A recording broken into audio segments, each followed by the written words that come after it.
double eight. Game Oh my, what a start to this one. Daniel Lee. He's praying. The toss is found, and it is. Rob Collins. Like 1,001 team. Oh, you beauty.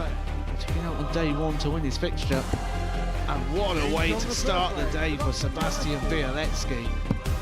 Game shot on the third. His best leg of the week. Oh, how about that? Game shot on the fifth leg.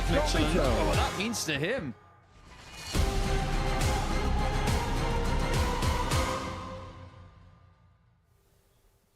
Good morning, welcome along to the live lounge here in Portsmouth for the Modus Super Series, where the final day's action here in Group A is about to get underway. And Scott Mitchell is the runaway leader as things stand. He's won every single game up to press and could become the first player to win every game in a Group A campaign. Watching every single dart in the commentary box has been primetime Matthew Edgar. He joins me here now. And how good in your mind has Scott Mitchell been?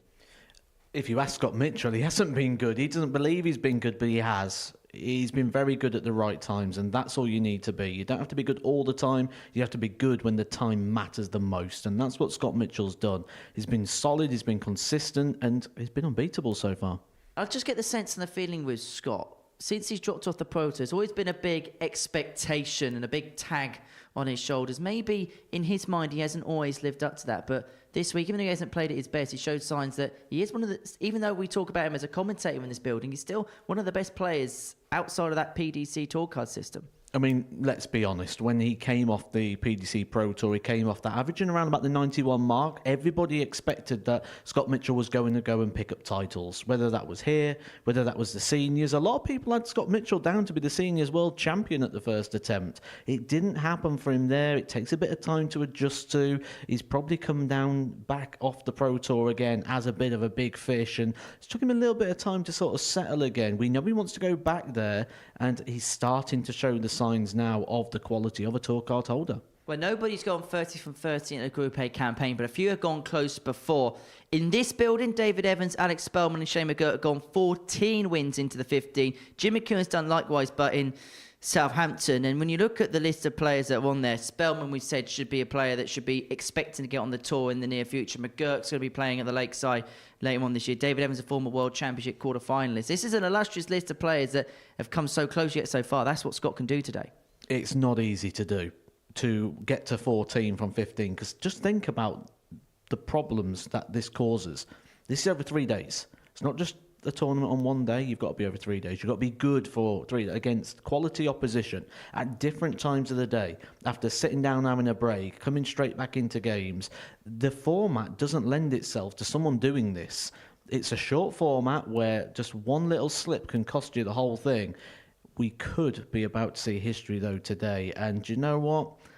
I think Scott Mitchell could be the man to do it, and I'm sure we'll hear plenty about it if he is. And we'll never hear the end of it, let's be honest. Right, let's have a look at the table and see what else is happening. So Mitchell has a 6-point lead overnight. I want to talk about the players in positions 2 and 3, Sebastian Bialecki and Kevin Painter. Firstly, with Kev, he hasn't, and I think he'll admit this, hasn't played it to the best of his ability this week. Yesterday, at times he had to work for his wins, but he's getting victories, he's getting wins on the board. So at least on that perspective, he's got something to work with. This hasn't even been Kevin Painter's B game so far, and he won't mind me saying that at all, because he will expect a lot more from himself rather than what he has shown so far. He'll be happy with the results and picking up wins, but the performance is nowhere near that of Kevin Painter, and he knows that, but he'll be more than happy the fact that he's still grinding out the results. Some of that's going to come down to reputation. You do see some of the people in this group that have just sort of got nervous as the finishing lines come to the end, certainly against a player like Kevin Painter. He's just got that bit of aura on the stage, and that's what's carrying him through. What did you make of Sebastian Bialecki yesterday? Because there was times during the session, perhaps uncharacteristically for him, a little bit of frustration creeped in. It almost looked a little bit like, I hate the term bottled, but like the sort of nerves got the better of him at the time. And we have seen that from him before when the finishing lines come into sight, and maybe we just saw a little bit of it yesterday. He was in sort of a bit of a battle at one point with Scott Mitchell in regards to trying to keep tabs with him and trying to keep up with Scott Mitchell at the top of the table. But when that battle got into the real heat of the moment, Sebastian Bialecki did falter. Well, let's have a look at the odds then as far as Group A is concerned. And as you can see, Scott Mitchell, fairly short price favourite. 1 to 100 with the odds compilers, which is basically saying in the bookie's mind, this is pretty much a done job. Well, 1% return, I think it's a great return, actually. I'm surprised it's that. I thought it'd be even worse. I even thought the bookies might even take bets on this today, because this, on the paper, or on everything we've seen so far, no one's even had a match dart against Scott Mitchell. On the evidence of that, it looks like a done deal. It is 18 plus and begambleaware.org if you're going to have a flutter on the action this morning. Right, let's get into our first game of the session, shall we? And we are going to see Kevin Painter in action, the artist who finds himself in a very good position to advance through to Group B on Thursday and Friday evening. That's despite, as Matt said, not playing to the best that we know he's capable of so far. He takes on Ray Mulvey, the Irish qualifier, in his first game of the morning session. Earlier on, Phil Bars caught up with Kev. Kevin, here we are, final day of Group A. A very good day for yourself yesterday. You must be able to take a lot from that. Yeah, points-wise, it was okay. I struggled, really, last 2 days. I haven't played well at all. I'm supposed to be sitting in third. Got to be quite happy with that, but I haven't really done anything, to be honest. I've had a few good results, double-wise, and, getting away with a few finishes, but no, it's been a struggle for me, Phil, to be honest. 4 wins from 5, though. Not playing your best. That's something to cling to. Yeah, definitely, because a couple of results could have gone the other way quite easily, so and been a bit stranded. So, it gives you hope. It's only 2 days gone, so, I need to play a bit better today, Today is the mission to qualify for Group B to make sure you don't get sucked into that Group C fight? Yeah, I think so. I think Scott's probably too far ahead now to catch. So it's just about probably looking behind and making sure no one catches me, In previous weeks we've seen a lot of tinkering from yourself, a lot of dart changes and everything like that. Not so much this week. Have you kind of settled on that setup now? Yeah, it's funny because I've been playing really well with these darts that I'm playing with, and coming into this, I've been throwing nicely. And yesterday I had all kinds of grip problems and couldn't get them in my hand properly where I wanted them and everything. It's a bit of a struggle, but I'm going to stick with them, yeah. In terms of the group, you talk about Scott running away with it. What's the dynamic like of that when you have one dominant figure in the group?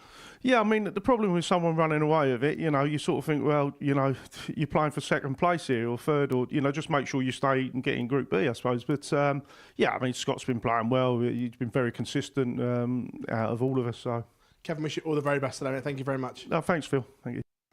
And Painter's in action against Ray Mulvey in the first game of the morning session here at the Live Lounge in Portsmouth. The artist knows that his priority and his prerogative is going to be to play in Group B on Thursday and Friday evening. You get the sense that a few wins today should be enough to seal that particular fate. As for Ray Mulvey, he knows without a win on his first 2 days that today is trying to get a couple of victories on the board and try and build some confidence ahead of a campaign in Group C on Thursday and Friday afternoon, respectively.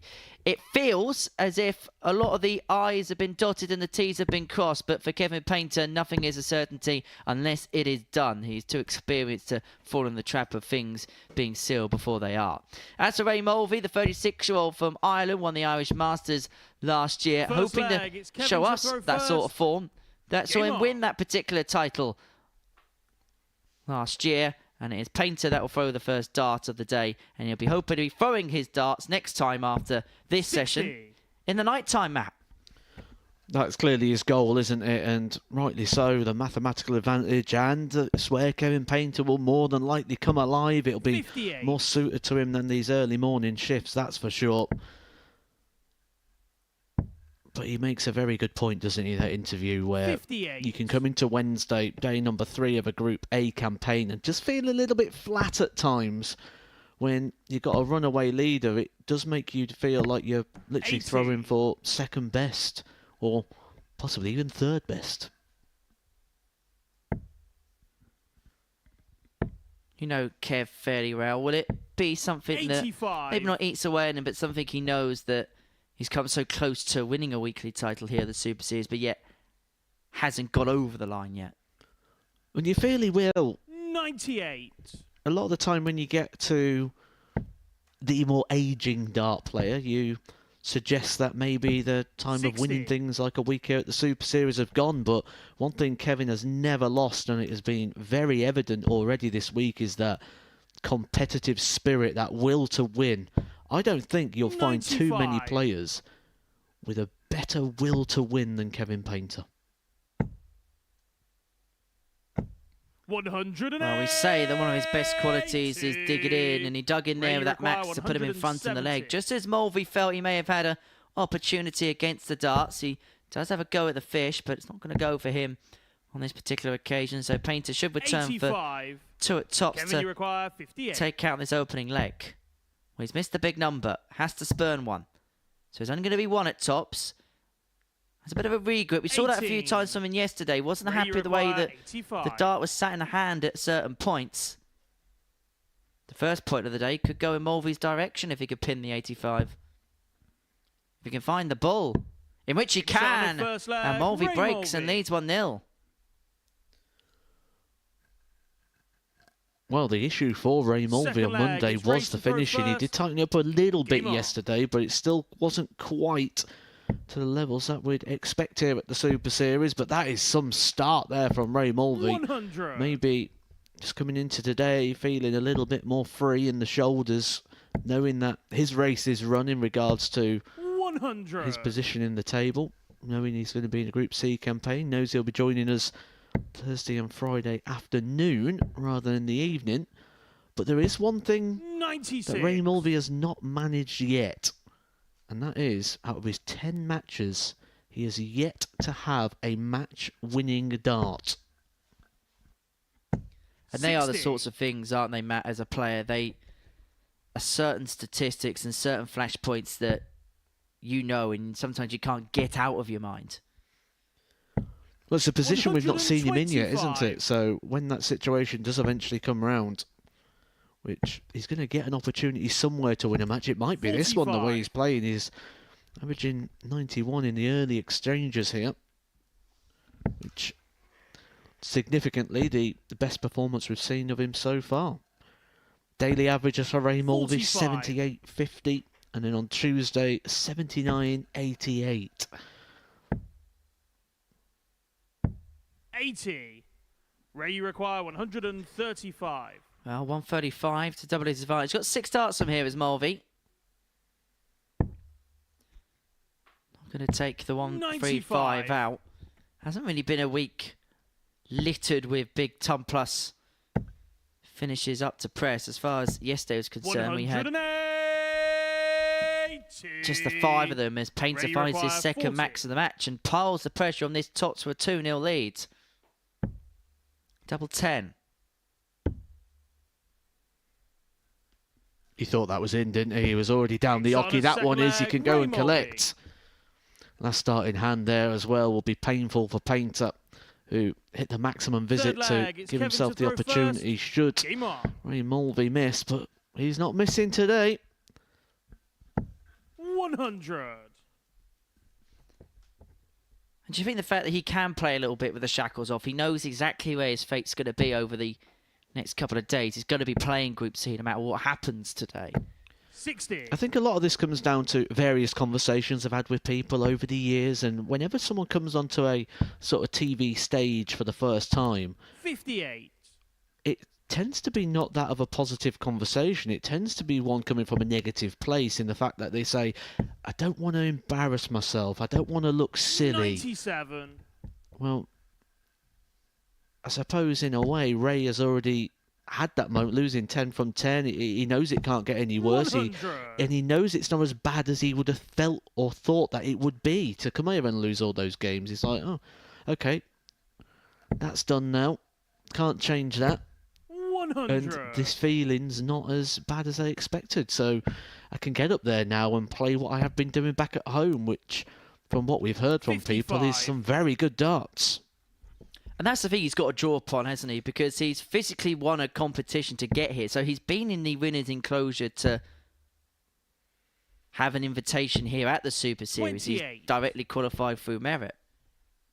And I just wonder whether sometimes with ADC qualifiers who come through similar systems like that of Ray, that they almost forget the one thing that put them in this position in the first place. 140.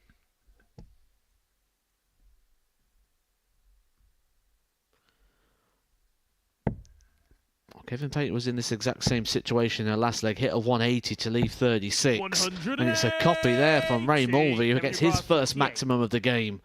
2 darts for Painter. 28. He could be looking at going 3-0 down here with a double breaker throw. Mulvey switched it on in this first game of the session. His average just over 86. And if he pins the double 18, which he does first dart, he accrues the double break and is now a leg away from whitewashing the artist. 4th leg, it's Ray to throw first. Game on.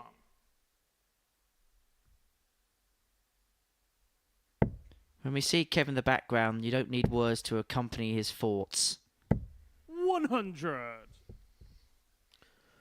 Well, Ray Mulvey has yet to manage a situation where he's had match darts. 29. You feel he's going to get some here. Doubling today in this game, 3 from 5, 60% for Ray Mulvey. 45.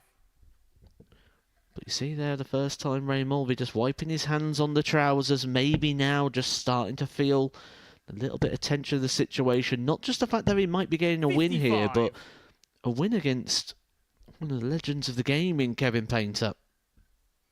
In this situation, can you almost go in a haze and almost your mind goes into one? You almost forget where you are, what you are, because of the magnitude of the situation.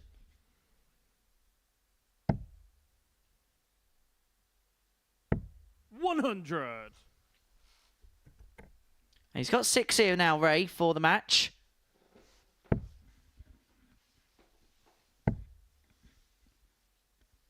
$140. Much better this one, Ray.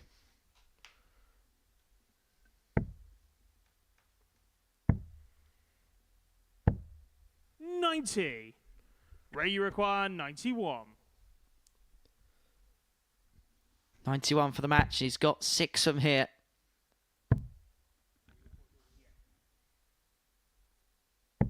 $51. Well, he's waited 11 games to be in this situation, to have darts for the match. He hasn't had any in his previous 10. 57. And this to Ray, you require pick 40. his first points up here at the Live Lounge in Portsmouth. He's got 3 darts at top, so a 4-0 win against Kevin Painter. And it's a ray of sunshine for Mulvey as he picks up his first win here at the Modus Super Series. It's been hard fought for the Irishman, and you can see the relief and the smile on his face as he picks his first points up. Today was all about putting himself in the best possible position ahead of tomorrow and Friday's stints in Group C, and he's got off to the perfect start in that respect. Coming up next, Doug Boehm up against Marvin van Velzen.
Welcome back to the Modus Super Series, where before the break, Ray Mulvey got the better of Kevin Painter by 4-0, getting his first win on the board this week, averaging 88.41. And 4-6 on the doubles. Right, next up for us, we're going to watch Marvin van Velzen and Doug Boehm go toe-to-toe on the hockey. It's been a compare and contrast week for the 42-year-old from Buffalo in New York. Had such a good first day, and then yesterday just didn't quite work out for him. The man with no name will be hoping to make his name here at the Live Lounge this week. As for Marvin van Velzen, the 23-year-old from Polsijk in the Netherlands, ADC European qualifier, the Terminator, finds himself in action once again. So, what we're going to see from this second game of the day, and what we did see yesterday from Marvin, despite misses on the outer ring, was an improved level of play. Oh, massively. I mean, these two players are two players that are totally contrasting Mondays to Tuesdays in regards to the performance. Doug to throw first. Game on. Marvin van Velzen put 5 points on his average yesterday, but missed an extra 21 darts at the double. That tells me that Marvin van Velzen yesterday, his scoring was absolute top draw. 41. It was something we can't say for Doug Boehm. Day one really stood out, 88.66, but yesterday dropping below the 80, averaging 79 97. for the day. Doubles also a problem for Doug, nearly 50% on day one, but on Tuesday 11 from 53. So what do we expect from these two? 100. I have no idea. It's one of those where if you're having a punt, remember it's 18 plus on begambleaware.org today. 95. You probably just wouldn't touch because there's an air of unpredictability about it. Well, with this one, the value play seems to be in Van Velzen, because the bookies have gone 82. favourite as Doug Boehm, probably because he's got the advantage of throw, but Van Velzen, on the evidence of yesterday, 9 points better off in terms of the statistics. 133. As we've alluded to already, that scoring power will probably buy him plenty of opportunities in this one. And here's Van Velzen, who's got off to the better of the scoring 96. start in this first leg, stealing the throw of Boehm early on in proceedings. 140. And he's left himself on the double after 12. Well, there's that scoring power straight away, isn't it? 12 darts thrown in the opening leg, and he's already down to a double. I like Marvin. I think there's a player in there. 85. Once Marvin, he you starts require to 36. settle down when he gets into those winning situations, which he's going to do the more experience he gets and the more he plays here, which we know we're going to see him here a little bit more. Game shot on the first leg. Marvin van Velzen. Not just in the Group C campaign he's likely to be playing in this week, but also booked himself Second another leg, week it's Marvin here to at the throw Super first. Series. Game on. Well, it's been a big improvement for Marvin. We saw him here kind of around about this time last year. We saw glimpses, but there was also a 95. couple of real off games in there. And I think that's fair to say because the numbers are reflective of that. But what we have seen is since he's last been here, you could tell he's gone back. He's worked hard on his game. 140. And he has come back a much better player. He's come back a contender, whereas maybe last time he was here, he was gaining experience on that stage. I had a good chat with him on Monday when I first got here, as I like to do with players that I sort of come across for the first time, get a good vibe, because you can only get so much from looking at numbers and stats and results. And one of the things that he was very well 59. aware of that I've seen a lot of people struggle with was he was so good in the youth darts. He was dominant force over in Holland, playing for the national team and being one of the most 95. up-and-coming players. But when you make that transfer from youth darts to adult darts, a lot of people struggle with that transition when you lose that extra visit, when you're no longer the big name, 98. when no longer do people care for reputation. And he did struggle a little bit in that transition period, but now 23 years old, starting to make the adaptations 86. and starting to show that level of performance, which it's easy to do. There's been many times where I can relate to on the Pro Tour where you win the first game and you average well, and then you come up against a seed and you feel you need more. But actually, if you carry on doing what you're doing, it's more than good enough. But we said Van Velzen is the scoring man. Well, same situation 66. here for Doug. 12 darts Doug, you thrown require on a double. 24. This is a quality start. More of this, Game shot on guys. a More of second this. leg. Doug 13 Boehm. dart break back for Boehm. 1-1. Third leg, it's Doug to throw first. Game on.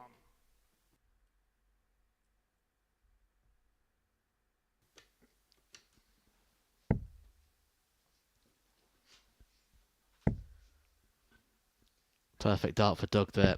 100.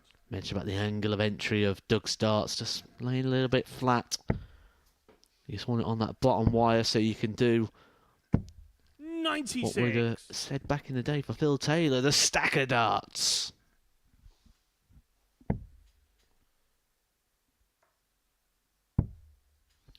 Don't forget, you can get in touch with us today at the Super Series. Our 96. social media handle is at MSS Darts on Facebook, Twitter and Instagram. And you can also get in touch with us via the YouTube chat room. Let us know 100. whereabouts in the world you're tuning in from today, whether it's from the United Kingdom or anywhere around the world. Do let us know via the YouTube chat room.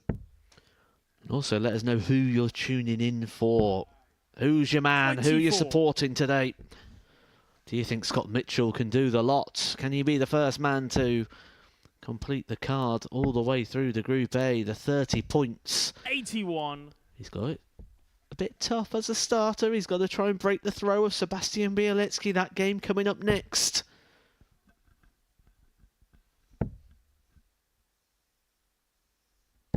Wins that, he most certainly will sniff the opportunity, won't he? Well, Boehm leaving a finish after 12. This time 1-4-1 as 95. opposed to a double, unlike Doug, you the require first couple of legs in this 141. encounter. That's not going to go. What can Van Velzen make of the 1-2-9? It's a B actually for the third consecutive break at the beginning of this contest. 24. Marvin, you require 129.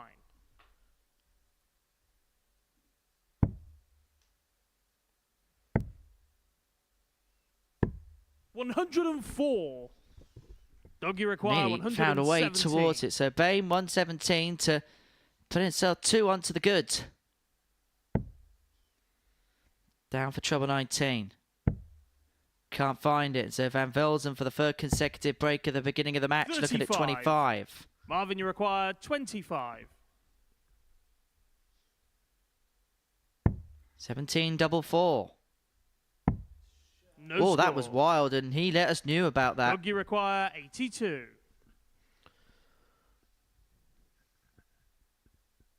Bit of a flyer there. It's actually quite a happy accident. Leaves him single to bolt.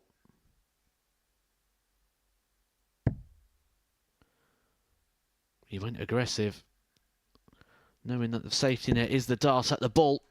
33. Can't find it. Marvin, you require For 25. Velzen to re-break the throw, to regain the lead. It's double 4 again, sticking to plan A.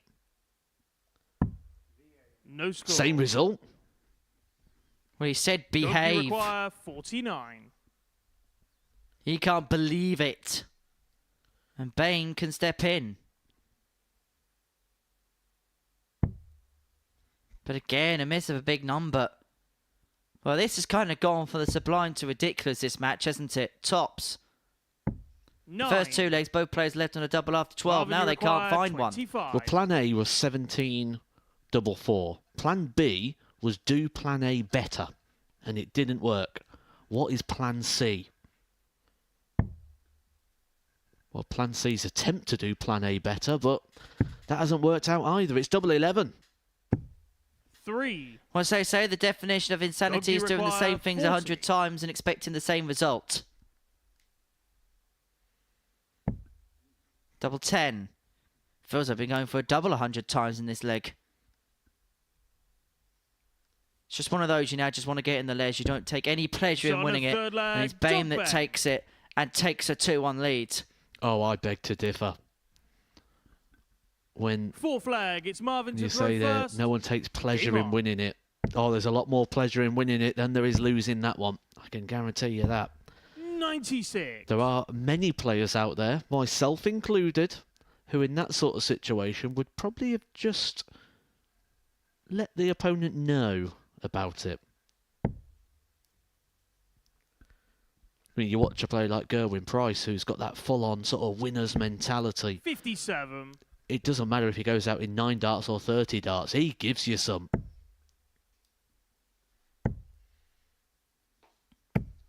$180.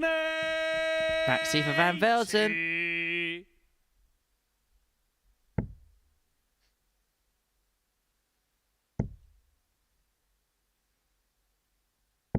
$100. Well, Boehm would have felt that his Christmases would have come early in the previous leg. And we're going to see the man at the 87. top of the tree in our next game, Scott Mitchell in action. He takes on Sebastian Bialecki. The top two going toe-to-toe. Mitchell looking to become the first player to have won every single game in a Group A campaign if he can go 140. 5 from 5 today. Marvin, you But Van require Velzen here to 138. square the contest up at 2 apiece. He's got 6 on 138. He's going to need the full quota of darts. 86. Well, he's nearly back on cue again there for those doubles left after 12. But he slipped outside of the single 19 there. He's just throwing a couple of wayward ones here on the Wednesday morning. 85. Marvin, you require 52. Doesn't want to repeat the mistakes of the previous leg. It's tops. Game shot on the 2-2. fourth flag. Marvin Van Velzen. In a game, he should feel like he should be 3-1 in front in. Fifth leg, it's Doug to throw He first. recovers from the Game on. misery of the previous leg to square the encounter up. Best of 3 now from here on in.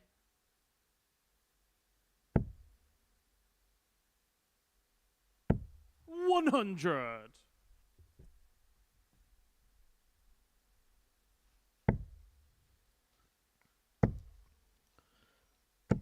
$100. How would you rate Marvin's chances as far as Group C is concerned? He's a scoring powerhouse, isn't he, Marvin Van Velzen? I think that's going to give him opportunities. It's just whether he can take them or not. He's going to get chances. He's going to be in the mix. 140.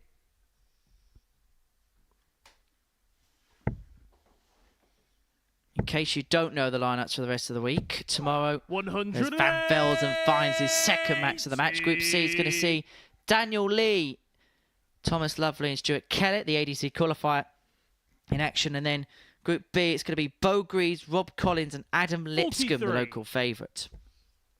And if Baby Boy makes it through, don't expect there to be any tickets left. This will be packed to the rafters. 57. They'll be literally swinging off the chandeliers in this place, as they used to say at the lakeside. I should say for health and safety, they will not be swinging off 58. any chandeliers, but Marvin, you you get the require expression. 164. We've got a chandelier, have we? I'll go and buy one.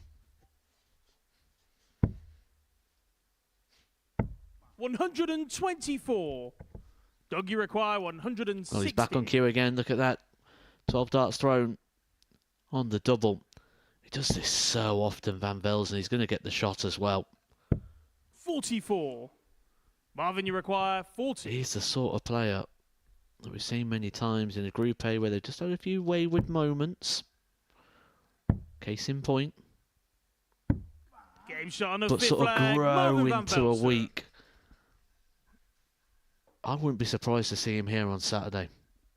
Sixth I leg. know a it's lot of Marvin people to are throw looking forward first. to seeing Thomas Lovely, though, Game in on. that Group C campaign. A player that's been playing out there on the Challenge Tour, getting some good results, been playing well on the county circuit as well. And Daniel Lee's going to be an interesting 85. proposition to have back here at the Live Lounge in Portsmouth. He was back here in June time last year, and he will come in here. He will go for some extravagant finishes. He will 100. test everybody in terms of the arithmetic of the game, and also not afraid to get embroiled into a battle either. 99. Made it through to finals night the last time he was here, and he'll be hoping to do so again.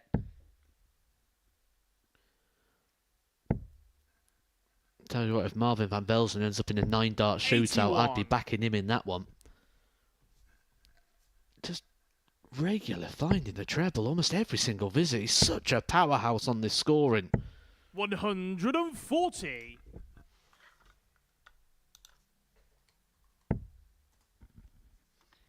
And he'll feel 6 darts and it should be a job done. It will be 6 darts and a job 41. done.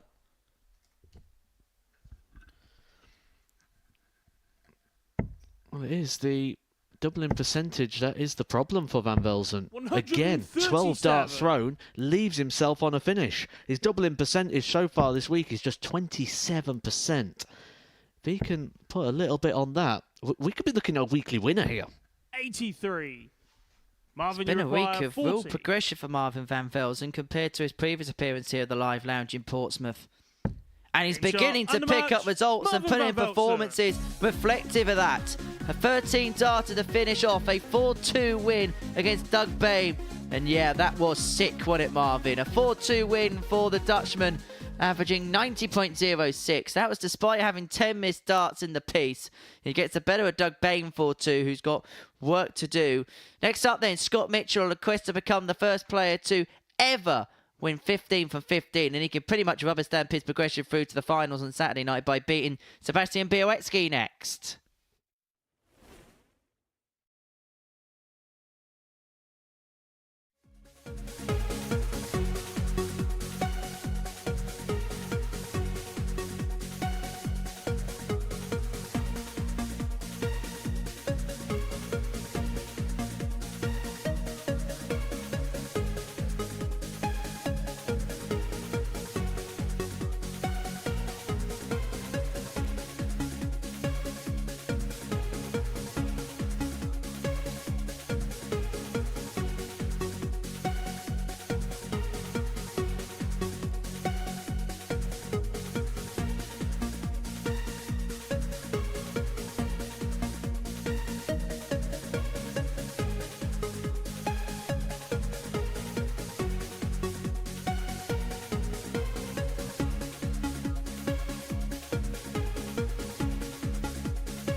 Welcome back to the Live Lounge here in Portsmouth, the stunning destination for the Modus Super Series, where today history could be made under this roof as Scott Mitchell is looking to become the first player to win all 15 games in a Group A campaign. If he can win all 5 today, he will complete the card 3 days in a row, and he takes on Sebastian Bialecki, the only realistic challenger to dethrone him, the 20-year-old from Lodz in Poland, former UK Open quarter-finalist is Bolt, but A couple of wobbles yesterday means that he finds himself stranded at sea amidst the Scott Mitchell onslaught, which is taken over Group A. The 53-year-old from Dorset, the 2015 BDO World Champion, is on the cusp of qualifying through Group A and possibly righting the wrongs of his playing capacities here at the Modus Super Series.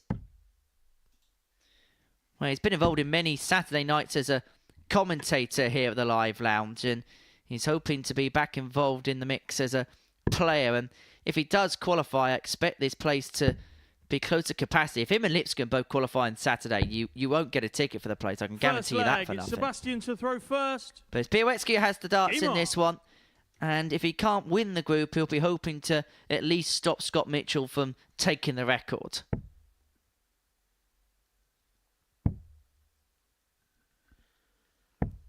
Interesting little change. This might sound so trivial, but it's something that I noticed because it's something I don't. I'm one of the very rare people that do it. Scott Mitchell's tucked his shirt in. Now, when you do that, as someone who does this, and I am, like I say, one of the very, very rare people that do it, most people like to wear their shirt out so there's no pulling under the arm, or you've got to make sure that, first of all, the shirt's got enough room in it, and then second, you tuck it in, but then you pull it out a little bit as well. Just where you see under the armpit there, you can just sometimes get a bit of tightness in the material. It looks like Scott's got it absolutely spot on here, but just a really interesting point. You just don't see it these days. So what you're telling me is you tuck your shirt in to play, but you tuck it out to work? 58. Yes. Got to look good when you're playing, haven't you? You've got to look good on one side of the screen because it don't work for me on the dart side, does it? As somebody I used to work with said, look good, feel good, play good. 68. We'll just stick to look good. He now works for Chelsea, so see how that panned out. 87. Luckily for Chelsea fans, you can't have 5-0 defeats here at the Super Series. But Bialecki's left himself first on a finish in this opening leg. 59. Sebastian, you require 167 plays 134 after 12 darts. Be by far the biggest finish of the week so far, but the 167 isn't going to go. 99. Scott, you require 134. As for a rip roar of Scott's own, the highest finish of the week is 141 by Marvin van Velzen on Tuesday afternoon. That actually 94 was hit Sebastian, against Bialecki. 68. But the Pole won that game by 4 legs to 3 yesterday afternoon at around about 1 o'clock. He's going to have a dart at double 16 to win this opening leg. 36. But he can't take it, and so Mitchell returns Scott, for the break. You require 40. Not been having any problems on the doubles. He's been just above the average percentage. But that was a problem. He didn't like that one. Pulled that one low. Game shot on the first leg, Scott Mitchell. That's what he's been speaking about when he's been coming up and chatting to us at the end of the day, hasn't it? Those sort of clutch moments where Game on. He's got that one dart in hand and makes it happen. He's also saying that he's getting a lot of opportunities. Do you think that could be partly because, maybe not so much in the case of someone like a Kevin Painter, but maybe other players in the group are seeing the fact that they're playing a former world champion, and that can affect the psyche a little bit because you almost think about what you could do. 100. Yeah, it does have a bearing on things, and head-to-head records count. I don't care what anyone says. Everyone knows their head-to-head records. There's an answer that's given 41. when there's a camera in your face, and there's an answer that's given when you stood on a practice board or on a plane or on a bus somewhere. And I can tell you they're two completely different answers. 100. When you hear people say, "Oh, I don't even know, I might never have played them before," people know. And I'm guessing, on the evidence of what we've seen so far this week, and on what we know of the players and their CVs, Scott Mitchell's probably got a healthy 100. head-to-head record against, well, most of the group. Well, if he didn't before, he does now. I mean, he said on Monday he'd never beaten Kevin Painter. He's now beaten him 2 days in a row. 58. Painter will be out to exact that kind of revenge in a couple of matches' time. I suppose when you win the Lakeside in December, then people will be having that kind of same fear against you in 2025, Matt. 95. I won't be throwing darts in 2025, don't worry about that.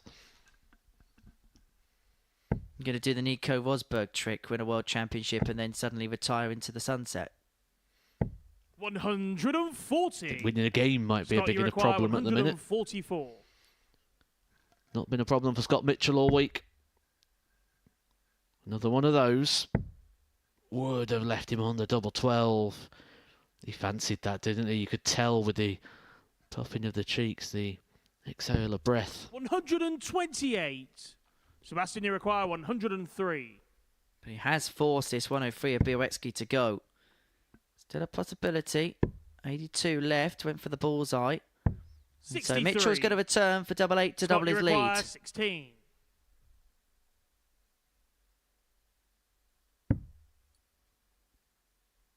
Should be a nice guide for him. No But score. just sinks it below. And so Bialecki returns to Sebastian, level you this require encounter up. 40.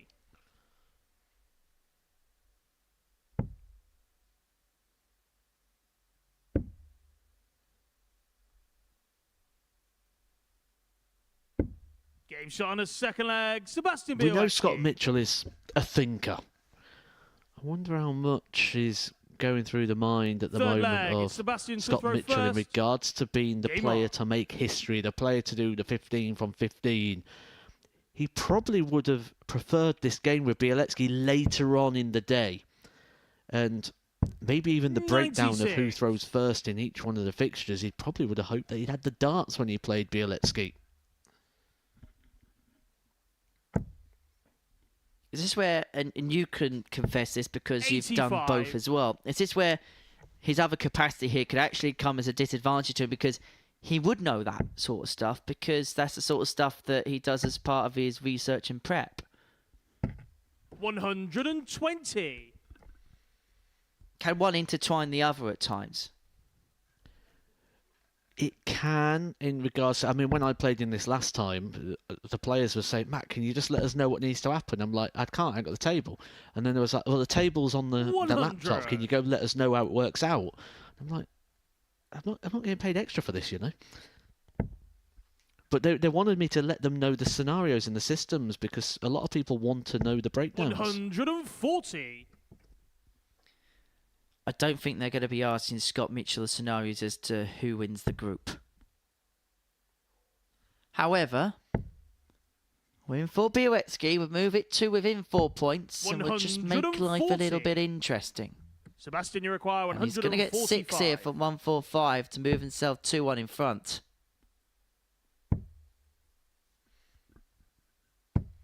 96.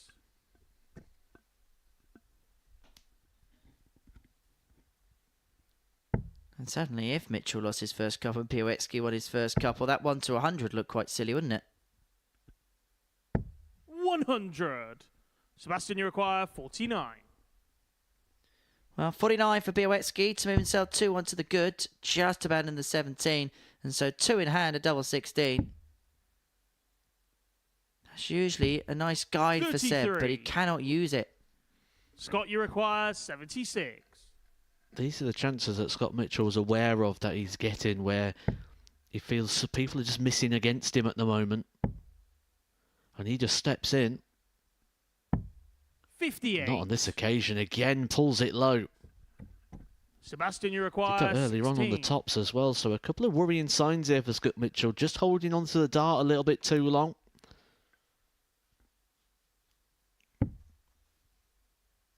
Bialecki be hoping to hold on to the Game shot on leg, in which third he leg. does, and he leads Sebastian 2-1. Bialecki.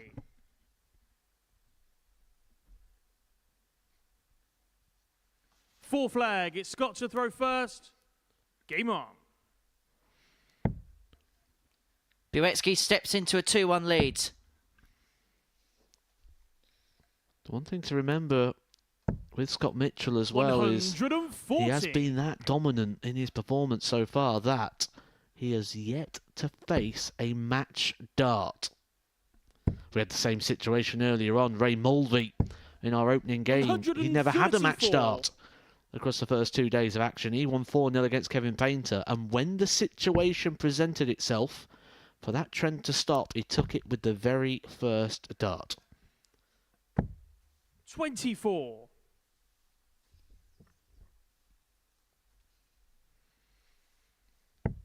Does look like he's aware of something here. He's aware of the story. He's aware of the history. But Sebastian 120. Bialecki is a man that cares not for reputation or history.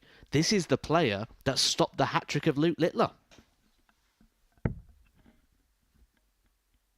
And you get the sense he's also a player looking to right the wrongs of yesterday, where 100. really it was kind of uncharacteristic to kind of see him at times feel bogged down by the pressure, the environment, see frustration really creep into his game. It's uncharacteristic from what we've seen from him over the last couple of years here at the 140. Live Lounge. Okay, to remember, just 20 years old, Sebastian Bialecki. He's a player that you'll expect to get a tour card in the very near future. He has knocked on the door. He's come very, very close Sebastian on occasion. 107. But just constantly gaining experience. This would be a positive experience for him here. 75. Scott, you require 138. Flicky, he says. Time for the morning stretches. Time for 138. Decided to stay there like the lie of the trouble with the first dart. And so 98. Bialecki back for double 16. This Sebastian, would you be require 32. for another 13 darts. We've already seen a few of them today. Well, for the Getting shot on first the full time flag, of this Sebastian campaign here Bialecki. in Group A, Scott Mitchell is in trouble. Is in big trouble now. Sebastian Bialecki Fifth a leg flag, away Sebastian to throw from first. giving Scott Mitchell his Game on. first defeat of the week. And Bialecki will have the darts in 2 of the 3 legs remaining. 57. If we need the 3 legs, that is. However, pointing the question the other way, Bialecki knows what he's about to do or could do in the next 501 points or so. 60.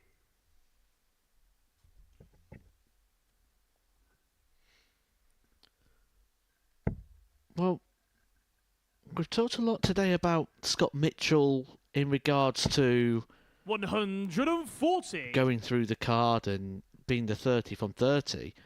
This is an actual game that could change that conversation and move it back to the table, because Bialecki is the player in second position chasing down Scott 140. Mitchell. If he is to beat Mitchell here, he's back within 4 points. The backers at 1 to 100 on Scott Mitchell to win it may just get a little 140. bit twitchy. And Bialecki has bolted out the traps, averaging 92.36. That's despite only being 3 from 11 on the doubles. 180. Mitchell's second game is against Kevin Painter as well. Another Sebastian, you experienced require campaigner who's not going to 164. worry too much for reputation. But Mitchell digging deep, finding his best. First maximum of this game goes the way 58. of Scott, Scotty you require Dog. 121. Well, this would be some way to stave the 100% record. Trouble 17. Bullseye. 96. Doesn't go, and maybe for the first time, Sebastian, you Scott require Mitchell's going to have 106. match darts faced against him.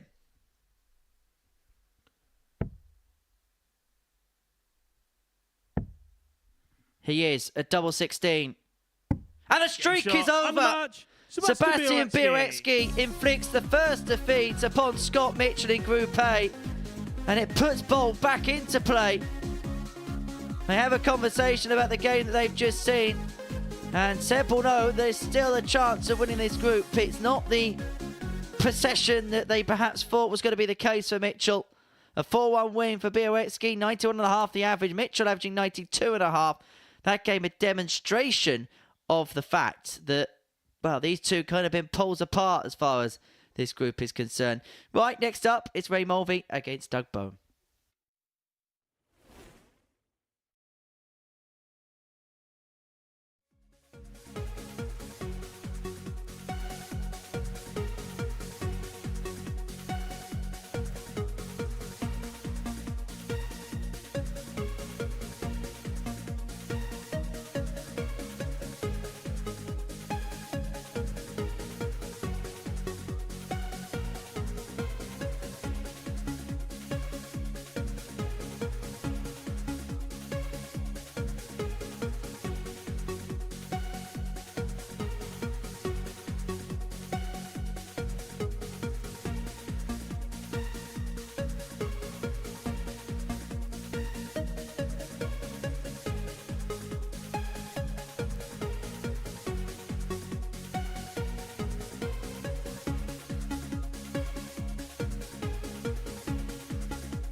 Welcome back to the Modus Super Series, where Scott Mitchell's streak is over. It is 11 and out for Scotty Dog as Sebastian Bialecki wins by 4 legs to 1. Good quality contest. Both players averaging in excess of 90. Bialecki winning the game with 106 out after a 91.5 average in proceedings. Right, game one of round 2 sees Doug Boehm and Ray Mulvey go toe-to-toe. Mulvey, who picked up his first win last time out. Real good performance, averaging just under 88.5 and a 4-0 win against Kevin Painter for Doug, while he averaged less than 80 in a 4-2 defeat to Marvin van Velzen in his opening salvo to Wednesday's proceedings. First leg, it's Ray to throw first. Game on. Can I just say, Henry? Told you shouldn't have tucked the shirt in, shouldn't I? You don't tuck the shirt in. It changes everything. 60. If you are unfamiliar with the difference of the shirt tucking, just go to your dartboard at home and have a throw with the shirt out, then tuck it in and have it. It changes the feel. It pulls on the shoulder. You've got to get it right. That's why you don't see people do it. 96. There's an art to being a shirt tucker in it. Bit like Ray.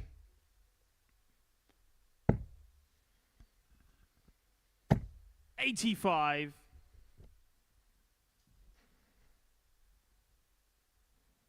Well, the 2 streaks was broken, wasn't they, in one dart. Ray Mulvey not had a match start, and when it came around, took it first time. And 134. when it came for a match start against Scott Mitchell, 1 dart, took it. 2 streaks broken in the first lap of fixtures. Welcome to Decision Day. 60. Well, we did say that there were 2 narratives at the beginning of the day. Well, both of them have been fixed, but there could still be a narrative in terms of the league table. It puts Bialecki back into play. Yes, he still has a lot of work to do, 60. but he's pulled the gap back to within 4 points now. There was a game on or game over type match for the pole, and it was one that he had 59. put in the leisure now.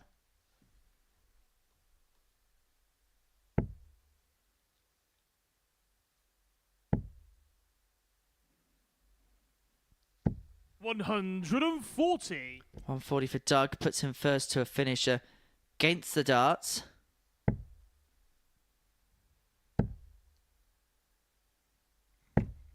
$81.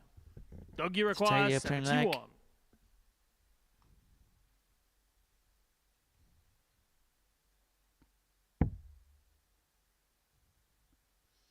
One dart at tops. 31. Doesn't go. Ray, you require 156. Well, Mulvey hasn't really, truth be told, come close to threatening a ton plus out this week, but he could find the 156 here. If he could pin the double 18, 120. he is playing so much better Doug, you today, require isn't he? 40. Makes you think, have we just had, for the last couple of days, a Ray Mulvey imposter? Game shot on the first leg. Doug Bay. I mean, one of the things we have seen from the messages that we have been receiving here at the Super Series is a lot of support for Ray Mulvey, but a lot of people suggesting once Second he leg, got it's Doug to throw over the first. line and got that first win, that maybe we'll start to see even Game on. better from Ray Mulvey. Well, there's plenty in the chat room tuning in from the Republic of Ireland. If you are tuning in, do let us know whereabouts from on the YouTube chat room. 100. Well, Boehm is tuned in to this game.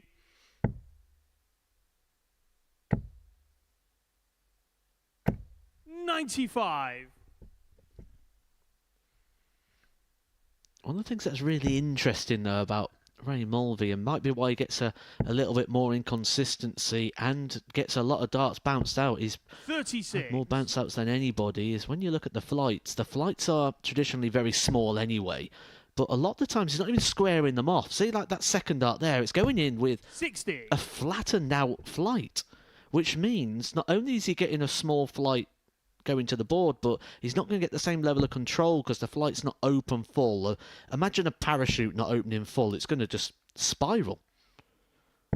100. It's the exact same thing here. He'll probably end up getting quite a bit of spin on the dart, which, if that doesn't go right, you're going to see it just get rejected when it hits into the tungsten, and that's why he'll be picking a lot up off the 60. floor. You know, we've spoken a lot about the feast or famine nature of Doug Boehm over the last few days. Well, this has most certainly been a feast up to press, averaging 98.04. 75. 20 points up from his previous game against Van Velzen. Still got that adorning smile on his face. It's one that you haven't really been able, even during the low points, you 58. couldn't wipe that smile from his Doug, you face. require 110. Really enjoying his experience here at the Super Series. He's not going to enjoy a 110 out, but what he is going to do is he's going to leave 78. it very handy. Double 16 upon his return.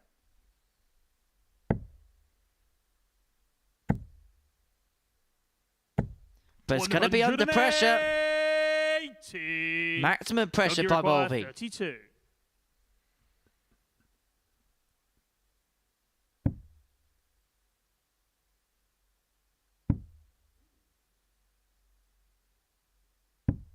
$16. And the pressure told. Ray, you require 48. To break back and to level this encounter up at one apiece. Two at tops. You could tell he aimed for the wire there.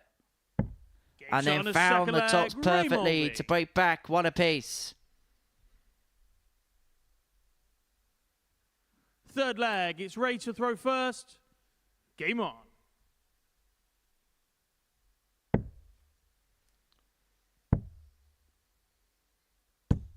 $96.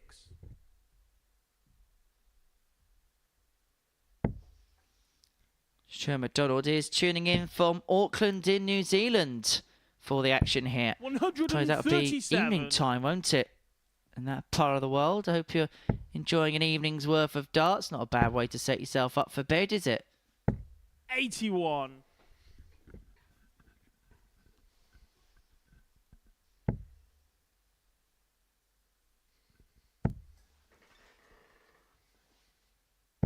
140.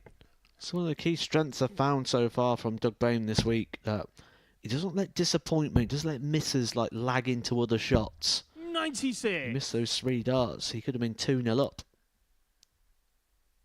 Doesn't let that lag into the following leg. Real good quality when you can just brush 43. aside that disappointment.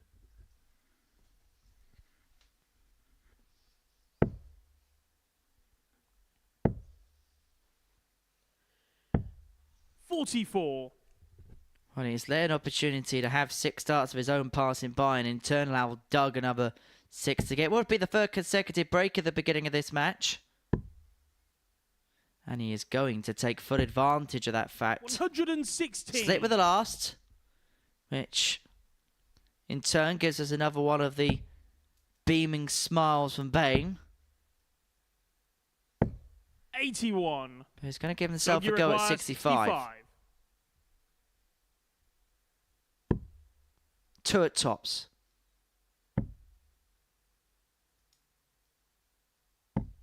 $25. Cannot be found. Ray, you require 103. Well, Ray Mulvey has yet to find a ton plus checkout so far this week. So far. 87. Doug, you require 40. And that is one streak that does continue. On a day that we've been busting the streaks in the early hours of Wednesday. Game shot on the third leg. Doug Boehm. Well, Boehm leads 2-1. Fourth leg. It's Doug to throw first. Game on. Well, you asked where people was tuning in from. Mason Aldridge is actually tuning in from holiday. Nice to be with you on your 58. Holly Bobs. Hope you're having a good time.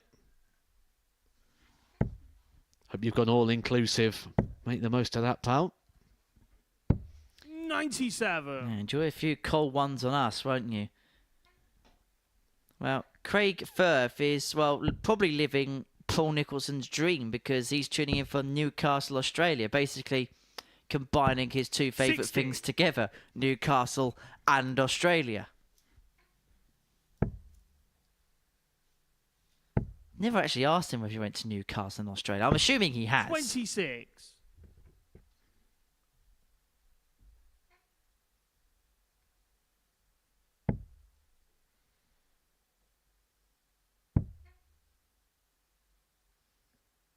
Southern 58. California, USA. It's about 2:38 in the morning there.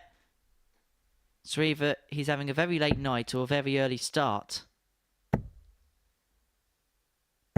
100. Some commitment to be tuning in at that time of the morning. Fair play.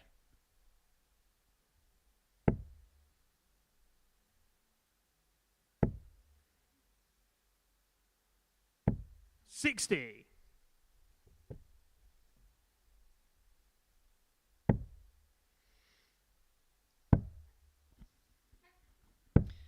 This 58. game just reaching just a little bit of a stalemate.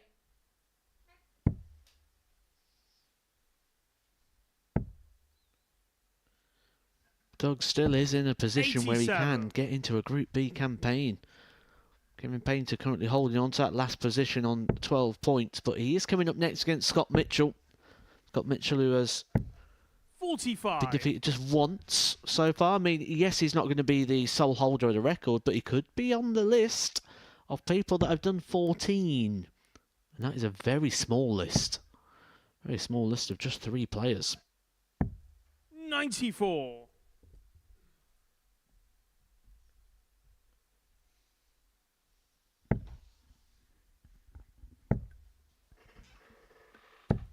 $41. Doug, you require So 84. Boehm 84 to lead this match by 3 legs to 1. 14. And the bullseye. 59. Not to beat. Well, Ray still Ray, hasn't you had a require ton plus out this week. Does that 134. trend change here? Not on this particular occasion. So Boehm will come back for 2 more in hand to put 41. himself 3-1 to the good. Doug, you require 25. Saw his opponent Marvin van Velzen toy around this finish in their game earlier on today. But he goes 9-8-8, unlike Van Velzen went 17-4 and then 3-11.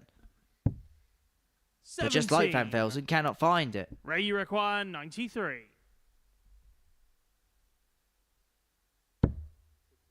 And Mulvey can step in, double 18.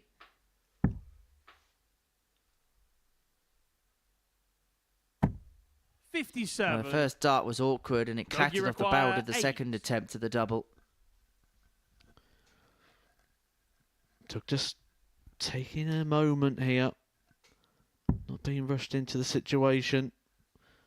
Trying to keep the emotions and the heart rate in control, and he's got control of the game. Fifth leg, it's Ray Boehm, to throw first. 3-1 to the good. Game on. Mulvey throwing to stay in it, and he may be throwing this leg in the direction of Boehm and giving him the advantage of throw after the first round of throws. Well, it appeared that Ray Mulvey was coming into today with a complete new lease of life. He opened off with a 88.5 average, 4 from 6 on the doubles, and a comfortable 4-0 victory over the former World Championship runner-up Kevin Painter. But 100. Out in game number 2 here, and he's back in the low 70s.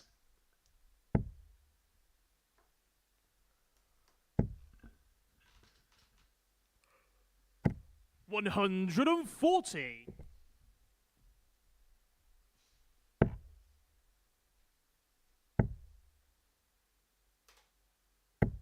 $60.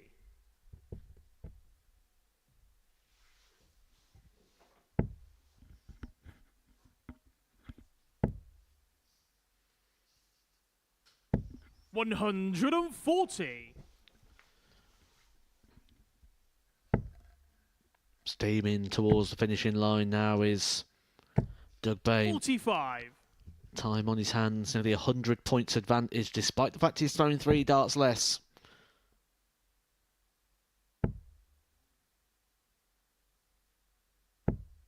$45. Boehm 131 for the match upon his return.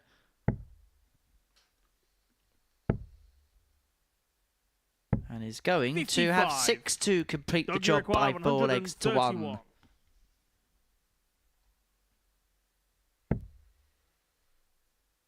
He's going to need the full quota. Good recovery the second dart because things could have just got a little bit messy there for Doug.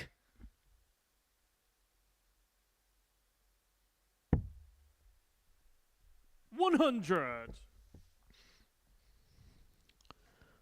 Well, he's just trying to work it out. He's very animated at the back of the stage. 58. Doug, you require Nevertheless, he's 31. got an opportunity here to get the job done and pick up the points and keep himself in with a chance of getting into Group B. Double 12. Well, from the initial 131, you've made a little bit of a mess of this. Ray, you require 153. Well, it's all got a bit Lionel. But he will be back. A chance to chase down Kevin Painter. 100. Doug, you require 16. Double 8. Now double 4. Seals a on the 4-1 match, win Doug for Doug Boehm. Boehm, who beats Ray Mulvey. And so it means for Doug it's another win. Next up for us, we're going to watch Scott Mitchell and Kevin Painter in action, the tail of the tape from that particular clash. And we'll watch Mitchell and Painter after this.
Welcome back to the Modus Super Series, where before the break, Doug Boehm got the better of Ray Mulvey by 4-1. And so now it is Scott Mitchell and Kevin Painter going toe-to-toe on the hockey. Now, Mitchell knows he can't complete the 15 from 15. Now the focus is to make sure that he 100% rubber stamps his place into finals night through Group A. He is almost there in terms of doing that. But if he loses this one against Kevin Painter and Bialecki wins the next against Velzen, suddenly there's only 2 points between the top two, and suddenly things get a bit tricky for Scotty Dog. But Painter had a far from ideal start to the day, losing 4-0 to Ray Mulvey and averaging less than 80. And that was Ray Mulvey's first win here at the Super Series as well. It was a very good, solid performance from him. Kevin Painter found a couple of maximums, but couldn't find enough to First get a leg, leg it's Scott on to the throw board. first. Game on. Can almost see the disappointment already in Kevin Painter, whose mind will already move now to his campaign on Thursday and Friday. 83. Currently on 12 points with 8 points still to play for. That would only make him level with Scott Mitchell should Scott Mitchell lose all of them. 85. But is that a different set of darts there?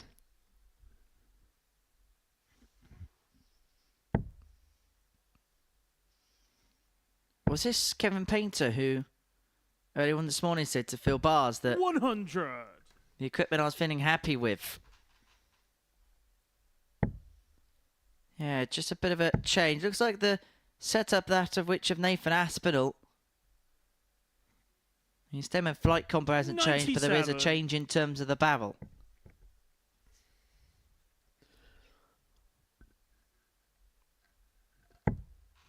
Yeah, I've never seen Kevin play with these ones before, so he does seem to be moving more towards a tapered barrel now, 100. rather than that of a traditional straight barrel that we tend to see in darts. So you're just a little bit thinner at the back rather than it is at 60. the front where the point is.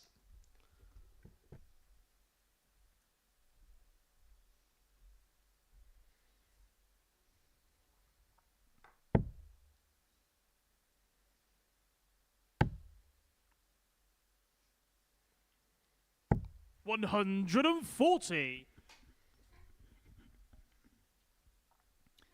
So Mitchell leaves himself on 78 to take out the opening leg. 77. Scott, you require 78.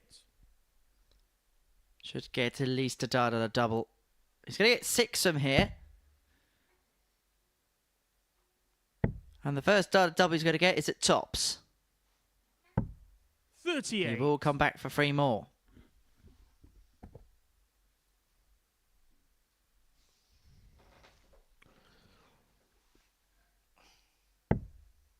Kevin just slowing up in his approach there to the hockey. Just trying to make sure. 108. And he hits another max. This time to leave Scott, you double require one. He makes the 40. noise. He lets Scott Mitchell know he's there, ready to strike. Dwayne Mardell.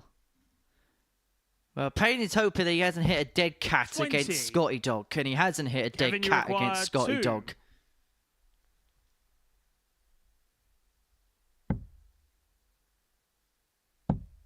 No score. Doesn't go, but Mitchell has been floundering around on the outer ring.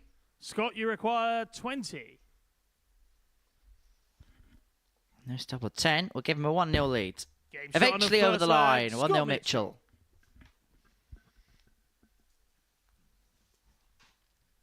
Second leg, it's Kevin to throw first. Game on.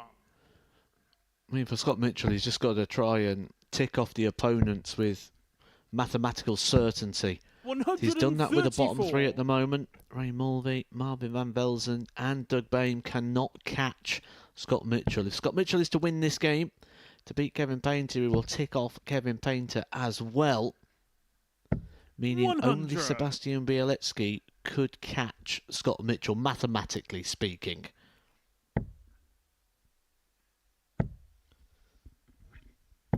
$100. Sebastian Bialecki currently in second position, sat on 16 points. If he wins all his games, could reach 24. 100. So still a little bit of work for Scott Mitchell to do. Not as clean cut and dry as 140. maybe it looked like at the beginning of the day. And Painter here has left himself on 127 to level the game.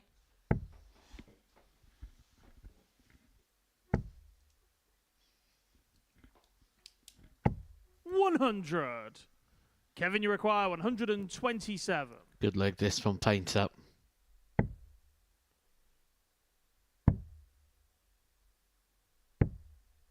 $55.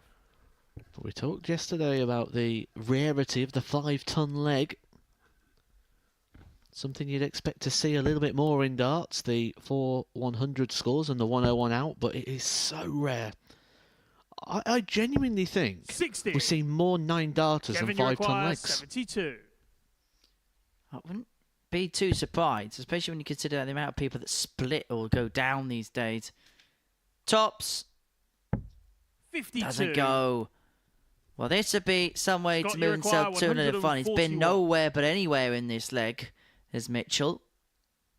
And he's not going to find a way of nicking it on the 141. And so Painter's going to return for double 10 to level this encounter up. And 100. suddenly from a commanding you require position, Mitchell 20. could find himself a little bit twitchy here. Shot on the 1-1. second leg, Kevin Painter. He loses this game. He may feel like the walls are beginning to close in on him.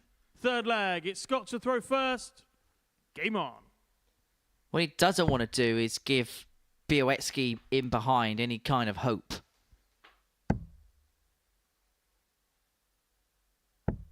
$83.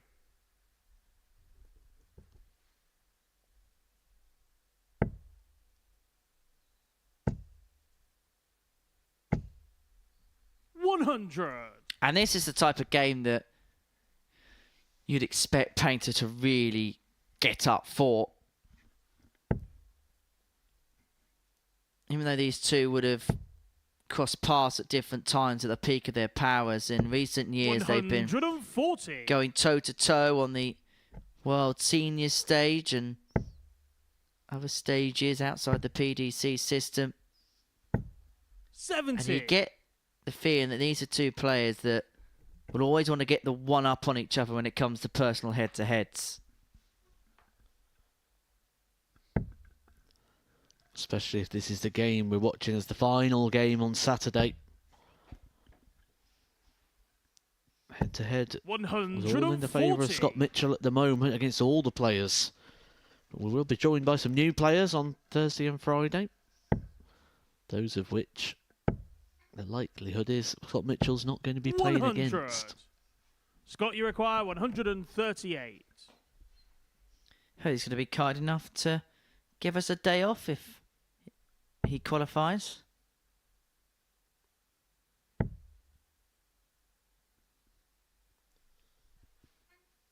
To be fair, the last time he did play, he actually had to do both because 45. originally he was down to commentate on the entirety of the week. And a player pulled out on the Wednesday morning. Me and Scott were prepping for the day's action. We were going through our notes, et al. And then 80. he got a knock on the commentary box door by Scott, you the require players 93. marshal and got told, get your kit on, son, you're playing. Double 18. Game shot And on it the goes third leg, 2-1, Scott 14 Mitchell. darter for Mitchell. And a matter of fact, he played on the Thursday afternoon Fourth and leg, then it's Kevin to commentated throw on the first. Thursday night. Game on. He told me by the Saturday he never felt so tired in all of his time. 45. I get that. 2 completely different preparations as well. Makes it very, very tricky.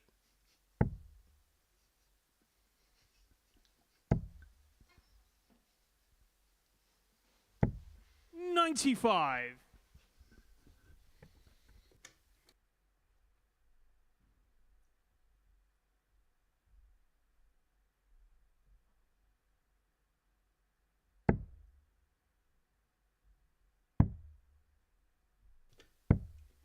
41.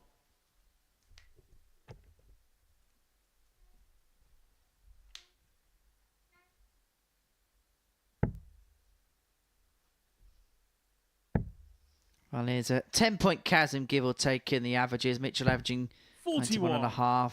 Painter just under 83 before that set of throws.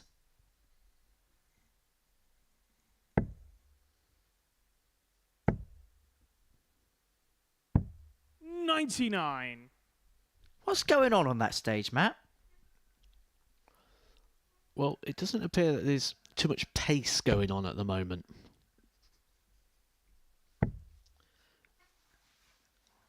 Appears to be 140. a very slow game of darts.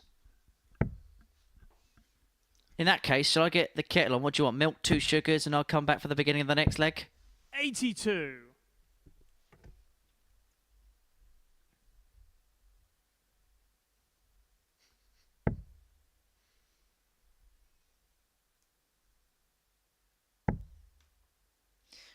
Well, this would be the type of pace that Glenn Dalton would call fast. 140.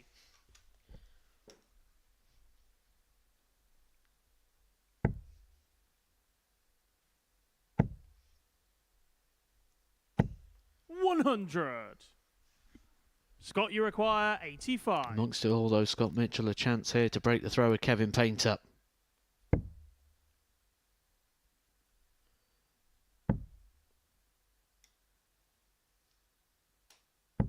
$65.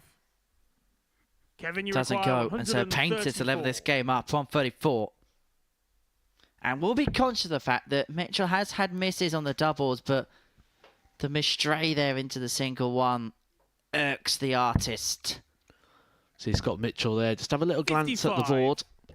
As soon as he saw it was in the one, Scott, you straight over to the require table 20. to start his preparation for 20 points for a 3-1 lead. Game shot on a 4 And there is the break. Scott Mitchell. 3-1 Mitchell leads, who's having a bit of a conversation with himself. 5th leg. It's Scott to throw first. Game on.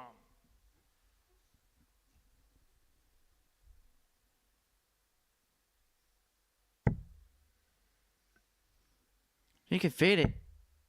You can feel the tension on that stage. 85.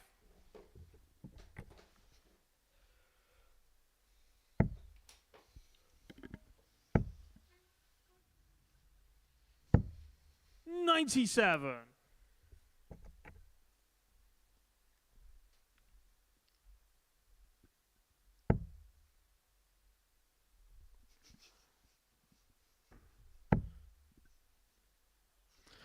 Kevin nearly fell off the stage on that occasion there.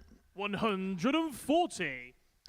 Just sort of got his foot caught in where the smoke machines are. But also, did you see the 58. almost half celebration there for Mitchell after the 140 went in?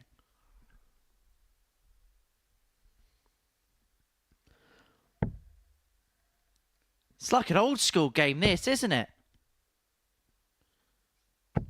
100. Kevin taking some extra steps here, moving right the way across to the left-hand side of the hockey. It was, of course, a complete accident there that he made that little bit of noise, but when you're facing the other way of Scott 44. Mitchell, you don't kind of know these things. This is the darting equivalent of a Mexican standoff.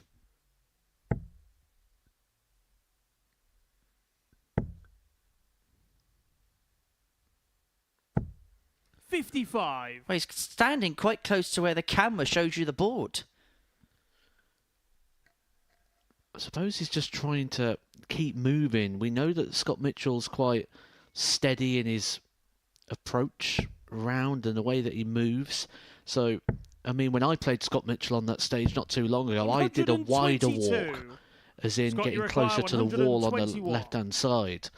Kevin Painter just taking a couple of extra steps and going beyond the point where you'd normally stand behind the player.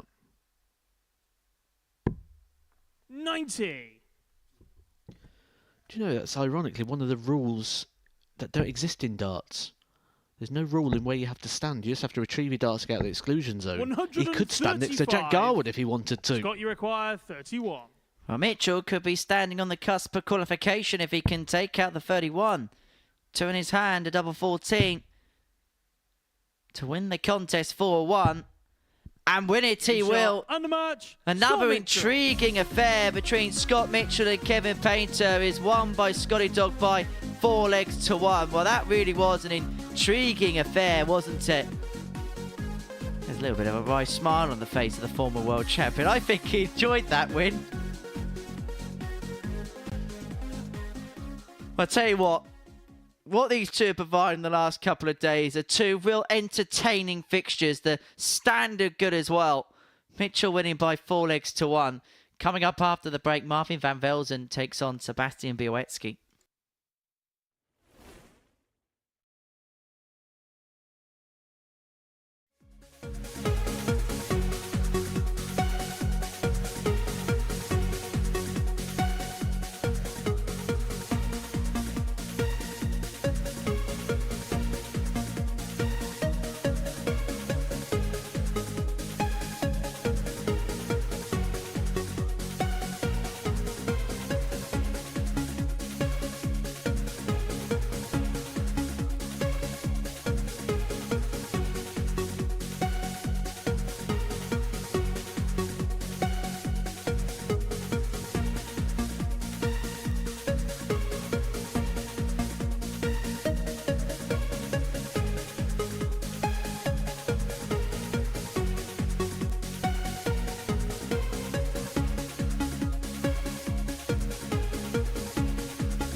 Welcome back to the Modus Super Series, where before the break, Scott Mitchell got the better of Kevin Painter by 4 legs to 1. A real intriguing affair, both on and off stage. Mitchell winning with an 89.06 average, 4 from 12 on the doubles. And that now puts him on the 22 points and puts him on the brink. And if Sebastian Bialecki loses this one against Marvin van Velzen, it would pretty much all be over, bar the shouting. Van Velzen averaged 90.06 in his first game, a 4-2 win against Doug Boehm, whilst Bialecki averaged 91.5 in a 4-1 win against Scott Mitchell, the only player to have to have beaten Mitchell so far this week.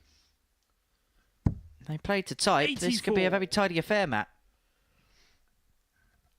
Yeah, I'm really intrigued as always. Every time Marvin van Velzen comes onto the hockey, you just don't really know what you're going to get from him. We're seeing some real good quality signs in terms of the scoring, but it may need to be at its very best here against Bialecki, who kicks us off with a maximum.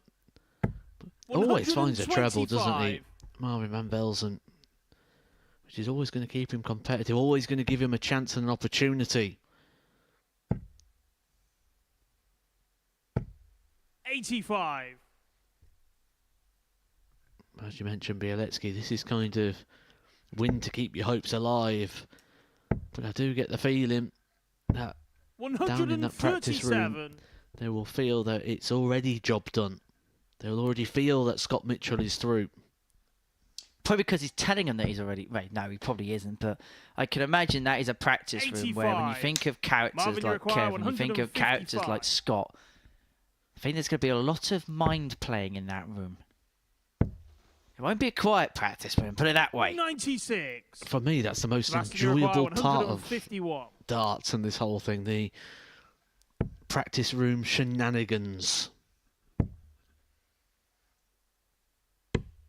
64. Matthew Edgar, who Marvin, you nicked a require check from the commentary 59. box, whirled it round in the air, his name put in felt tip. Tops to Van Velzen for 1-0. Game shot on the In first it goes. leg. And that is a Marvin true Van story, Velzen. by the way. You can confirm. Yep, that actually happened. Second leg. Among many Sebastian other to throw stories. First. Game on. Yeah, we're broadcast at 11 a.m. in the UK, so probably best not to devour into all of them. it's all good fun. 134.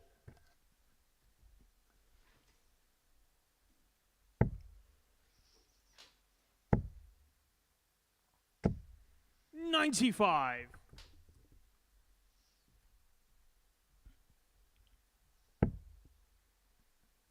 Don't forget as well, outside of the Super Series this week, Sunday we'll have our charity influencer day, 39. which will kickstart at 3 p.m. until around about the early evening time, just past your tea 99. time in the UK.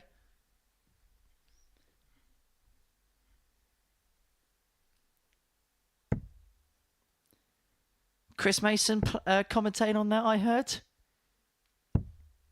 92. I think it's going to be really intriguing day of action, although I think we've got a solid 108. favourite in regards to the pairs event. Who are? I would be very, very surprised, and I mean very surprised, if Ashley Coleman and Jack 82. Langston do not Marvin, win you the require pairs. 127. The Hinks. It's not going to go, but again, Van Velzen. 54. Average Sebastian, you require 103.22. He's 154. flown out the traps again. This is by far the best we've seen from him here. And the signs and the trajectory has been going on an upward trend all week. 64. Marvin, you require 73. To move 2 to the good. 2 8s. For 2-0. on his second And he leg, lets Marvin Van Bialecki Velzen. know about it. Third leg, it's Marvin to However, throw Bolt first. looks nonplussed. 30 darts for the first 2 legs Game of Van on. Velzen. Bialecki averaging 91.67. We did say at the onset that the way these two are playing, that this could be a real tidy affair, and so far, so good. 70. It's been bubbling, hasn't it, for Van Velzen? It's always been there. He's been so close to hitting something big. We haven't had anyone hit the 100-plus average yet, but just with a tiny tightening up of the doubles, 140. Van Velzen would get there quite comfortably the way that he scores.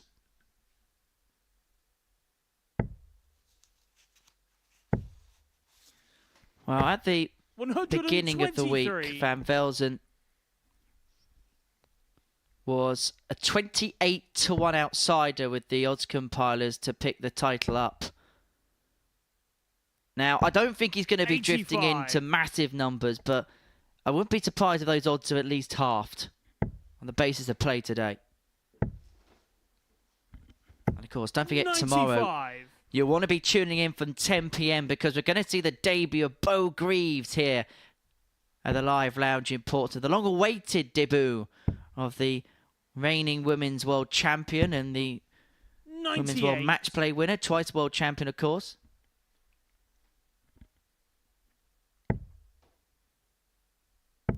£10 p.m. on the Super Series YouTube channel for that. 97.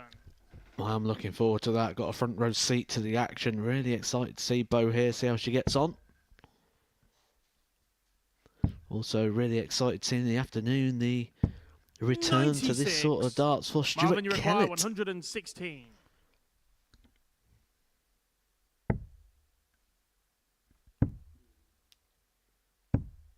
Oh, that was a 76. wild second one for Marvin. That's Sebastian, one you thing he require has had 82. this week, is a bit of a wild dart in him.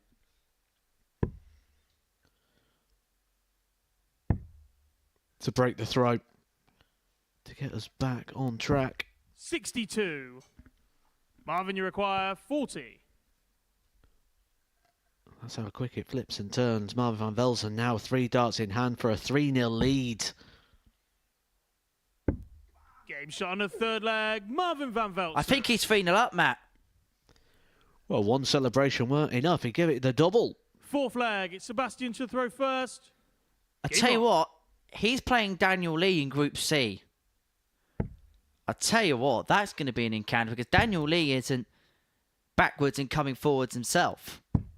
58. The more I see Van Velzen, the more I become impressed. He's got something, hasn't he? 135. He's growing into the experience here at the Super Series. We will see him again around about August time. He's won another qualifier to be here at the Super Series.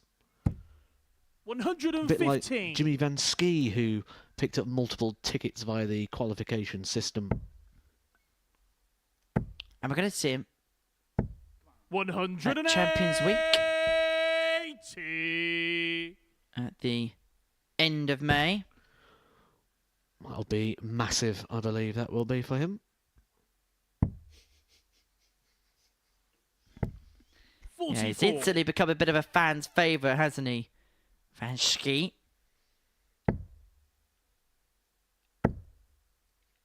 For Van Velzen here to put the hammer down. 140. This is an incredible performance, averaging just under 105, 3 from 6 on the doubles. There's not much not to like about this performance, and he could seal it here with a potential 11 dart leg.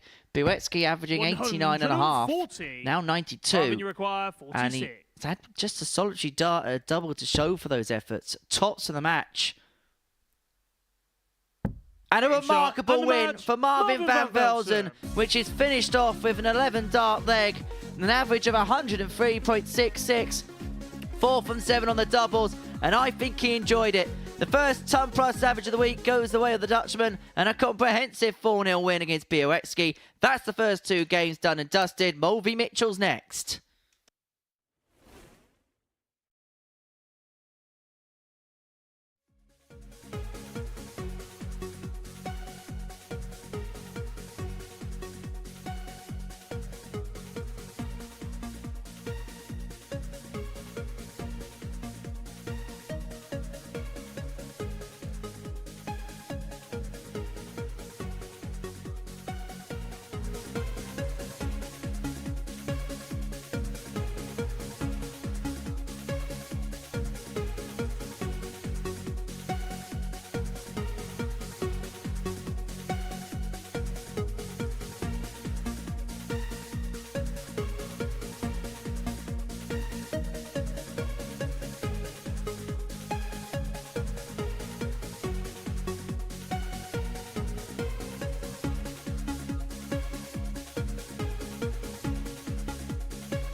Hi there, welcome back to the Modus Super Series with that man there. Scott Mitchell's on the cusp of qualification through to Saturday night's final. He lost his first game of the day, but then recovered to win his second 4-1 against Kevin Painter. That's the tail of the tape as far as Wednesday's concerned so far. And so let's see what that does as a consequence to the league standings. Mitchell leading the way, 22 points, 11 wins from his 12 matches so far. And Bialecki with defeat before the break 4-0 against Marvin van Velzen, who averaged 103.66, would mark the end of his hopes of making it through. But Van Velzen has put himself on the periphery of a potential spot in Group B on Thursday and Friday evening respectively. And so that could be a race very much up for interpretation. But it looks like Mitchell could be on the cusp of making it through to Saturday night. And if he beats Ray Mulvey in this particular match, well, it'll all be signed, sealed and delivered for the 2015 BDO champion of the world. But it should be stated that there's been glimpses of better stuff from Ray today. I think that all depends on which game you look at. If you look at that first game against Kevin Painter, he looked like a completely different player. 88.41 average, 4-0 demolition job of the artist. Followed that up with just a 72. But Mitchell looking to get the job mathematically First leg, done. it's Ray to throw first. Game on. And what we do know about Scott Mitchell, he won't look at the table and think I'm 6 points clear, I'm 13 legs clear.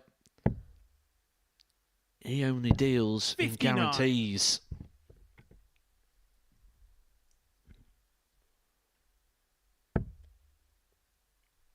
And I'd imagine that there will be some from the Dorset Massive that will make their way down to support Scott on Saturday evening. 121. Wonder whether we'll see Tommy Morris here on Saturday night if Scott qualifies. They're quite close buddies, aren't they? The pair. 81. Although I have to say they're best mates, but in terms of the way they play their games, it's two completely differentiating styles. 26.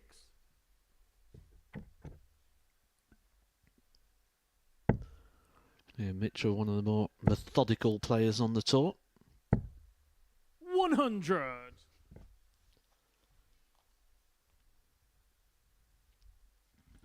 But the actual delivery of the dart isn't overly slow, is it? It's everything that goes with it.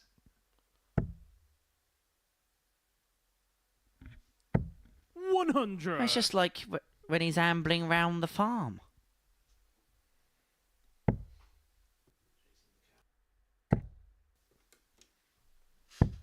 Well, he has been staying in Portsmouth, hasn't he? He went down the farm on Monday morning and then he been staying in a local accommodation. I wonder if he booked it to Wednesday and then thought, oh, He's heard you.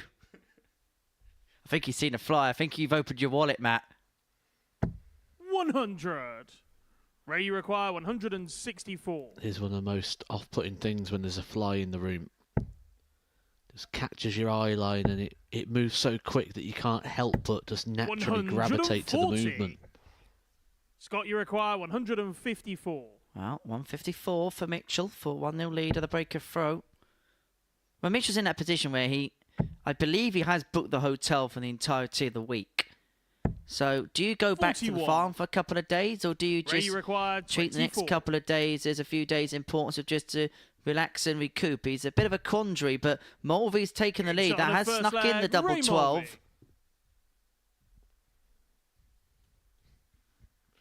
Second I'm leg, very it's Scott to confident throw that first. Scott Mitchell will Game be using whatever transportation he's got to get himself back home for a couple of days.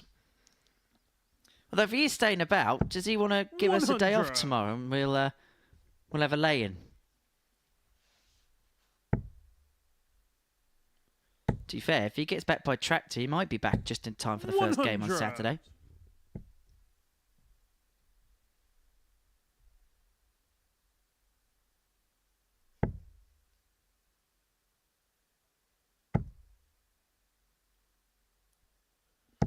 Maxi for Mitchell. 180. kind of been a real good game, but under the radar and under the surface. Mulvey averaging 94.89 and Mitchell in these early exchanges 95.43. I think a lot of that does come down to pace sometimes. You can have two players that are playing quite slow, averaging 100. It doesn't feel quite as good as watching two players that are playing really quick, averaging high 80s. 100.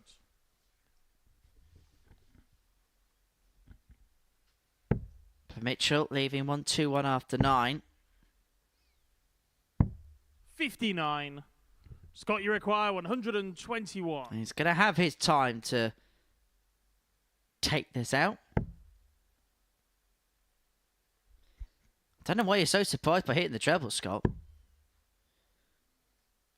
Wow, this is unlike Scott to 113.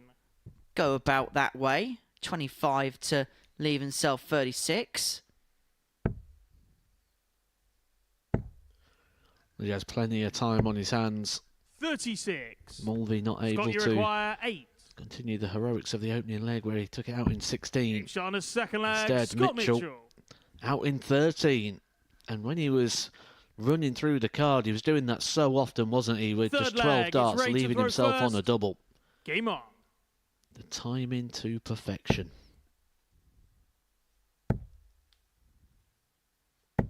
$125.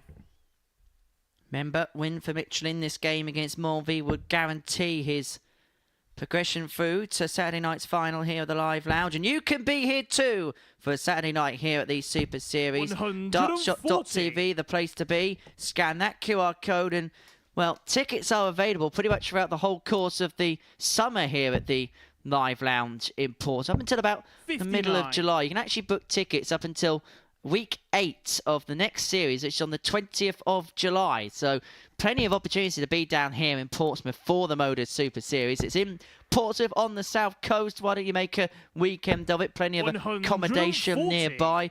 Number of hotels and guest houses nearby. Plenty of restaurants and places to have a quick bite to eat and a little drink before the action gets underway. It's a very good city to enjoy 99. some very good darts.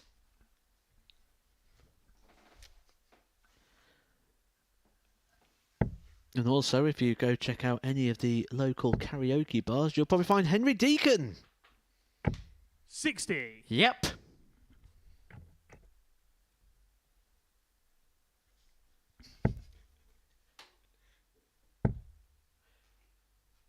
And of course, if you like, you might get a selfie with Matthew 60. Edgar. How much Scott, you you charging require for an autograph these days, Henry? 161. £10?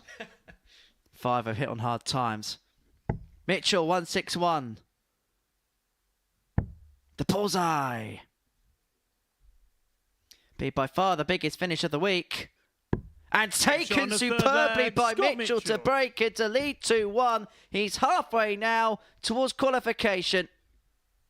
Fourth leg. It's Scott to throw first. Game on. Only the second ton top of the day.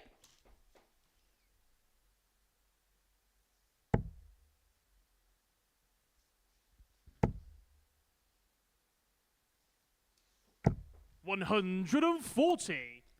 Well, from the 103 that we saw for Van Velzen in the last game, we're now seeing Mitchell here average 106.74. 100. It's all picked up a little bit, hasn't it, in regards to the standards? Exciting. 140. Back-to-back 140s for Mitchell. You just feel that that game Scott Mitchell lost early on, the first game he played today, Sebastian Bialecki, had he had a game or so to get into it and start finding the form he's now finding, would that have been a result that didn't cost Scott Mitchell that bit of history? He could still join the current history 60. makers. I don't mean Brendan Dolan, I mean the three players that have so far picked up the 14 wins from 15. 100. Couldn't do it again, Scott, could you he? require 161. Couldn't rinse and repeat, could the dog?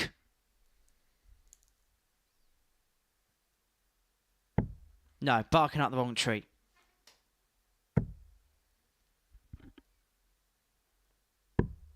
65. Ray, you require 121. Well, despite the brilliance of Mitchell, this is an opportunity for Mulvey here to square this game up at 2 apiece. He kept close order in this game. It could be one that edges beyond him if Scott, Mitchell you takes require out the 96. 96. May have to take it out with Mulvey on 64. Beautiful first start. Fantastic Shot on the second. It's a full flag. 14 Scott darter. It's a Mitchell. 96 out. It's 3 for 3 on the double to Mitchell. He leads 3-1, averaging 105, and he's a leg away Fifth from flag. Saturday It's Ray night. to throw first. Game on. It's almost as if Van Velzen hit that 103 average. Scott Mitchell 66. took offence by it. He's gone, okay.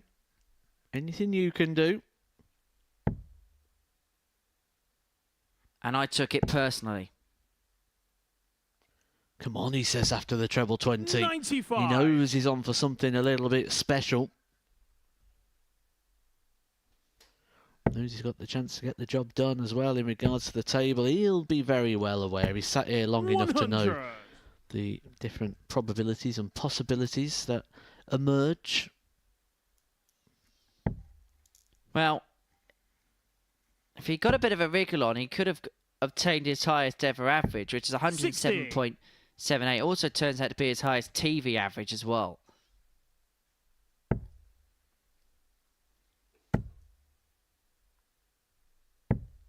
$45.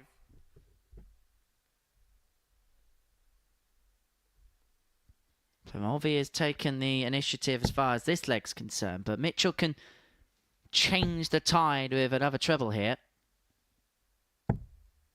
85.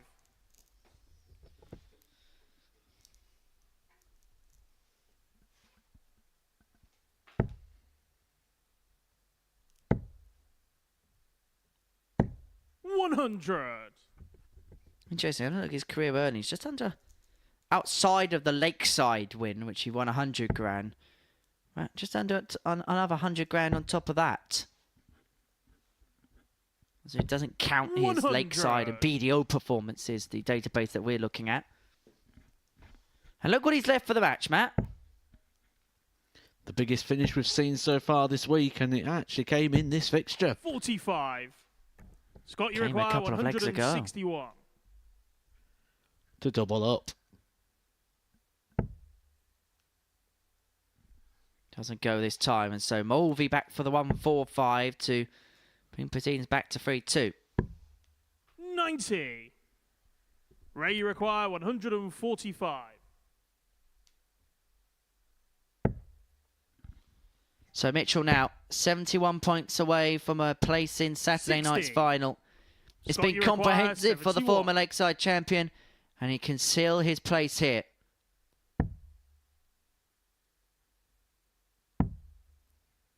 One dart at tops. 51. Doesn't go for Mitchell Ray, you require 85. to extend the game.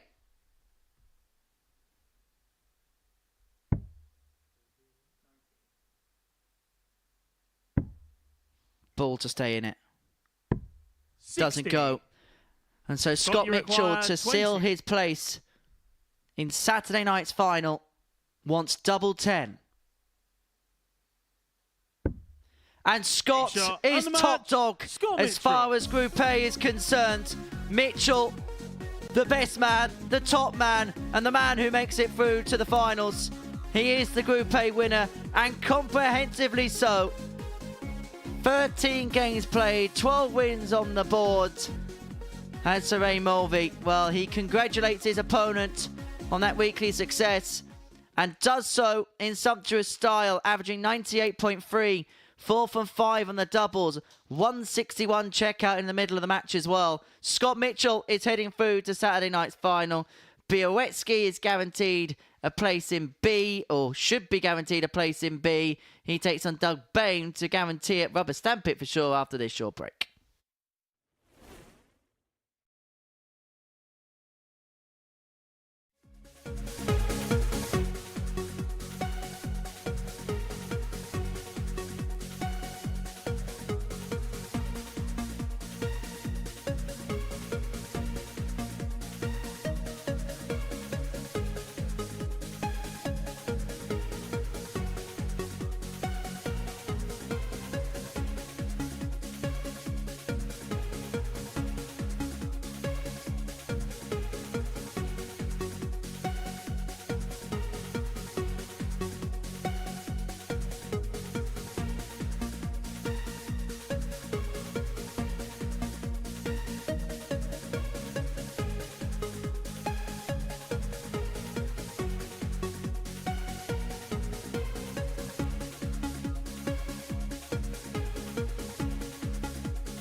Welcome back to the live lounge in Portsmouth, where Scott Mitchell has sealed his place through to the Modus Super Series finals come Saturday night. He got the better of Ray Mulvey by 4 legs to 1, averaging 98.3, getting a 161 in the process as well to seal his place into the final. So for Sebastian Bialecki, he's going to have to deal with Group B darts as far as Thursday and Friday evening is concerned. He takes on Doug Boehm, who still harbours the ambition to play in the evening session, and if he wins this particular encounter, will find himself a couple of points clear of... he'll find himself in the third place, 11 on points with Painter, but a couple of legs clear as far as the legs difference is concerned. Game on.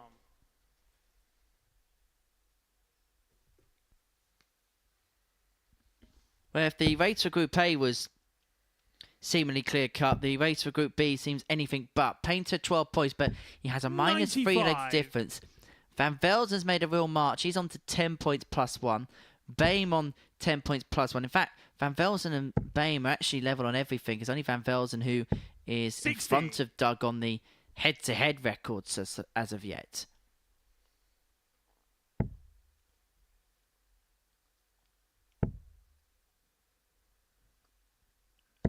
140. We know that Scott Mitchell is the winner of Group A now, and he is on to join the record of 14 wins, but it's now the race for Group B.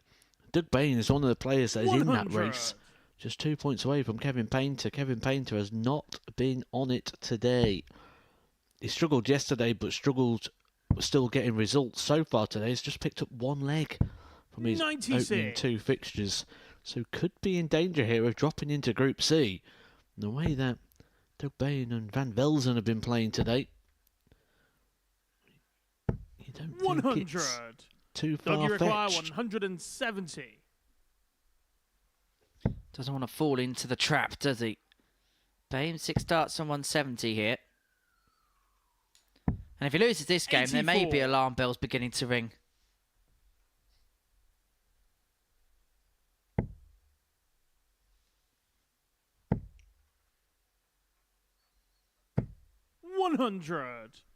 Doug, you require 86. Well, Feeney's got a little bit of time on his side here, but you expect him to look at the bullseye. Oh, it's in. 70. It doesn't go as Sebastian, Bialecki you require 141 to take out this opening leg. Sometimes the way the darts lie can 89. Doug, you require 16. just throw it off on the eye at times. Doug Boehm's darts lie very flat, if not pointing slightly down. Makes it inviting for a target like 88. No score. Sebastian, you The require invitation 52. not accepted on this occasion. Double 16 for Bialecki.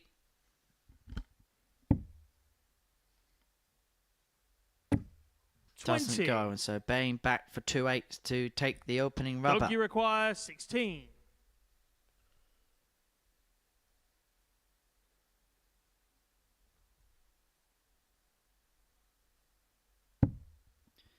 Two 4s.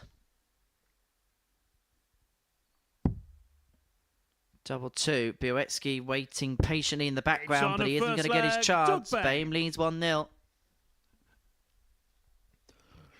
Just going back to my howler there Second on the leg. 18s. Sebastian to It throw first. reminds me very much of Game on. playing Justin Pipe, if you remember the Force. He used to have a very long dart, and he used to have some of the longest points. I think it was the maximum length of 58. point that he was allowed to have. And because his darts used to lie, and they used to go literally pointing down. There wasn't even level, they was literally laying down. I don't know how they hung into the board. That a lot of the time you'd look, but you had 96. no idea what he'd actually scored until the scorer had put it into the tablet. Remember one time looking up thinking, happy days, it's 60. He types in 180. 140.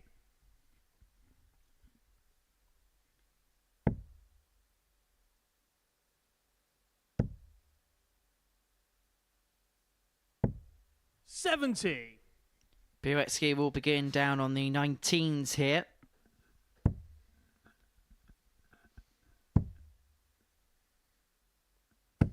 $133. 7 of them leaves himself on the big fish.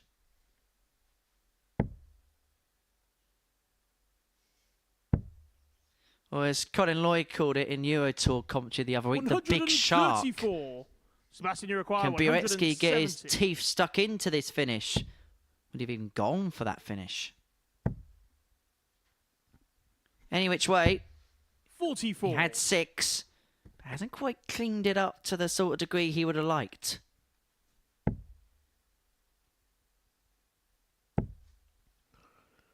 Well, if you like patterns, 95. when we look at this game, game Sebastian, you number require 3, 126. Sebastian Bialecki has lost it on Monday and Tuesday, throwing 87 averages. It's the bull. It's Shot on the beautiful second for leg, Bialecki Sebastian to level Bialecki. up at 1 apiece. Third leg. It's Doug to throw first. Game on. Well, these are the 2 players now that are most likely to hit a tumblers checkout. We haven't seen too many of them so far this week. 14 30. in total, but 8 of them have been by the 2 players on stage now. Sebastian Bialecki hitting 4, 2 106s for the match, a 118 and a 126. 78. The Boehm 116, 111, 114 and a 120 also for the match.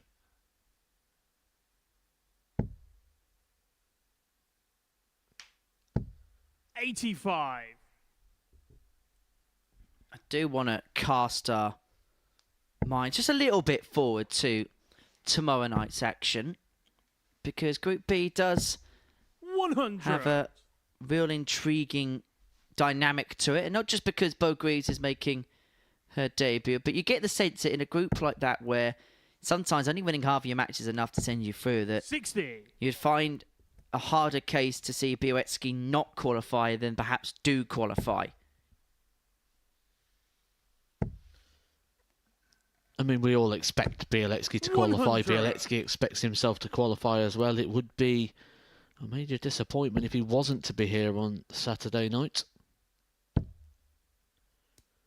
we have had it before, where one of the fancied runners 86. hasn't even made it. Remember, Jim McEwen came in as the weekly favourite once and didn't even make the Saturday.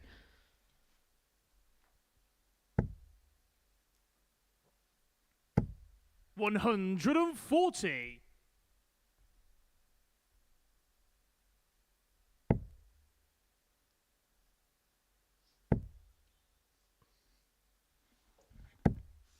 $83. Well, Boehm Sebastian, you here is require 83. all at sea, and Bialecki can mop up on the 83. The bull again. Oh, he has Shot it on the a third string, leg, doesn't he, Sebastian Bialecki? Breaks the Boehm throw and leads 2-1. Fourth flag. It's Sebastian to throw first. Game on.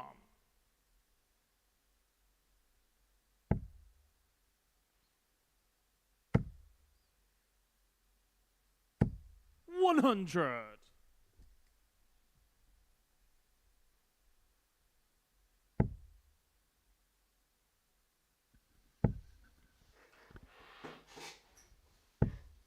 $85. Bialecki here averaging 92.41. And the midway point of the match, 2 from 4 on the doubles. 60. Yesterday, his numbers were 86.18 in terms of daily average, 17 hits from 56 attempts. That not too far, only a couple of points out from day one. He won the same number of legs, 17, that was from 81. 54 hits, and 88.5 the average overall. So we kind of know, really, the level that Bialecki is going to provide us. And actually, so far today, he's played a 135. couple of points above that, Mo.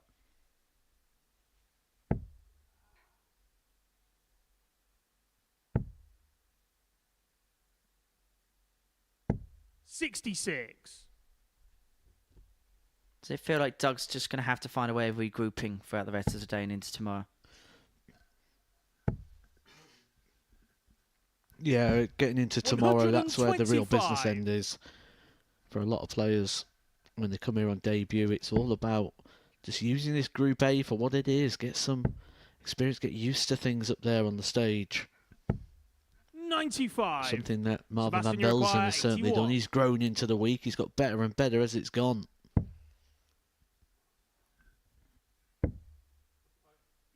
Does feel like the air of a slow burning week. 17 left for Bialecki. Boehm not on a finish. 65. He is himself on double 8 upon his return. I think it could be one of those weeks where the best night's a Saturday night. Just feels like it's brewing up that way, doesn't it? Oh, I do love a Saturday night. The jeopardy that it possesses. 134. There'll be a lot of people Sebastian Uruguay, this week that 16. believe they should be there. There can only be 6. Well, now there's only 5 slots left. Scott Mitchell's already taken one of those. Game shot on a Sebastian 4 flag. Bialecki Sebastian takes the leg. Bialecki. Puts himself a leg away from putting himself into Group B. 5th flag. It's Doug to throw first. Game on. And of course, Mitchell, we were having a look this morning, has actually now gone favourite to win the week with the odds compilers. He's moved into 60. 10 to 3. Bialecki's moved out to 4 to 1 now to go on and take the weekly glory. Same price as Bo Greaves, who makes her debut here tomorrow night. 57. And look, there's a possibility that if Greaves qualifies and Mitchell we know is already through, that you can see 2 world champions here on Saturday night. And if you scan this QR code, which is going to magically appear on the 100. screen, abracadabra. Oh no. We've lost the machine. We've lost the QR code machine. There it is. It lives. 100. It lives. If you scan that QR code, it'll send you over to dartshot.tv and you could watch 2 world champions go toe to toe on Saturday night if Greaves qualifies. 85. Of course, former world finalist in painter. Potentially one of the best young players in the world in Bialecki. Might not be a bad Saturday night 44. to be here. And if Adam Lipscomb qualifies, well, you ain't getting a ticket for the place.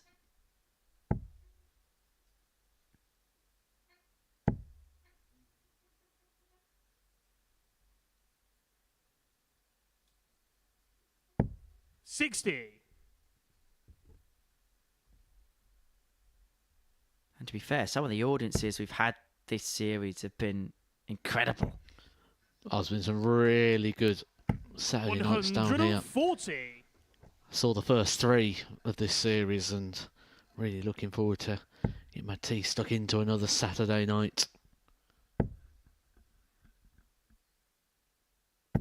140. Sebastian Oh, Uruguay, Boehm needs himself on 160. 56. This would be some way to win it for Bialecki. Another one of them.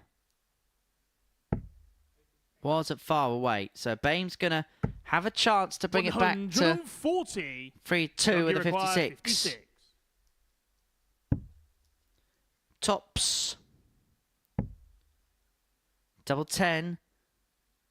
With Bialecki sat on that double to win the match if he misses this dart. 36. And there is a mistake. And it Sebastian allows Uruguay, Bialecki 20. back in. Game And shot, allows and the match, Bialecki to win. Sebastian Bialecki. It's a 4-1 success and it guarantees Bolt's place in Group B on Thursday and Friday night.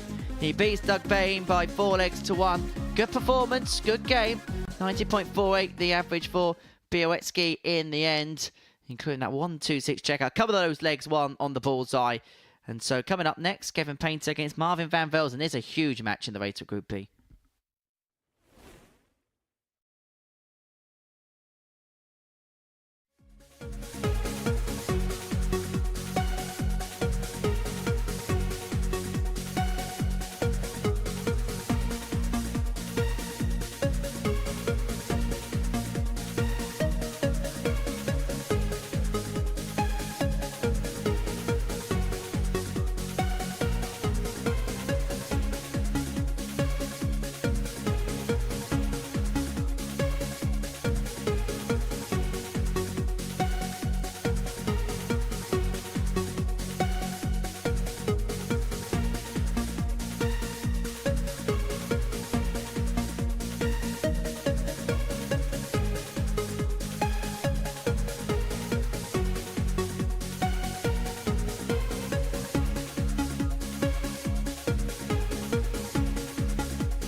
Welcome back to the live lounge here in Portsmouth, where before the break, Sebastian Bialecki got the better of Doug Boehm by 4-1. It's up for us. The final game from the middle round of fixtures sees Marvin van Velzen and Kevin Painter go toe-to-toe. Now, this could be a seismic game in terms of the race for Group B darts. Now, Painter finds himself on 12 points, -3 in terms of the legs difference. Van Velzen, 10 points +1 in that particular bracket. And so a win here for Van Velzen would put him third in the table. So in that final Group B slot with a couple of rounds of matches left to play. And in those last couple of rounds, Van Velzen's got to take on Mulvey and Mitchell, whilst Painter takes on Bialecki and Boehm. And so when you consider the fact that you'd say that both players got to win one, lose one potential First scenario it's Kevin to throw first. in their final Game couple, on. it really could come down to this. And the darts have gone back to what he had earlier on in the day. 60. He did use some Nathan Aspinall darts in the last game, but hasn't stuck with those following defeat by 4-1 to Scott Mitchell. 140.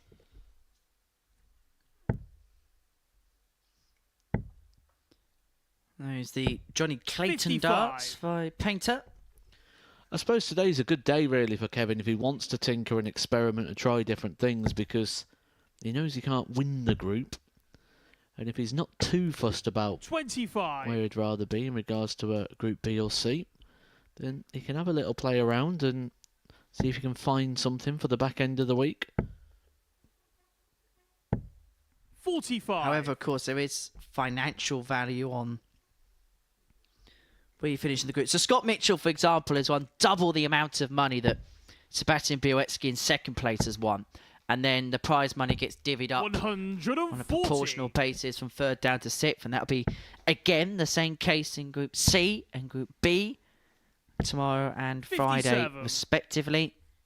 And then it'll all be down to performance on Saturday night to see who picks up the big check and a place at Champions Week, where so far in Series 7 we've got quite a cosmopolitan 59. field as far as the big week is concerned. Reece Robinson, Conor Heenahan, Bradley Roos, Neil Duff, Andreas Harrison, Jimmy Van Schie, 54. Bradley Brooks and Marvin Kieran require Tierney have all won their places 137. through. At least the runners-up is just as good as the Champions Week. In fact, the two grand finalists from last time are in there. 97. Oh, Van Velzen's left tops for the break of throw, and Painter a long way back on throw. 74. He's Marvin, left you himself on a require finish, 40. but he may not get a go. Van Velzen's finishing has improved tenfold today.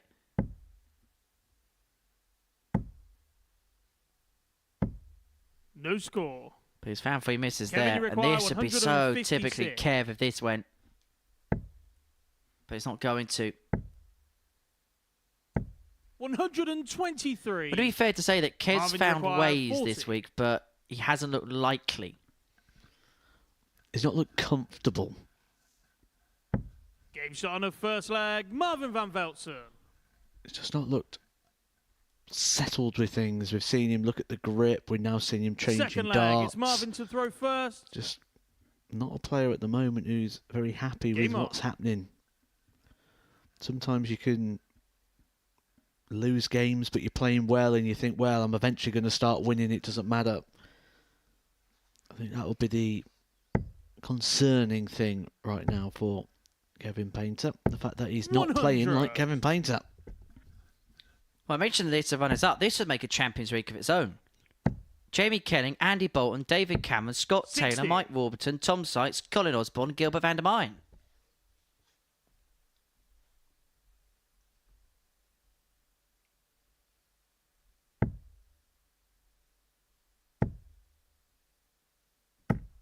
$100. There'll be some players in there that will feel mightily unlucky, particularly Bolton. That week where you had Heenahan in there, Justin 60. Smith in there, Danny Jansen in there. I mean, the whole week from top to tail, that week too. Well, we did the second half of it together, didn't we, Matt? And It was possibly one of the best weeks, pound for pound, I think we've actually had under this week. And I'm not just saying that under a recency bias point of view. 140. The final 6, Conor Heenahan, Andy Bolton, Carlo Vampire, Justin Smith, Danny Jansen, Darren Armstrong. The players that didn't qualify, Mike Norton, who played well, didn't get any breaks. 134. Lee Cox, Derek Marvin, you Coulson, who require was so good, Jack 161. Mel, Louis Williams, and former finalist Alex Small. I've already seen this pin today. 137. There it is again, double after 12. The scoring is just so good of Van Velzen. 59.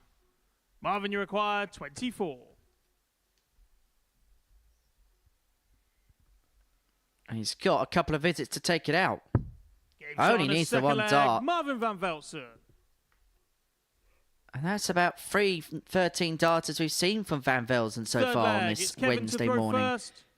Game on. 93-94 the average, and he's just severely outscoring Kev. The scoring power pack just represents a 55. real chasm, doesn't it? Kevin just not being there today. Not being at the races. He's only won the one leg 81. so far. That is one leg won out of the 11 that he has played.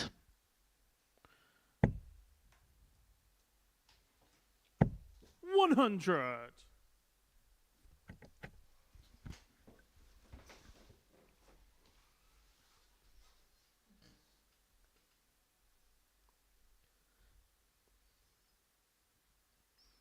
Well, Van Velzen is flying high today, isn't he? Flying so high, he could probably reach the sky, could the 120. Dutchman, although not quite the towering heights of Jimmy Van Ski that we saw here a few weeks ago. Can you imagine a game between him and Cordecker? You wouldn't need to be adjusting the cameras though, would you? That's one of the issues we tend to find with the taller players, the ups and the downs.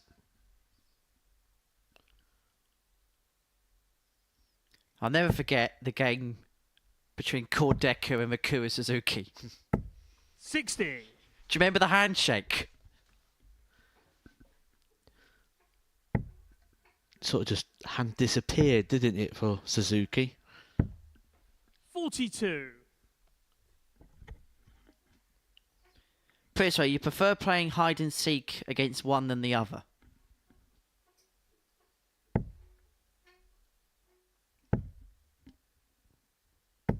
$60. I used to play hide and seek at school, but no one ever found me.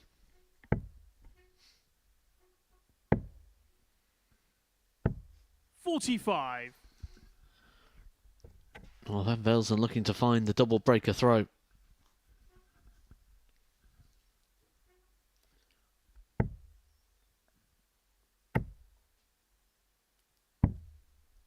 $94. And he is there, poised once again.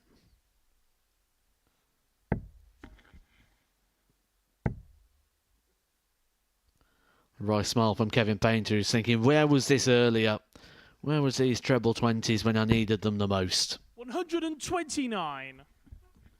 Marvin, you require 86. For 3-0.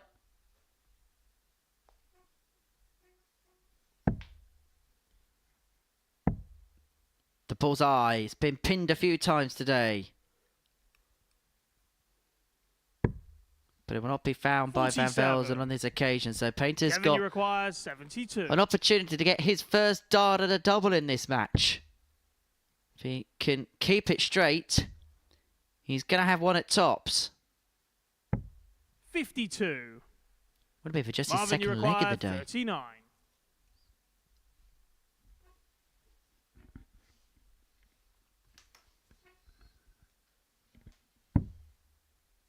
Double 16.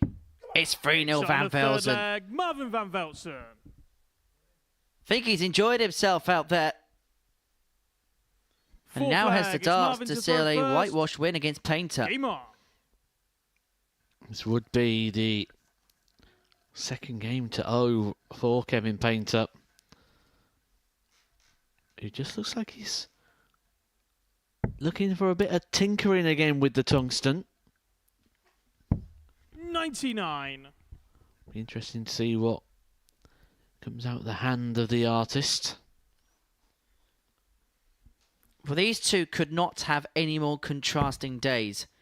Painter has only won a leg today, and Van Velzen's only dropped 81.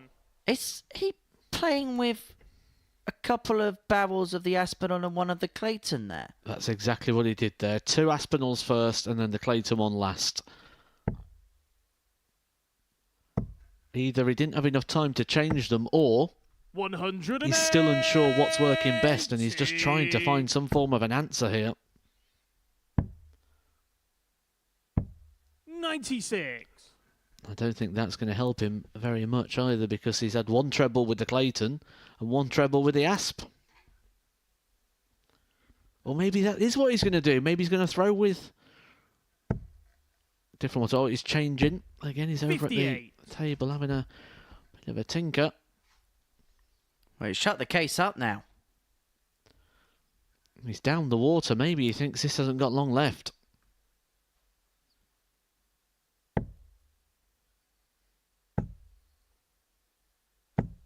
$100. Marvin, you require 164.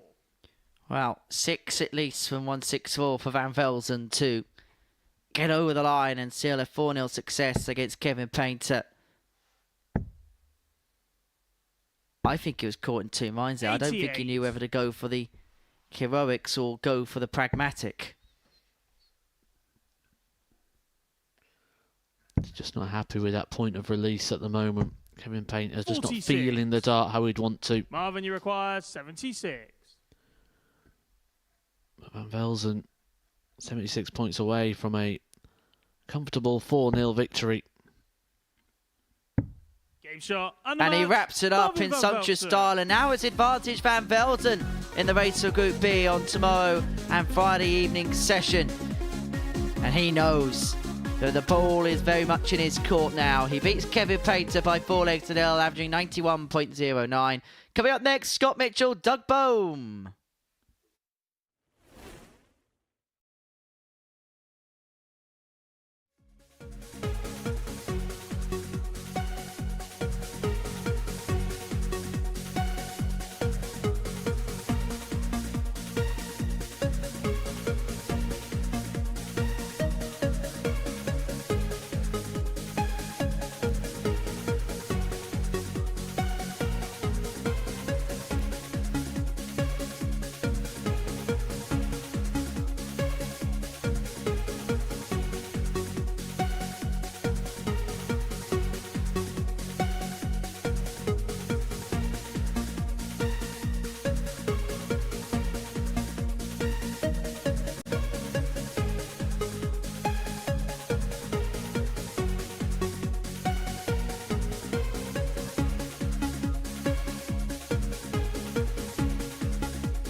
Welcome back to the Modus Super Series, where 3 rounds of fixtures have been completed. Marvin van Velzen got the better of Kevin Painter by 4-0 before the break. So the top 2 are confirmed. Scott Mitchell, top of the table. Sebastian Bialecki in second place. The race is now to see who gets into Group B. And now it's advantage Marvin van Velzen. 12 points to his name, following a perfect day up to press as Painter on the other side of the coin is yet to pick up a win so far on day 3. Well, these two have been quite good mates over the course of the last few days, Doug Boehm and Scott Mitchell. They've been enjoying a carvery together on Monday evening, sharing the hockey together on Tuesday and Wednesday, but they could be apart on Thursday, Friday, but they're hoping not Saturday before they chill on Sunday. What do we expect to see from this encounter? Because by the way today's gone, you'd have Mitchell as a heavy favourite. I think that's not just today. I think that's the basis of the week so far. However, how much intensity is still in the Scott Mitchell game now? He knows he's won the group. Game on. He knows he can't break that record and be the only player to win all the games. So will that mean that he's just going to lose a little bit of the intensity? 45.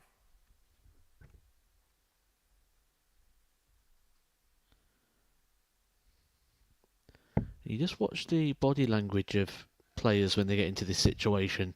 What you're looking for is those little moments of distraction. 93. It's where they're sort of looking around the room a lot, where they're not quite in that same sort of zone.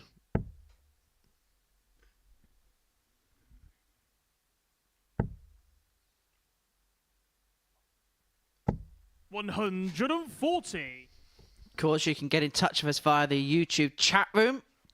Send your comments and observations and tell us where you're watching from today. And also, another topic of conversation, tell us about the players that you'd like to see here in Series 8. There might be 1 or 2 new names that we haven't seen before, and we may, if there's any popular suggestions, put them forward to our team, and who knows, you may see them in Series 8. So do suggest your players for them and where you're tuning into us from.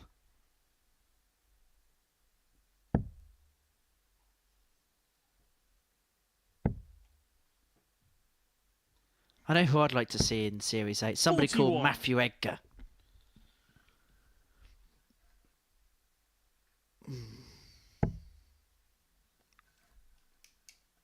Likely not for Series 8. But I will be here. 140. Do you know there's someone I would really like to see? And I just don't think it's going to happen. Go on. The record-breaking, history-making, 16-time champion of the world, 140. Phil Taylor. Scott, you require 36. Yeah, I think it's one of those where I think we'd love to see happen, but I think practically, just I don't think will be the case. Which is a shame. He has been in this building. He was here on opening night. 27. Doug, you require 127. The only way I think he would have ever played here would have been in a Group B. A week, I think, would have been too much for him, but...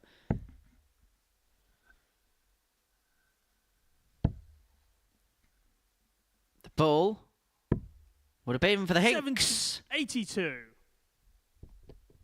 Scott, you require 9.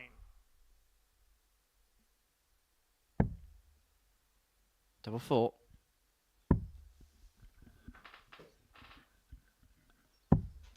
One. Doesn't go. Doug, you require 45.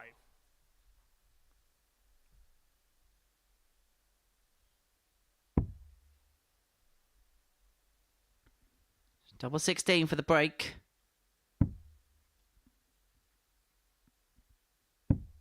13. Doesn't go, and you can hear what Doug felt Scott, you about that. require 8. 2 4s for 1-0. So already spurned a handful of opportunities at the Shot on double, the but he first won't leg, spurn a Scott 7th one Mitchell. by. We mentioned about the possibility of Phil Taylor playing. I think if it was going to happen, it would Second have happened leg, in it's Doug to throw preparation for first. the Seniors Game World on. Championship, that being Phil's last event at the Circus Tavern. I feel that that may have been the moment we was going to see him, if we was ever going to see him here in Portsmouth. 42.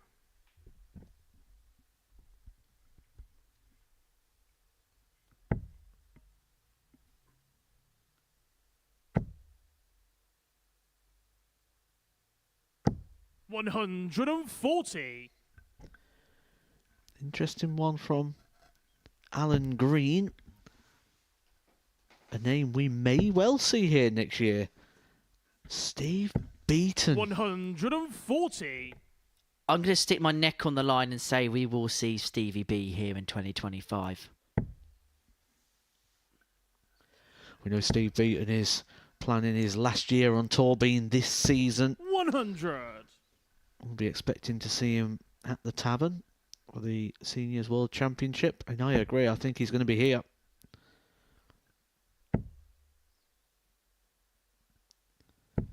A few people hoping to see Richie Burnett, the Prince of Wales. Well, that's just guaranteed entertainment. Although we may have to change the way that we show the darts in the board and maybe just 60. show Burnett from the back of the hockey instead of the front of the hockey just to see the kickouts. I've been told in my ear by our director that there's already been prepared a specialist camera for Richie Burnett. 140. Should he play here at the Super Series?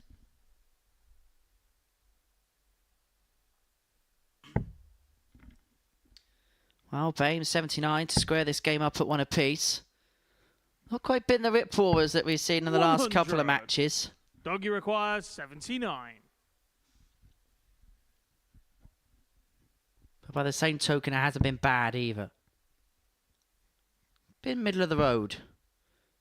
Top of the board. 59. Just sags low. Scott, you require 101.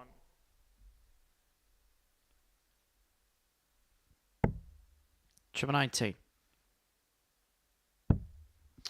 Wood left double 12. Bay back to square up. Double 10. 57. He himself has Doggy missed 4 required darts that are double in 20. this game.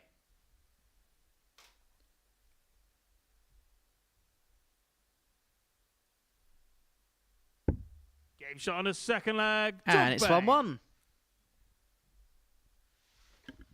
Let's have a look. Third leg. It's Scott to throw first. Game on. Yeah, Benny Charles watching for Perth, Australia. Richie Burnett's the player he'd like to see. Mike Warburton, 100. Steve Beaton, Richie Burnett, and Chris Mason, the other suggestion from Alan Green. Now, Mason's already pretty much said that that's probably not going to be the case this year. I mean, I've said this a lot of times. I think I'd like to see Rhiannon Sullivan play in the Group C campaign. I wouldn't mind seeing Greg Ritchie back because I thought he played well when he was down here at the beginning of the series. I think he's played well enough to deserve another go. And Derek Coulson, definitely another one in that particular 100. case. And Jamie Atkins last week deserves another bite at it, in my opinion.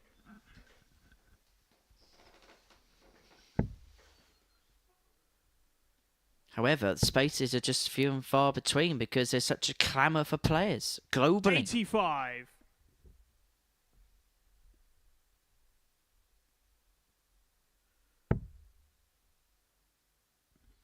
Kevin Pryor, Dean Winstanley. What do we know what Dean's doing at this present moment in time?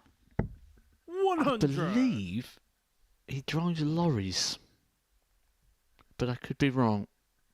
If anyone does know the answer to that, please do let us know. I believe he went back to driving lorries after a shoulder issue.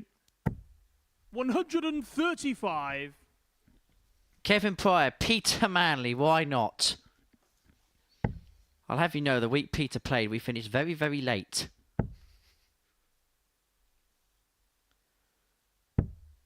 $127. Doggy require 156. 156 for Bain to lead 2-1 with a break.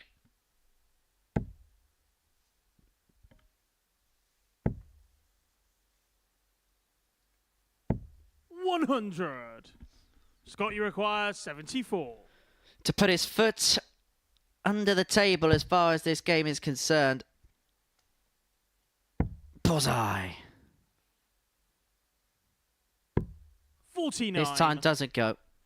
Doggy require 56.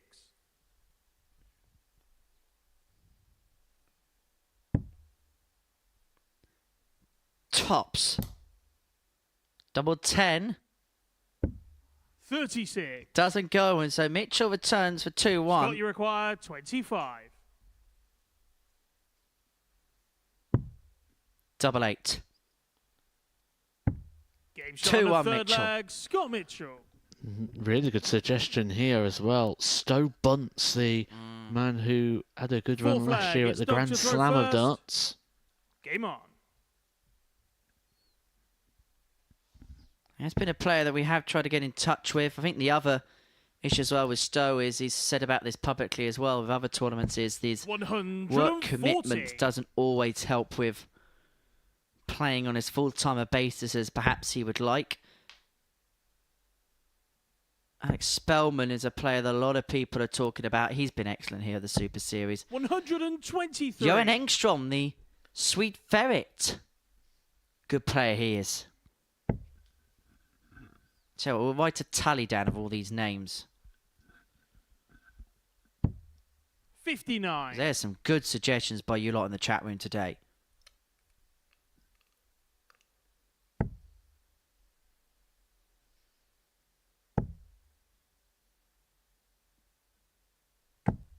Max Mitchell now threatening the break.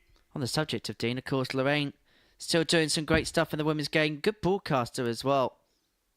Very good. Talks a very good game as well as playing a very good game. 98. Does a lot of work with the elite program, doesn't she, Lorraine, and helping a lot of the youth players in terms of development and tutelage. 98. And Darryl Fitton lead that particular campaigns. One of the areas where darts really has professionalised. But Mitchell 57. here left a ton after Scott, 9 you on require for 100. a potential 11 dart leg to lead 3-1. And his left tops.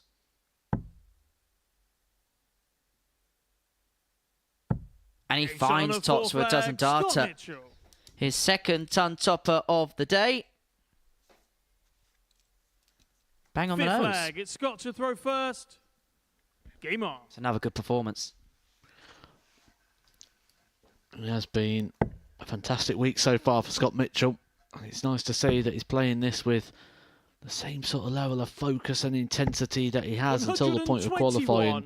There is still that bit where you can join the 14 club, which is the most wins anybody's ever got in a Group A campaign.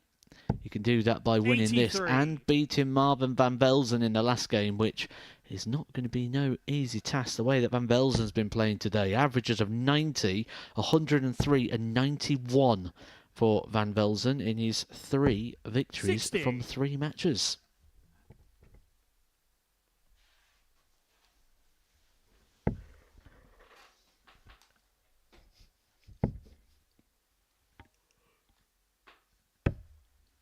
$99.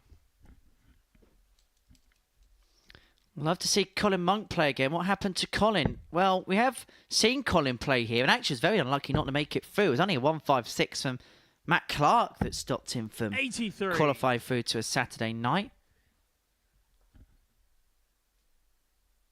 A couple of people saying John Park. Now, he has played it at the Supers. He's actually playing some good stuff this year.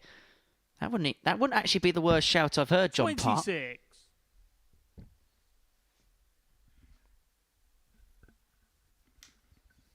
Keep them coming in the chat room. We'll keep this our topic of discussion for the rest of the day. Paul Lim is one that I'm being told in my ear. 97.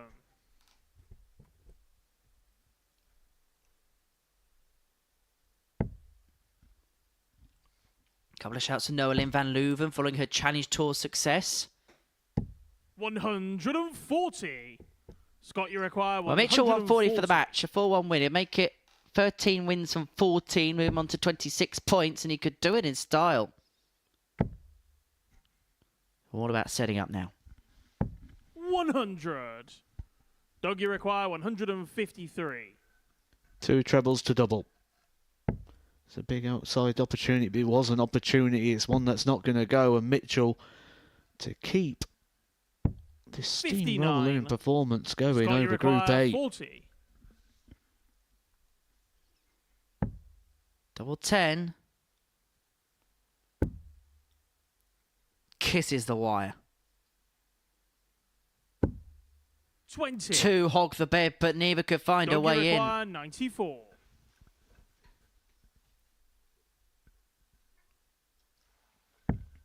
Goes the more traditional, the more aggressive route. 84. Scott, you require 20. For a 4-1 win.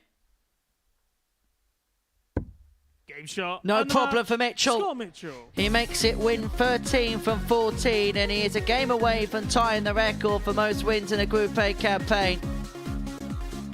88.95 the average in the end for Scotty Dog, despite missing 11 darts and a double. He's a happy camper. And he is oh so close to making history now. That's the tail of the tape from that match. Coming up after the break, Marvin van Velzen up against Ray Mulvey.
Welcome back to the Modus Super Series, where the two ADC qualifiers in Group A go toe-to-toe as Marvin van Velzen takes on Ray Mulvey. Before the break, Scott Mitchell kept up his near-perfect record as far as the group is concerned, getting the better of Doug Boehm by 4 legs to 1. Another impressive performance, that by Scotty Dog. Now, don't know what's gone on here. I think there's... Oh, no! There's an animal on stage, there's a fly on stage, and I think it's bit the dust, quite literally. I think what's happened there is the flight of Ray Mulvey came out and actually got stuck to the stage set. So Jack was just giving it a bit of a whack there to get the flight back down again and retrieve the equipment. So Ray Mulvey can crack on. You don't want to be playing with 2 darts, you don't want to be doing a Callan Rids. I think what we've learned already in this match is you don't want to be on the other end of a Jack Garwood smack. Because that sounded like it would hurt. First leg, it's Marvin to throw first. Game on. Out of the referees, Matt, which one do you reckon would have the hardest punch?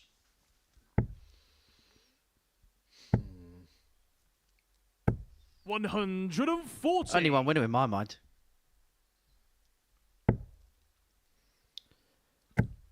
Who are you going with? Has to be Marco Meyer. 31. Yeah. Meyer would beat Owen Binks out of his pinky. 100. Charlie, I reckon Charlie would surprise you a little bit. I think he'd surprise you a little bit. 140. I think Hinks has got a bit of a right hook.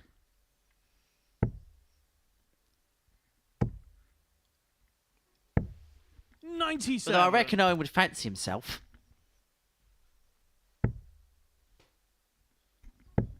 He'd have to put his Stone Island jacket on, though, beforehand. 140. Anyway, 164 for Van Velzen to take out the opening 164. leg. Mulvey threatening the break.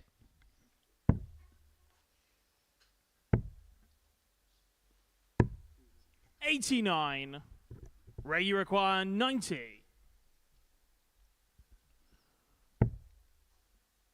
That eliminates the chance of going single to Bull. To slip into the 5 with the opening dart. 41. Marvin, you require Van 75. Velzen, who's been perfect so far today, won all 3 of his fixtures. Playing very well in them.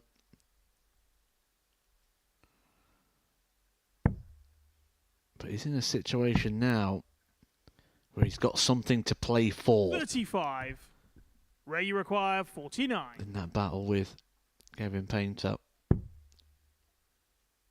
for that 3rd position, that Group B place. Had to waste a dart there. Ray Mulvey missing the Shot on board, but first leg, Ray Mulvey. tidies it up.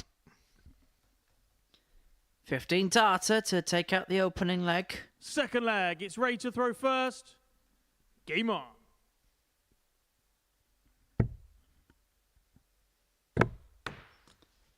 Don't forget, 120. our chat room will ask you for players you'd like to see here at the Modus Super Series. Tell you what, this is a 58. great idea for a group. This from Alan Green. Have a listen to this. Andreas Harrison, Darryl Pilgrim, Bo Grease, Mike Warburton, 100. Scott Taylor, Jacob Taylor. Sign me up.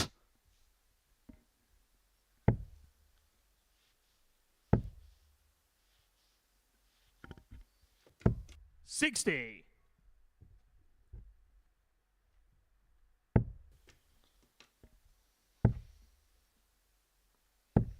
$81.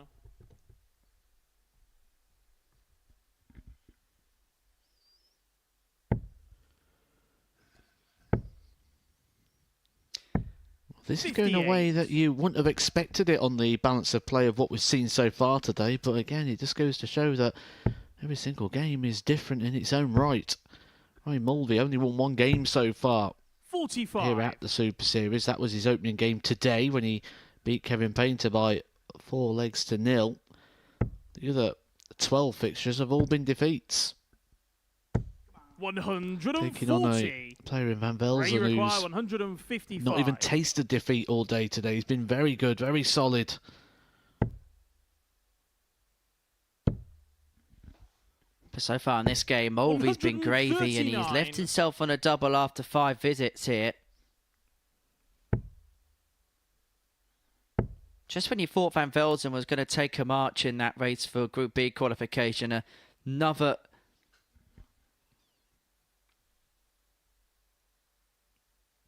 potential change in the storyline could 75. emerge. Ray, you require 16. 2-8 for Mulvey. For Game's 2-0 on the lead. Second leg, Ray Mulvey. Van Velzen here is in a spot of bother. Third leg, it's Marvin to throw first. Game on.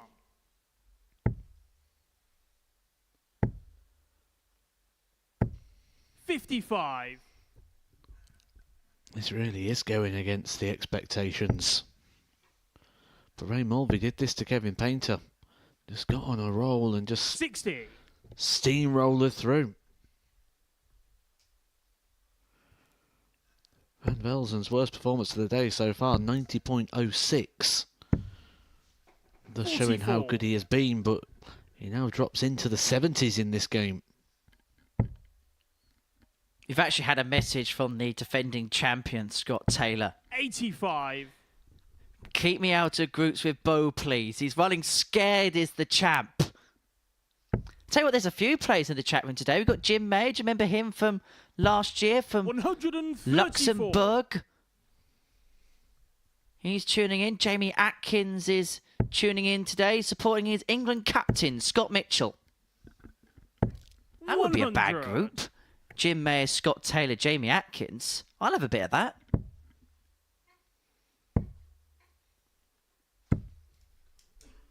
$117.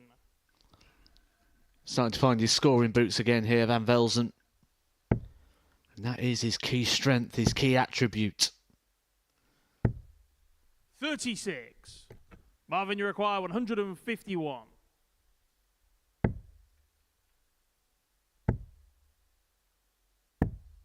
$93. Well, to pull one back. But under how much pressure? 120. Well, Marvin, you we mentioned require earlier on he 58. loses a lot of darts. Does Ray Mulvey, and he's lost a couple in this game as well. Game shot on a third leg. Marvin van Velzen. There's that celebration, that raw return for Van Velzen. Here's the player that's got it all to play Full for. Ray flag, it's Mulvey ready to knows throw what he's going to first. be doing. He's going to be here Game tomorrow and Friday at 1 o'clock, battling out in Group C to try and book his place alongside Scott Mitchell on Saturday night. 59. And Velzen is battling for a place in Group B right now. Group B, a mathematical advantage, 60.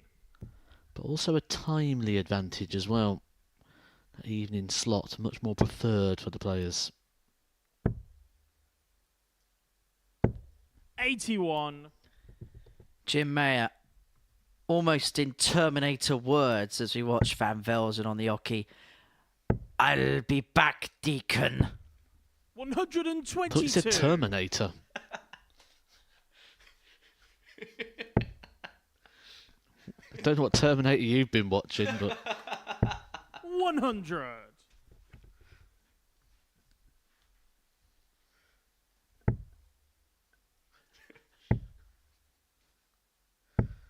$55.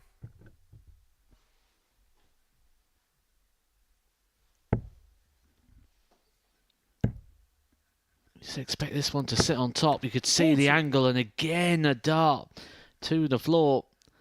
Needs to puff out those flights. Those flights just being non-squared. I mean, they're small enough as it is, and they just can't take clattering into the tungsten, but 38. seems to be a game there's been a lot of picking up. They need to get one of those Dennis Ovens picky-uppy sticks. Someone's got a hammer at the back of the board, didn't they? 85. The thing is, the whole setup just doesn't it kind of promotes it, because you've got that small flight on the back, and then the way in which the actual barrel sort of bubbles out just sort of promotes the tungsten clattering into each other, 97. and without that sort of stability Ray, of the require flight at 136. the back, he's always going to be picking up a few extra darts than most, especially when he's got them so flat. 100. Tunley's on Marvin, you double require 18. 129.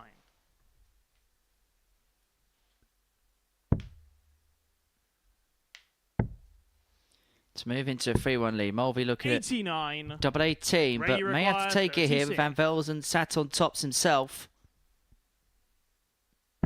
Game shot There's on no the full mistake. flag. Mulvey Ray moves Mulvey. 3-1 to the goods and a leg away from victory in this particular contest. Fifth leg. It's Marvin to throw first. Game on.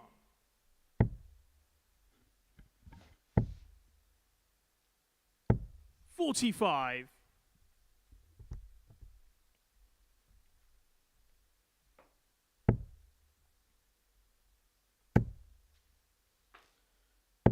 100. Good start to the leg for Mulvey.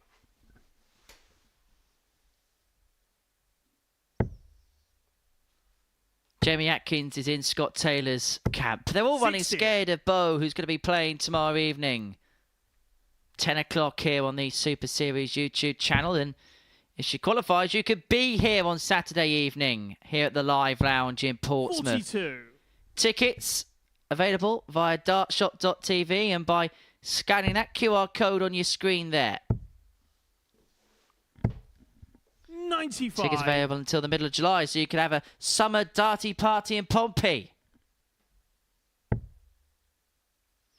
Of course, both of these players qualifying through the 100. ADC route.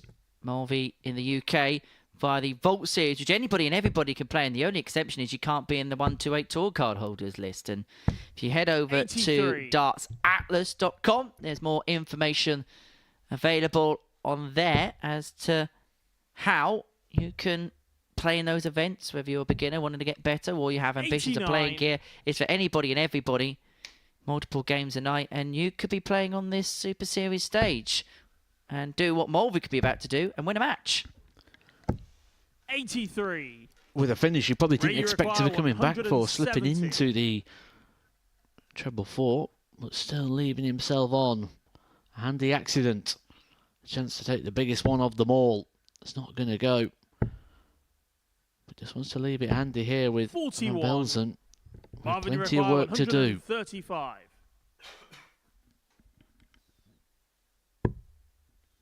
Treble for the ball. Not to be, so Mulvey's going to come back 51. for on top of his Ready, own to require get the job done. 129. Treble 20 for ball. Nowhere near. 40. Marvin, you require 84. It's a little bit hard when the finishing line comes into sight, doesn't it? And it's a position Ray Mulvey's not really been in too many times. Bullseye to save it for Marvin Van Velzen. Game Took shot his on the fifth time and then he flag, found Marvin it. Van Velzen. Back to 3-2. Mulvey throws for the match. Sixth leg, it's Ray to throw first. Game on. That would have been a bonus leg there for Ray Mulvey. He'd have always been eyeing this one up 85. as the leg to get it done. The leg where he has the advantage of throwing first. But we know that Van Velzen can reel things off pretty quick. 134. Has that spring in his step once again.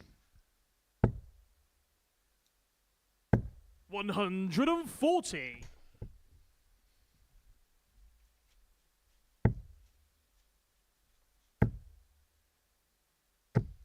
45.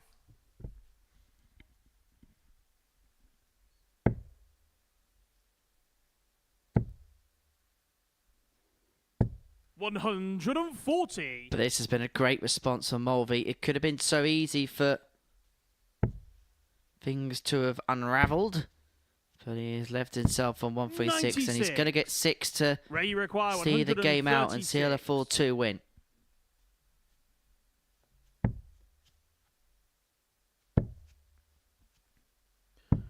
Fantastic leg, 96. fantastic setup play here from Mulvey. Will get match darts. He was in this position earlier on against Kevin Painter, and it only took him one to get the job done. 27. Just the second time Ray, you he's had require match darts 40. this week.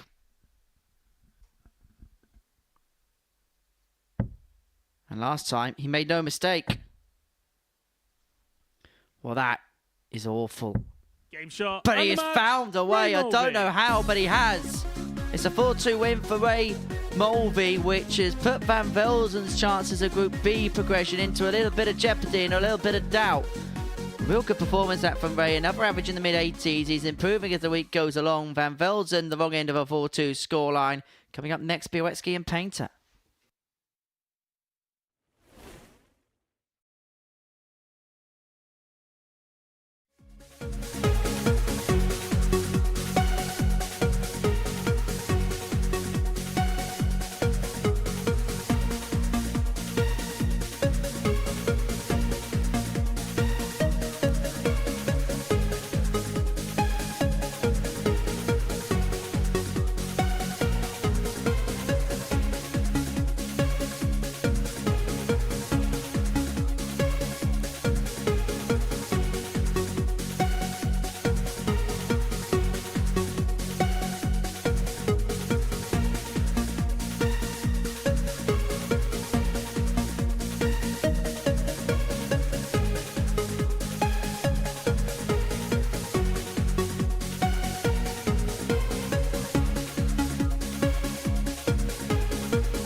Welcome back to the Modus Super Series, where before the break, Ray Mulvey got the better of Marvin van Velzen by 4 legs to 2, averaging 85.36 and 4 out of 7.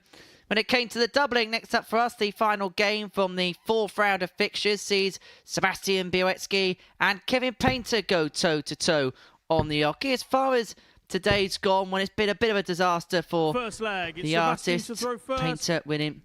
Game on. Oh, just the solitary couple of legs in proceedings as far as today's gone. Wise for Bialecki. He was the first player to defeat Scott Mitchell, but then went on to lose 4-0 to Marvin van Velzen. Although in fairness, van Velzen did average in excess of 103.5 in that fixture. Recovered to beat Doug Boehm with a 90 average and a 4-1 win ensued.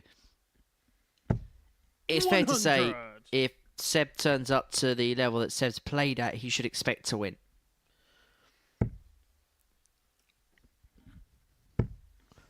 Yeah, the Sebastian Bialecki been very good, solid, 80. consistent today, and doing some big things at right times as well, with that 126 and 106 out for the match as well. But Kevin Painter has been tinkering a little bit with the equipment. We can see here that he's using 140. the Johnny Clayton darts. He started with those, he moved to the Aspinalls, then he had half and half. He used 2 of the Aspinalls and 1 of Clayton's in the same throw, and now back to something more conventional. 180. Big maximum there for Bialecki, but doesn't leave him on a finish. 57.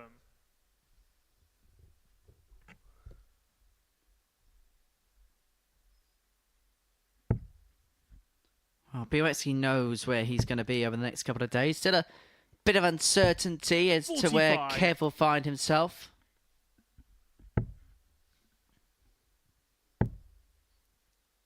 Has to win this game, you feel. Probably has to win 41. the remainder from here on Sebastian, in. you But the require fact that Van Velzen 118. lost that last game to Ray has given him somewhat of a lifeline.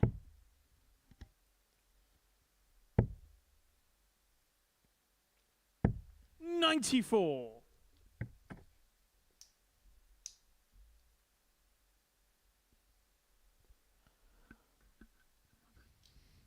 Would have been a very hard day for the players today. They knew that Scott Mitchell was a runaway leader. And Scott Mitchell is just a 97. game away Sebastian, you from require 24. levelling up that record. 28 points from a Group A campaign, been done by 3 players previously.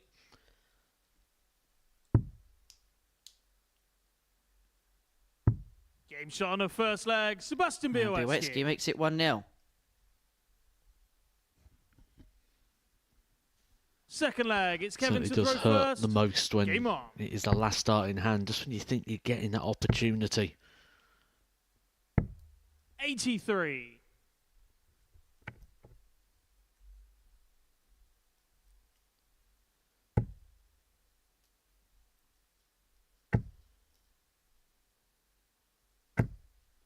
$90.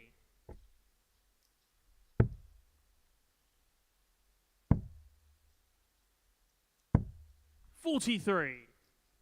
Well, whatever Kevin does, he's going to have to stick with it from here on in. Only Bialecki's bought a set on stage, has bought a case on stage.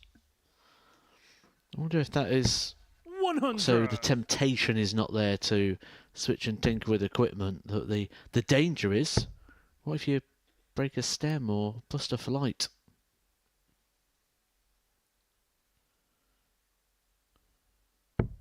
$26.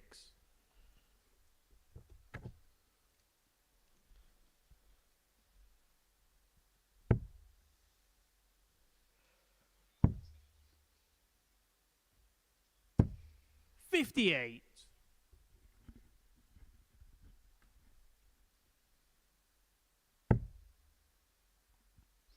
Have you been pleased with the way that Seb's reacted today? 100. Because there was a couple of negative signs in his body language yesterday. Yeah, it would have been easy for him just to sort of roll over, especially when the group was done and dusted and 99. Scott Mitchell picked up the group. But Bialecki again showing 60. development beyond his Sebastian, you years. require Just 154. 20 years old, Bialecki. A player we fully expect to be on the Pro Tour, playing on the bigger stages. 64. He's left himself a 2-darter. Upon his return, what can Painter do by way of response? 59. He's left himself on Sebastian, you 130 require just in 90. case. And Bialecki has been good on the ball. And that may be the end destination. Indeed it is. 65. This time grazes a Kevin, you 25. require 130. Kevin Painter will be hoping to at least be getting a dart at the ball here. Needs to find a treble 20 to get it. Won't be going. A 65. nod of Sebastian, you disapproval require there from 25. Kevin Painter, who again struggling in this fixture. For the break, 9. Painter gets a chance to square Kevin, the you contest require up. 65. 2 at tops.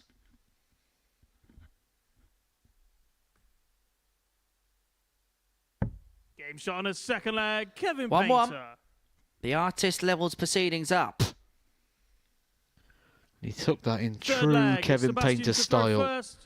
And Kevin Painter Game on. was at the top of his game when he was in the top 16 in the PDC. He was a very rare player who was able to play without that sort of rhythm, being able to break that flow. 82. Shots like that, doing it in 2 parts.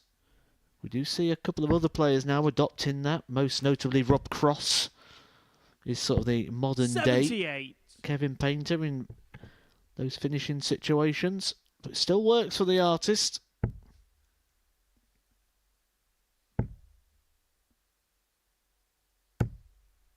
$85.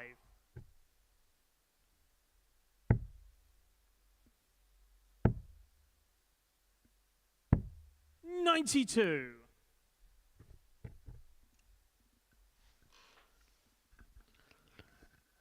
Well, if it continues to work, he can still get himself into a Group B campaign. It is still all to play for. 95. He's level with points at the moment with Van Velzen. So win here against Bialecki will move him back into that 3rd place position.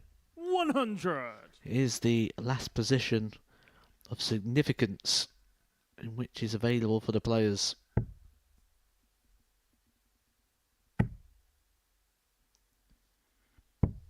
$139. Leaves himself on a square ton after 12, Bialecki. 100. Sebastian, you require 100.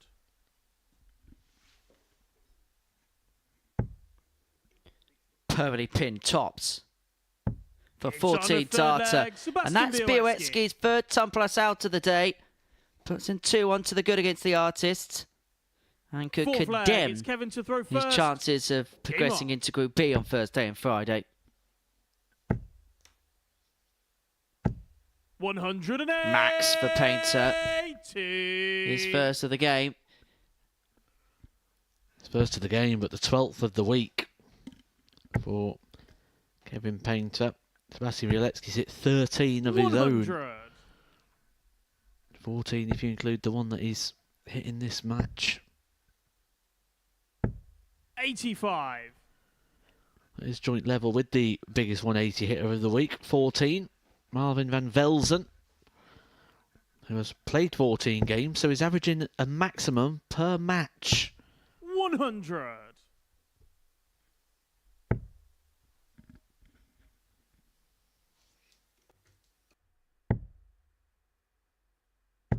$60.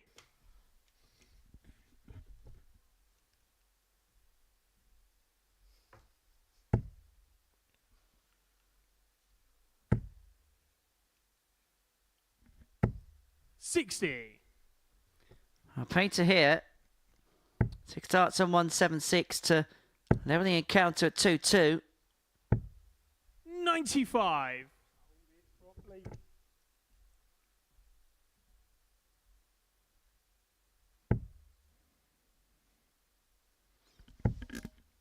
A good contest this so far. Both players averaging in the 85. Kevin, you mid require 80s, 81. but there's been some flash points in there.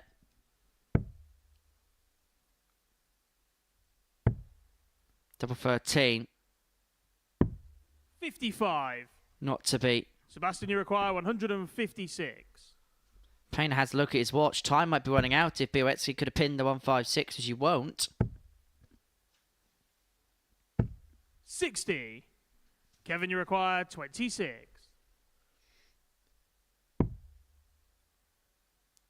Got to burn a dart now. Double 4. Game shot on a 4 flag, Kevin Painter. Everything going with throw. It's not kind of been the theme of the day, really, has it? There's not been too Fifth many flag, games that have gone Sebastian this to sort of throw pattern, first. which is the pattern Game we on. kind of expect to see. Well, it's been a group that's kind of had two dominant forces in it. It's kind of come to fruition. 57. Although Van Velzen's had a much better day today. He plays Scott Mitchell in our next match, our first game of the 100. final round of fixtures for the day. Van Velzen's actually won 3 from 4 games. His only defeat was last time out against Mulvey. 123.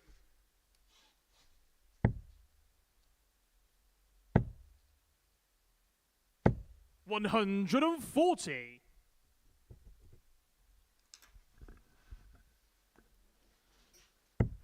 And defeat here would mean that Painter would have to rely on Scott Mitchell, his old adversary, getting the job done 140. against Marvin if he wants to guarantee Thursday and Friday night darts in Group B. 85. But Bialecki here's got 6 to edge himself back in front again.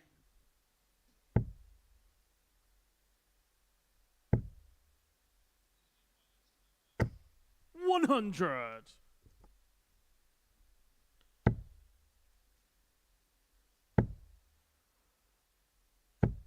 $100. Sebastian, you require The 81. 3-2 lead. 81 after 12 left by Bialecki.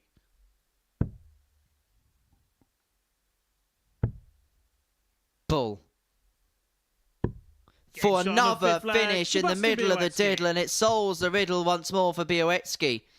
He leads 3-2, and Kevin Painter, Sixth well, he flag, can't it's quite Kevin to believe throw it. First. Game on.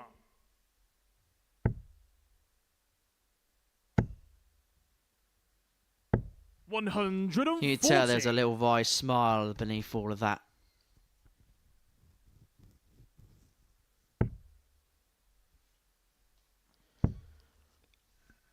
He'll just be in that situation at the moment for 96. Kev where he'll just feel like he's not really getting much of the rub of the green, where whenever he's just sat waiting for an 100. opportunity to come to the hockey, just something goes against him.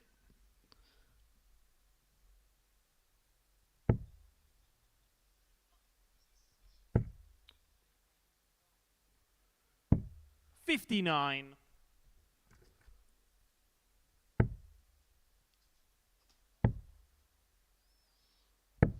$57.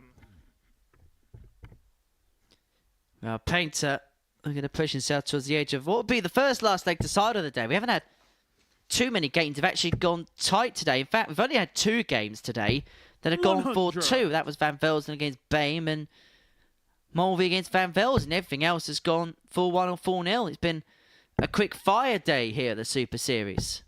180. Third maximum of the game goes the way of Kevin Painter. 2-1 in favour of the maximum column. But the leg column is what matters the most, and it 94. may be about to go Kevin, you require 3 apiece. 24. To give us shot our on the first sixth last flag, leg Kevin decider of the Painter. day, a 14 darter from Kevin Painter sends us the distance. 7th and final leg. It's Sebastian to throw first. Game on. But it's Bialecki with the darts.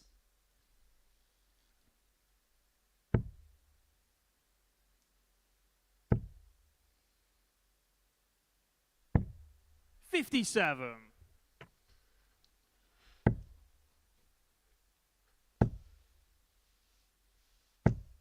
$108. Got to give credit where credit's due. Painter finding something amountable when it matters the most. His third max of the game, averaging in excess of 90. And there has been times today and this week where 96. He has been straggling in some low numbers, but he is saving his best for when it matters the most, and a win here would put him 96. in pole position as far as the final Group B spot is concerned, with Van Velzen taking on Mitchell in the next. He'd have a 2-point lead with Mitchell to play his other main rival, and of course Mitchell chasing that record of 99. players to have completed a Group A card, or in terms of making 28 points in a Group A card. Could use the 18s, could use the 25 and Bolt. 94.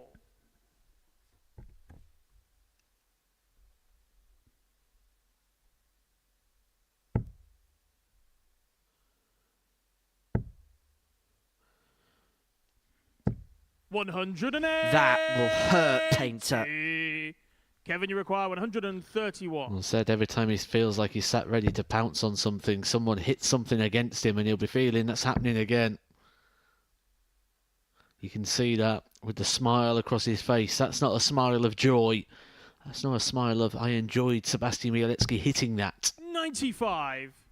Sebastian, you require 69. But has forced Bialecki to take out this 69 with himself sat on double 18 for the match. Only going to get a dart. A double top, 49. which he cannot take. And this is to put Kevin, you Painter require 36. in the driver's seat for Group B if he can pin the double 18. 2 9s, big dart, big moment. 27. And Painter can't find it. Well, You got to be kidding me, man. he's been waiting for his chance. His chance come. It didn't go.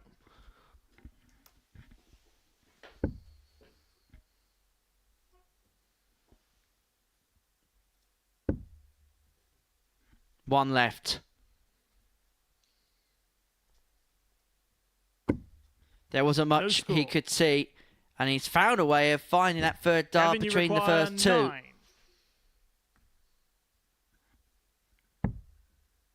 Double 4. Grazes the wire. 1. Doesn't go. Bialecki comes back. Sebastian, you require 20. You feel he won't pass the opportunity up a second time.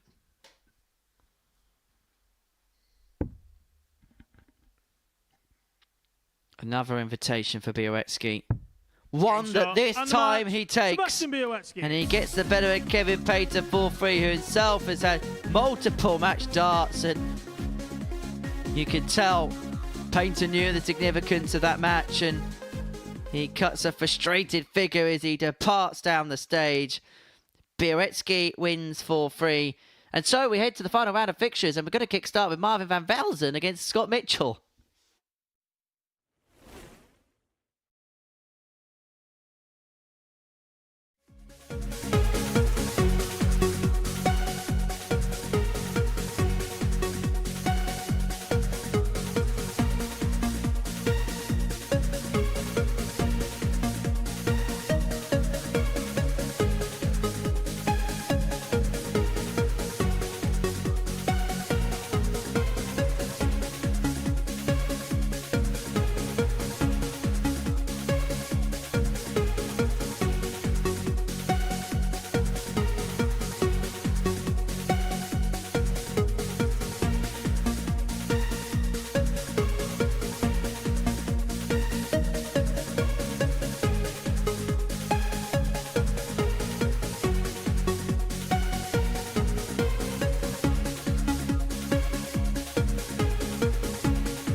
Welcome back to the Modus Super Series. For the break, Sebastian Bialecki won the last leg decider of the day, getting the better of Kevin Painter by 4 legs to 3. So it means the race for Group B is down there to just 2 players. Scott Mitchell won Group A a long time ago. So he's now looking for 14 out of 15. With Van Velzen and Painter effectively playing off in the last round for that final spot as far as Group B is concerned. Van Velzen first out to bat. He takes on Scott Mitchell, who knows that a victory here will be enough because of the legs difference to guarantee his place through to through to Group B on Thursday and Friday evening respectively. Whilst for Scott, this is a final run out before Saturday night here of the Super Series. Be Saturday night at the Modus Super Series for the former world champion. And if he wins this game, he will tie the record for points in Group A on 28. He's come close a few times, hasn't he, Scott Mitchell, to picking up a weekly title. First leg, it's Marvin to throw first. Game on. You just feel at the moment he's got the form, he's got the confidence to get over the line here at the Super Series and book himself a place 85. in Champions Week.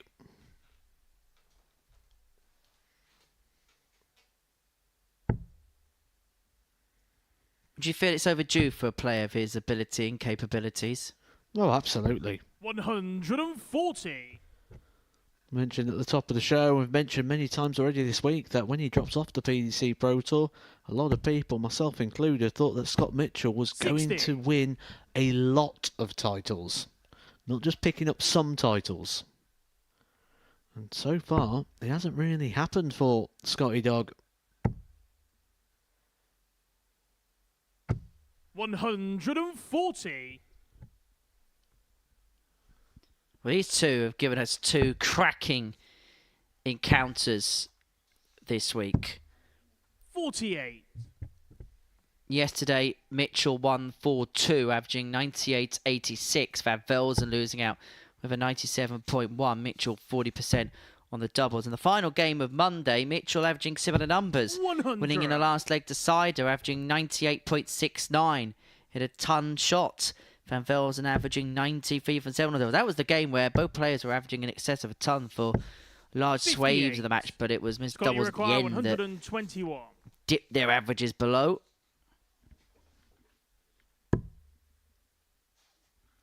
Are we seeing a new man in Scott Mitchell in terms of going 25 first on a 1-2-1? 81. He does have a very, very big cushion here at the moment from Van Velzen, who just dropped off a little bit towards the back end of the day. 140. Scott, you require 40. No drop-offs at all for Scott Mitchell. Again, leaves a double after 12. Now double 5. Game shot on the In it first goes. leg. Break Scott it throw in Mitchell. 15 for Scott Mitchell. He gets himself up and running 1-0. Second leg. The It's Scott to Farmy throw Army first. will be Game on. here at the live lounge on Saturday evening to support Scott in action. I wonder whether the 25 grand top 81. prize is enough for another tractor. Let's have a look. I'm going to go on a very popular 177.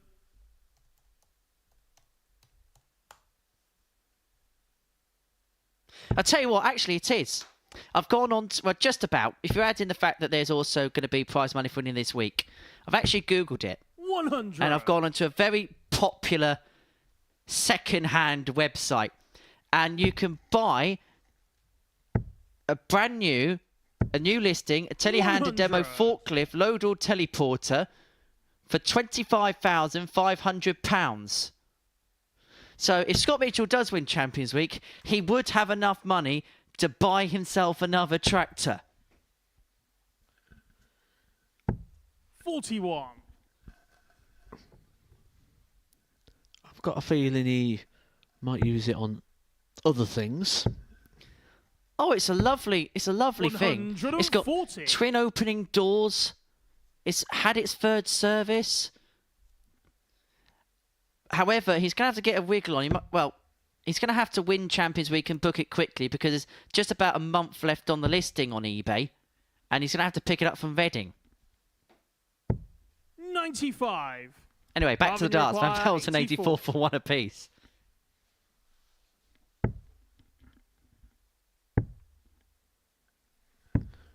The luxury of time there means he didn't have to go for the 14 and the ball. Opting to try and hit the treble 8 to leave tops. But this tops is going to be under a little bit of pressure. A little bit of urgency. As the scoring phase returns for Van Velzen again. Double after 12. We've said it so many times this week. Game shot on the second leg. Marvin Van Velzen levels up at 1 apiece. Put the tractor on hold. Third leg. It's Marvin to throw first. Game on. Although I would like to think if he did win the £25,000 that he would pay for the crew to have some drinks or maybe a meal. 122. Only fair, Scott. It's always interesting when you hear what it would mean to people. That's why it's one of the questions on quiz shows, isn't it? When you normally apply for those, what would you do if you won the money? 140. Was it Justin Hood who wanted to buy Chinese? And I don't mean like a Chinese as in like he fancied a bit of sweet and sour chicken and some rice. He wanted an actual Chinese. 96. He wanted the tables, the chairs and the building. Oh, he still wants it. And he said that apparently we can have a free meal in said restaurant. 55. Is that a free meal or free meals for life? Free meals, but I reckon the drinks we'll probably have to pay for. 140. Well, I have had it on good authority that Scott already owns 4 tractors. So I don't think he needs a 5th in the collection. Maybe the one you found was one that he was actually selling 96. himself. Marvin, you require 143. On for 3 to lead 2-1, and this would help Van Velzen's hopes of playing Group B on Thursday and Friday. Averaging just a tad over the ton here. And look what he's done again. Left a double after 12. Well, Scott Mitchell came into today 100. with the possibility Marvin, of doing you require something no one's 24. done before. And if he loses this, he won't even join the players who currently hold that top position in terms of most Game shot wins on in a the Group third A leg. campaign. Marvin Van Velzen. Van Velzen getting right back on it again. He had a bit of a dip in game number 4. Flag. It's Scott to throw first. But he's in Game a on. very, very good position here to get that Group B qualification.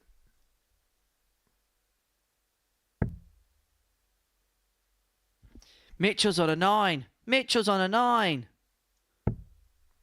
66. Not anymore, by hitting a treble 20.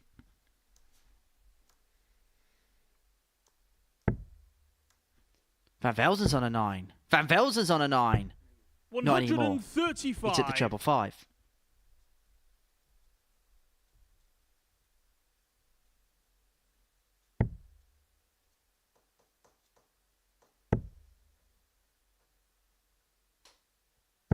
$140.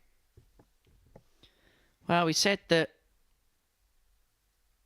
these two provide us good quality contests, and they're giving us another one here. 100. 99 plays 94 in terms of the averages. The players hitting 4 two-treble visits in this game. Really, it's just the advantage of throw for Van Velzen that's been the difference up to press. But that could change in due course as Mitchell looks to square proceedings up at 2 apiece. 96. Scott, you require 155. 155 for the former Lakeside champ.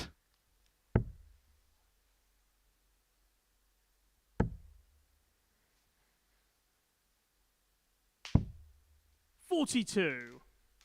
Marvin, you require 170. Reel it in, Marvin. Reel it in. Didn't even get close to tempting the fish. 54. Scott, you require 113. Well, 2 square over 2-2. 113 for Mitchell. Same sort of equation for both the one treble, the single for the double. Game shot on a Brilliant full there flag. from Scott Mitchell, who's been hit very hard in the last couple of legs from Marvin van Velzen, but just like the last couple of days, we're Fifth flag. getting It's another Marvin quality to throw battle first. between the two. Game on. They really do bring the best out in each other. Does Scott Mitchell and Van Velzen. 57. Reminder, this is the last chance you're going to get to see Scott Mitchell before Saturday night. He won't be taking part in Thursday and Friday's action because he gets a direct ticket through to Saturday night. 140. Interestingly, only 2 players have hit 10 plus finishes today. Sebastian Bialecki and Scott Mitchell, and they've both hit 3 apiece. Been a real dearth of 45. 10 plus finishing this week in comparison to last week where they're being hit off the lampshades.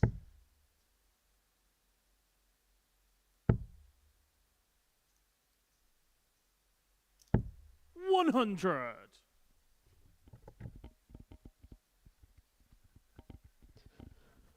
Well, it looked like Van Velzen was making a move on this game, but Scott Mitchell just swatting it aside like he has the last couple of days. 84. Whatever Van Velzen has done against him, he's just found that little bit more.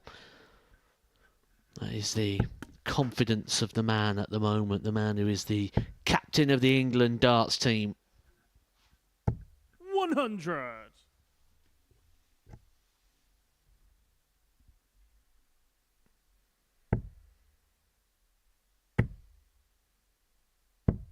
$99. Scott, you require So 161 for Mitchell, and he's got a couple of visits at it. Again, a bit of a dearth in this leg.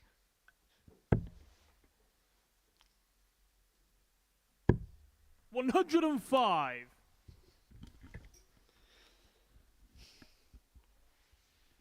Evans have a single to double to put himself 3-2 in front. 83. Scott, you require 56. Well, this for the breaker throw. Tops. Game shot on 3-2 the Mitchell, fifth flag, 14 Scott darter. He Mitchell. gets the breaker throw and now has the darts for the match. Averaging 97.65. 3 from Sixth 5 when flag, it comes it's to the Scott to throw finishing. first. This has been a really good Game performance to finish by the former Lakeside chap. Be a good way to cap off what's been a good week for Scott Mitchell. We'll extend that list. 60. Send a list of 4 players that have been able to get the 14 wins from 15. 100.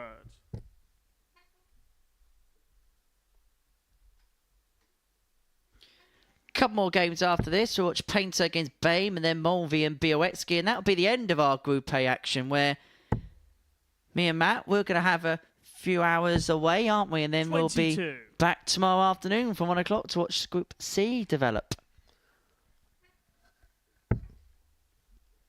Group C and Group B both starting up tomorrow. 46. Both with their own individual stories.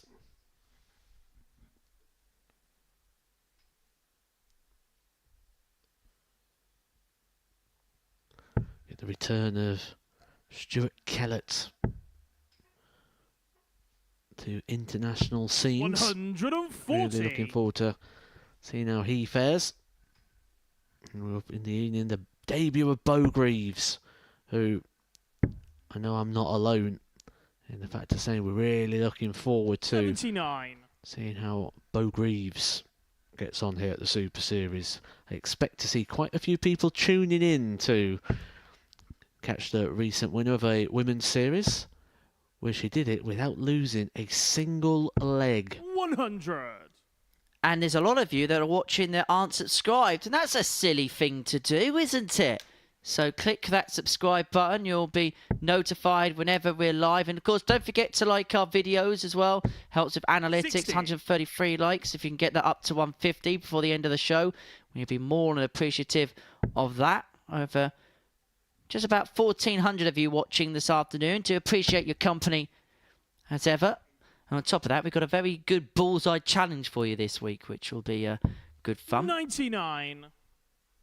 As Mitchell leaves 80 for the match.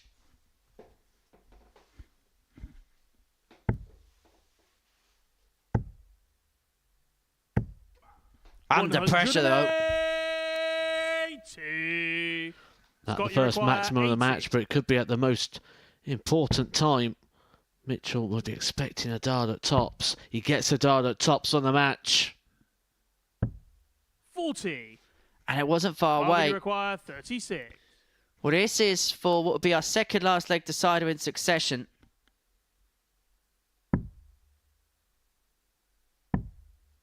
One dart left at double 9. Isn't 18. found. Much to Van Velzen's Scott, you frustration. require 40. And that clap could be a wrap as far as Van Velzen is concerned. As Mitchell looks at tops. And now double 10. 20. It doesn't go. And the drama Marvin, could go you on. require 18.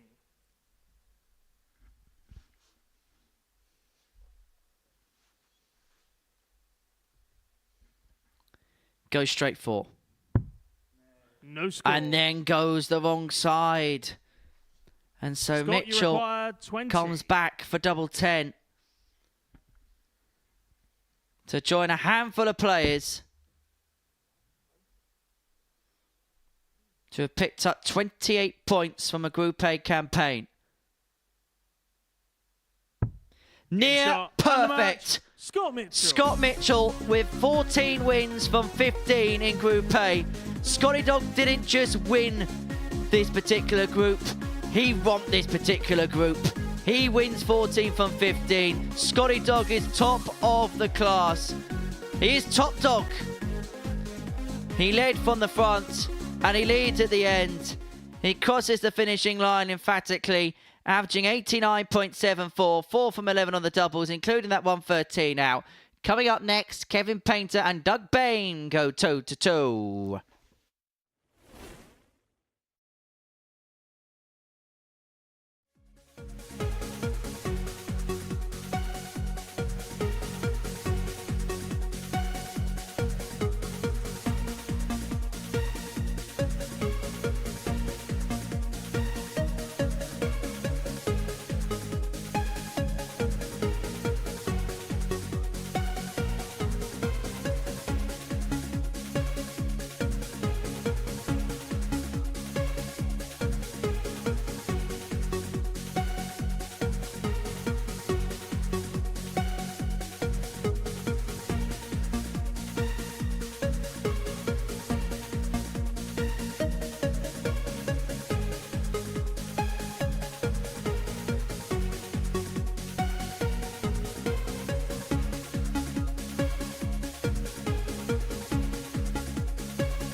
Welcome back to the Modus Super Series, where before the break, Scott Mitchell got the better of Marvin van Velzen by 4 legs to 2, meaning 28 points to his name.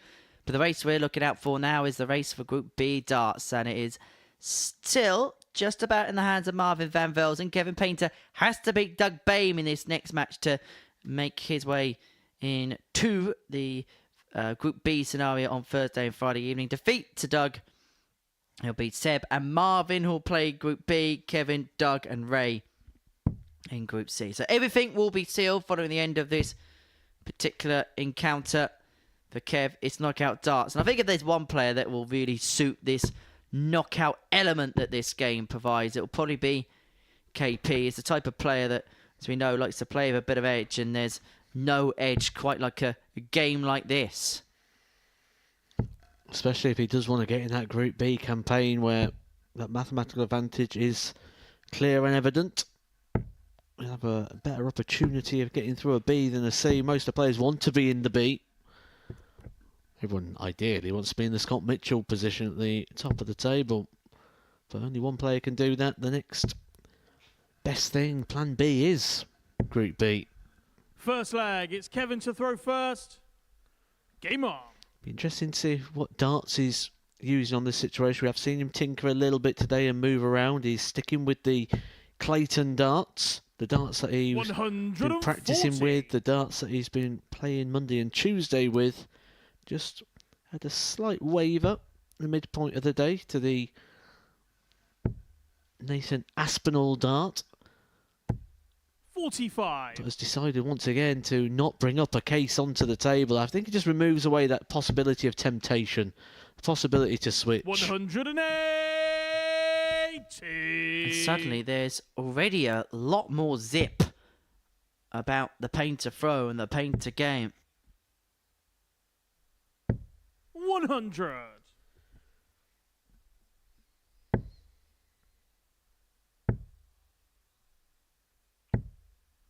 45.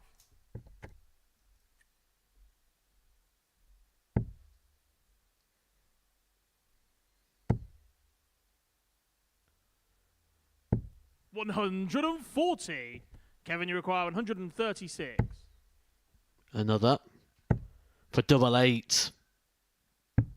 120. As much as he'd have been happy to hit that, I think it had probably annoyed him at the same point, because he'd have probably been thinking, where's that been all day? A 12 dart possibility there for Kevin Painter.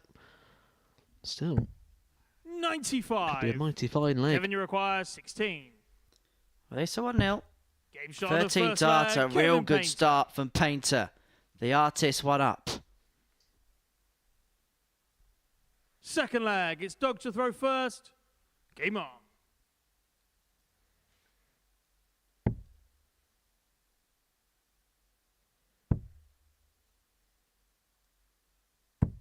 $96.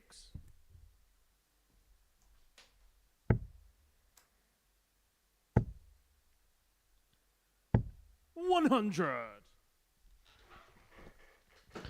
Kevin Painter's best performance of the day came in the last game. That was a 4-3 defeat to Sebastian Bialecki. He did have some match darts in that one. 86.41 the average.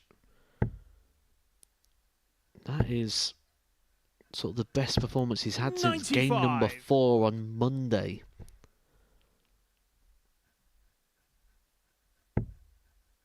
Nine performances in a row. That was just a little bit underperformance or under the 140. expectation that Kevin Painter sets himself. He's a player that plays with very high expectations and high standards.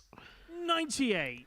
It's an attitude that's carried him into Premier League campaigns, the world's top 16, World Championship final, and ultimately the Players' Championship Finals trophy. 60. Well, he won that at the Doncaster Dome, beating Mark Webster in the final. Yeah, Kevin winning that in Doncaster. Big Ipswich Town fan. I think he would have been Doug, you require happy with 125. yesterday's results in the football. Leicester beating Southampton 5-0, of course. This is for back-to-back 13 darters here. Kevin, you require If he can 28. pin the double 14. Game shot No on the second mistake. leg, 2-0 Kevin Painter. Averaging 115.62. 26 darts towards the halfway point potentially of this match. Third leg, it's Kevin to throw first. And that 91 of Doug on. is basically a scoring average. Hasn't a dart of the double yet. 40.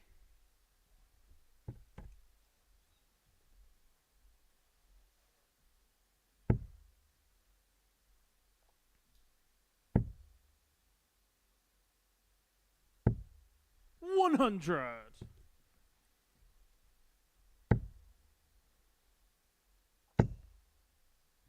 He's in full flow. 108. Full control and now full command. Is it a 180 in every single leg here? And just look at the focus on Kevin Painter. We've seen him be a little bit distracted at times throughout the day where he's just been 81. disappointed with the performance. None of that here. Head down. Time to go to work. 45. And right now he is performing the best individual performance of anybody so far this week. I think the thing he's saying to himself in the background, quite possibly, is something along the lines of, where was this earlier on? And now he's shaking his head thinking, why is Doug responding in kind? 43. That's 4 180s we've had in this game, and we're 140. only in leg 3. 2 legs completed.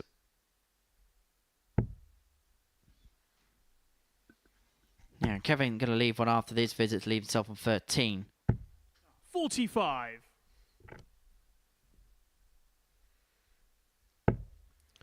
Just had a little look at the scoreboard and shook his head, and he's probably wondering what's going on. 86. Scores of 40, Doug, you 180, require 95. 45, 43. Well, the thing is, for all the work that he's done at the beginning of the match, if Doug takes this out, we're just back to throw. We're back to as we were at the beginning of the match. And that's a lovely little foil to cushion off of. 57. But he can't find it. He can't Kevin, you use require it. 107. So Painter 107 for 3-0.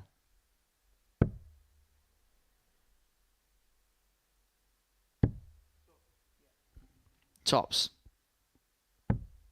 87. Drops below. Doug, you require 38. Didn't like that dart.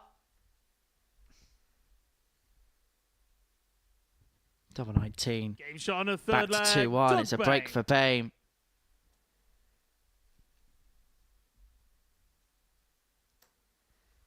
Fourth flag. It's Doug to throw first. Game on.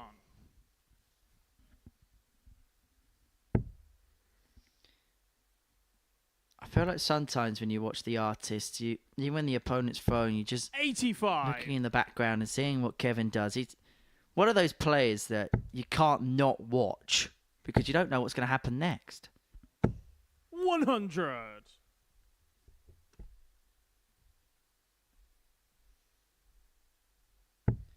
Well, Painter severely outscoring Doug in this game. 135. But Doug's digging in and may well get his awards. Painter kicked off with 2 13 dart legs, 95. but that scoring power of the first couple of legs are just beginning to desert him a little bit. And it may just open up the opportunity here for the American. 48. May up to start down on the 19s here. An attempt to try and lead the 170. 58.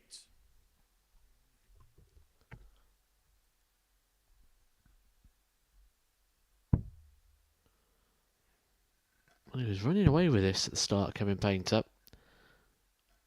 He seemed to have that 41. real focused look on his face, but seeming a little bit dejected at the moment. Probably disappointed. Probably wondering again where the performance has gone because 60. it started so well. Back-to-back 13 darters.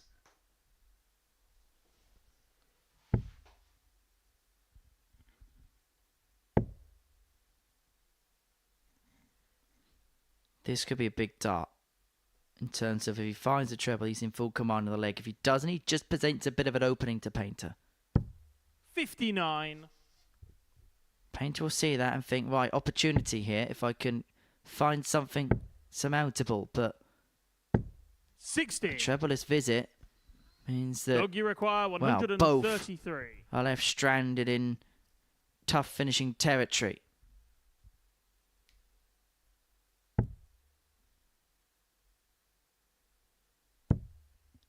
Double 8 for 133.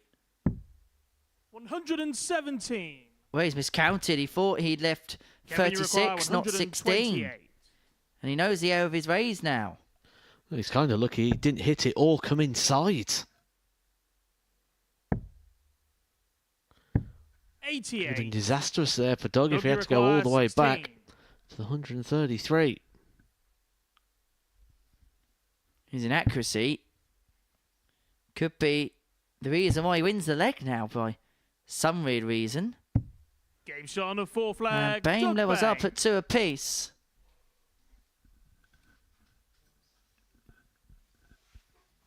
Fifth flag. It's Kevin to throw first. Game on. Kevin Painter, 13 dart, 13 dart with a 180 in the opening 3 legs. And since then, it's just sort of tumbling down a little bit for the artist. Doug is playing himself back into this one. 108. 5th maximum of the game. 3-2 in favour of Painter. 49. Reminder that Kevin Painter is playing here for a place in Group B. He's in that scenario where he can only finish 3rd or 5th in the group because if Doug wins, he will leapfrog Painter in the table because of his superior legs 95. difference.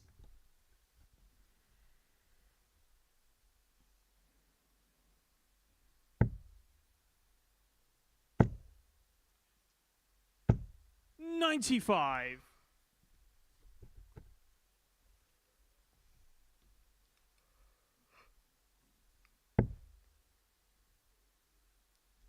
Well, Doug is doing everything he can to try and break the throw of Kevin Painter here. 2 180s. 180. Levels it up at 3 apiece. An absolute treat. 140. maximums. Doug, you Our require 14th 46. game of the day, but Doug Boehm, after 9 darts, should give himself 2.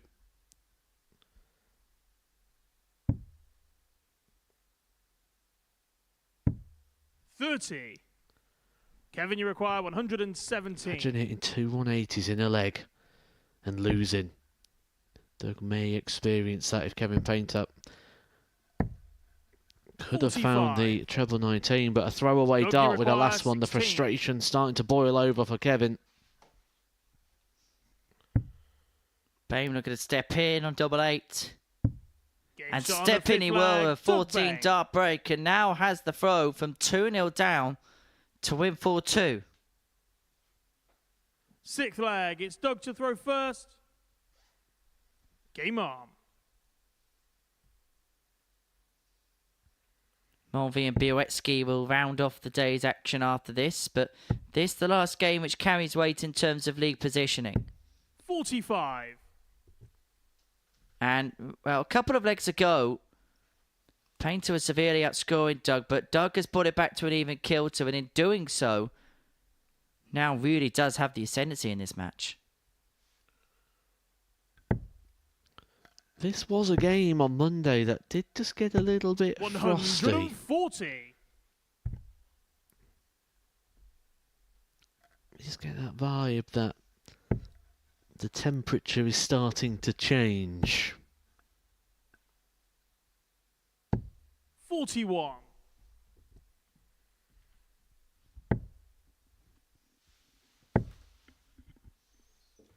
$100.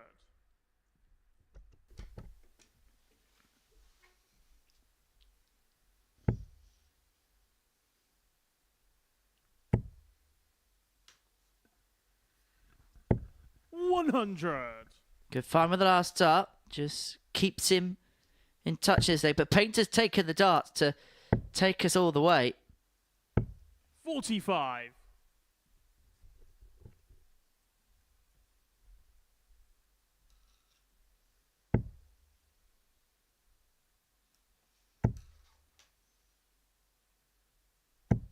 60.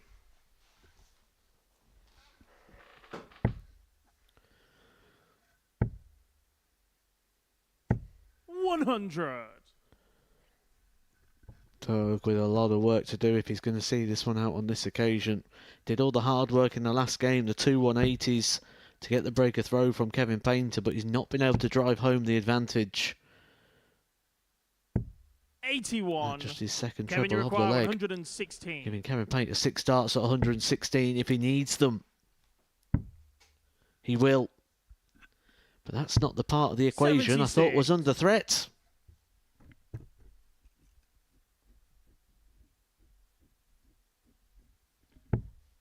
Well, this to take us all the way, and it'd mean a one-leg shootout as to who does and doesn't qualify for Group B. If Painter won it, he'd be in. If Doug Kevin, won you it, require then 40. Van Velzen would come through. Game And we're shot going to on have six that flag, crescendo. Kevin Painter.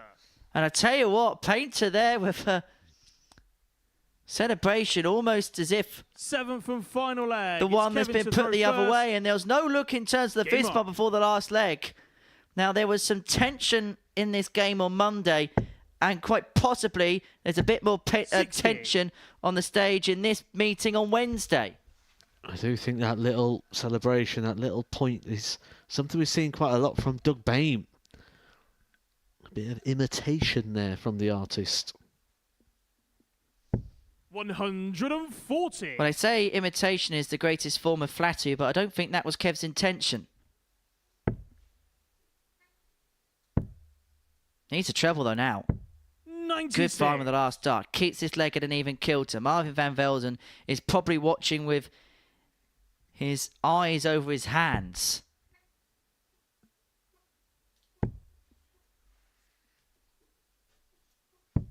$99.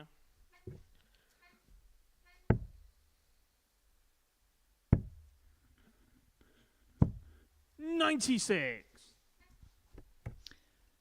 Well, Boehm has just about taken the darts.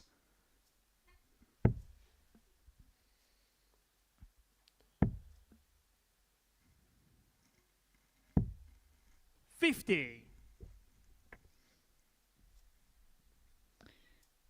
Well, the advantage Doug had may have just been undone if Painter can find a 100. treble, and he does. He's first to finish in this last leg.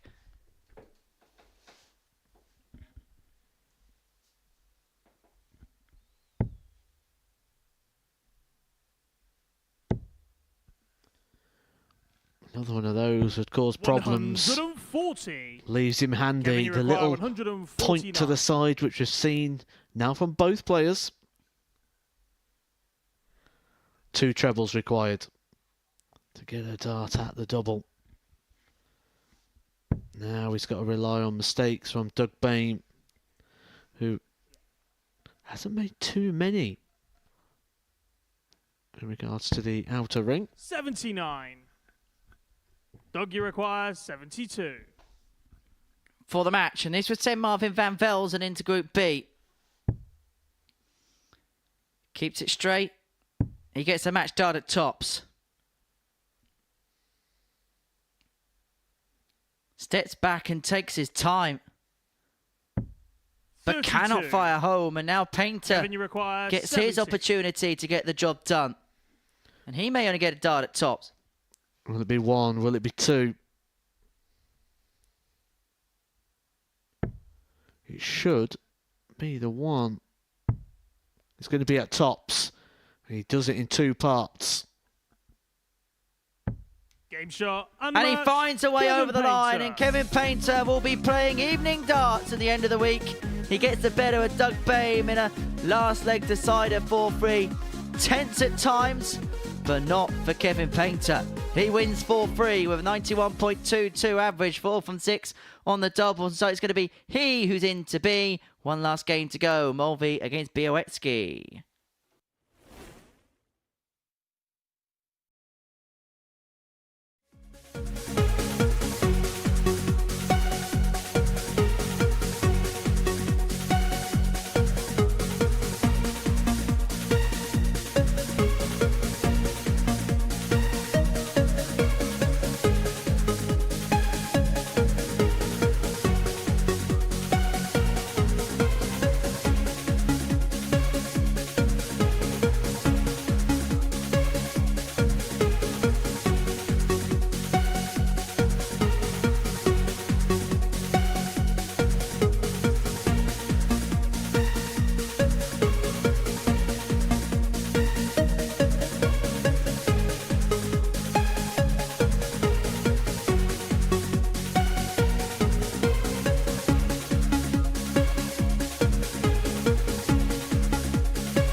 Welcome back to the Modus Super Series, where everything's now set as far as the direction of travel for the next couple of days is concerned. Scott Mitchell has won the group. Sebastian Bialecki and Kevin Painter will play in Group B, whereas Marvin van Velzen, Doug Boehm and Ray Mulvey will be playing Group C. And the players that will be joining them in those particular groups on Thursday and Friday. In Group C, Daniel Lee, Thomas Lovely and Stuart Kellett. And in Group B, the debut of Bo Greaves alongside Rob Collins and Adam Lipscomb. So, our final game of the session, our final game of the day, and our final game of the group is Bialecki up against Ray Mulvey. It's Ray to throw first. Game on. Now, before this game gets underway, and I don't want to sound like a strict headmaster or anything like that when I say this, but I do need to lay out some policing in terms of the chat room. Please, if you cannot spoil the results on the chat room. Now, if you do that, 100. You will get banned. No ifs, no ups, no ands, no maybes. You will be banned. And you won't be coming back. 95. That will be that. Bye-bye. See you later. Never to be seen again. So don't do it, because you're not smart, you're not funny. Just 57. don't do it.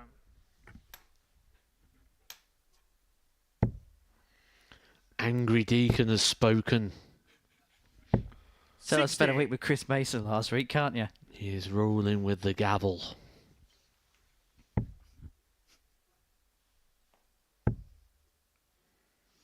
Anyway, to those of you that we've 60. been having fun with in the chat room today, thank you so much for your company. I don't like being a grumpy individual. That's not me, is it, Matt? Well, you wouldn't want to meet you down an alleyway, would you? 85. But thank you for watching the coverage, and hit that like button, won't you, as well, whilst we're at it. And just as long as you don't spoil 100. the result, hit the like button.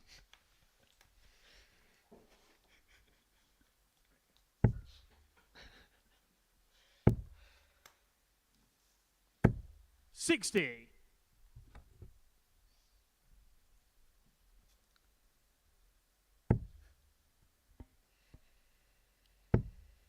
Anyway, we'll be back, won't we, tomorrow after Sebastian Bialecki beats Ray Mulvey by 4 legs to 1. Ray, you require 156. 156 for the opening leg. 59. Sebastian, you require 66. 66 for the break.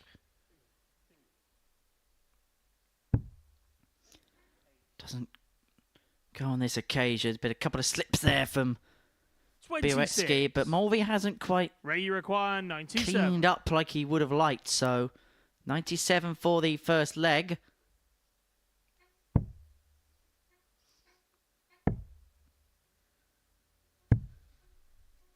For Ray, it'll be about 56. going again in Group C Sebastian, on you require 40. Thursday and Friday. Bialecki wanting tots for the first leg with a break of throw. Double 10.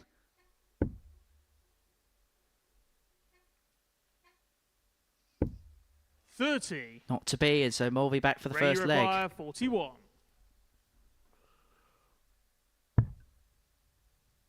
Double 16.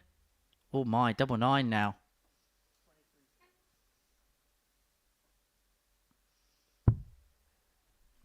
$37. Shredsville. Sebastian, you require A bit 10. of a messy end to the day so far for the players. Game shot on the first leg. Sebastian Bialecki. We know where Bialecki's going Second to be leg, going. He's going to be Sebastian to going throw into first. Group B, as Game is on. Kevin Painter. Ray Mulvey's shown a lot more signs today, hasn't he? He's been a lot more encouraging. 95. Not more so, the fact he's actually picked up a couple of wins today as well, after losing 10 in a row across Monday and Tuesday. 95. So Bialecki drawing first blood.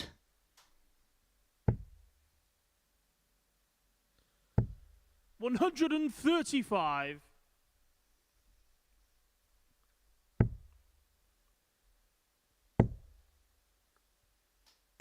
$140.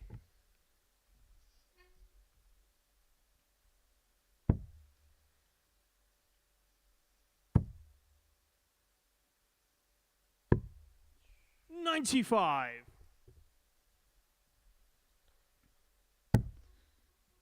So Bialecki moving on the cusp of a 2-0 lead. 85.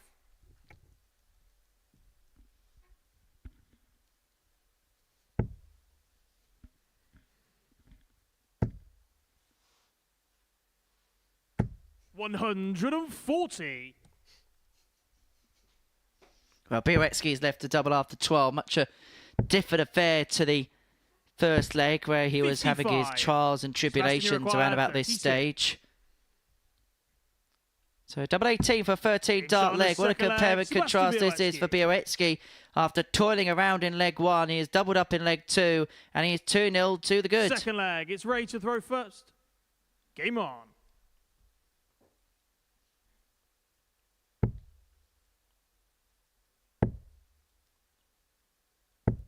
$100.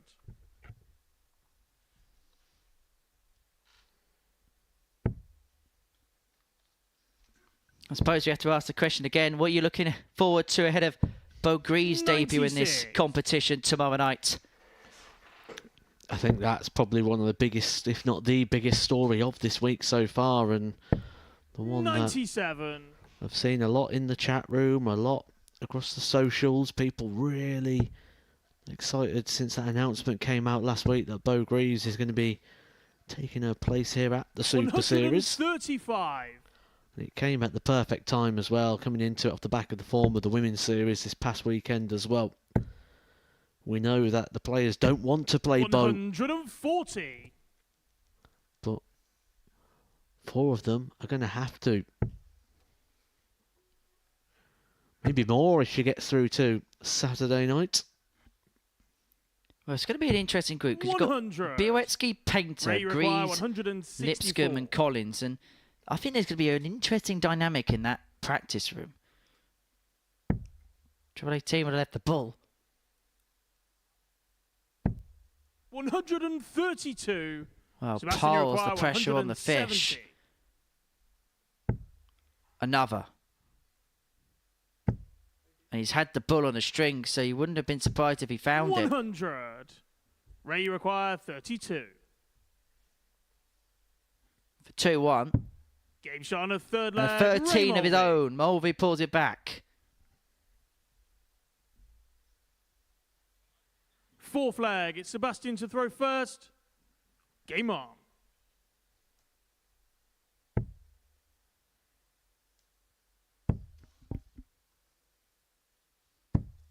$96.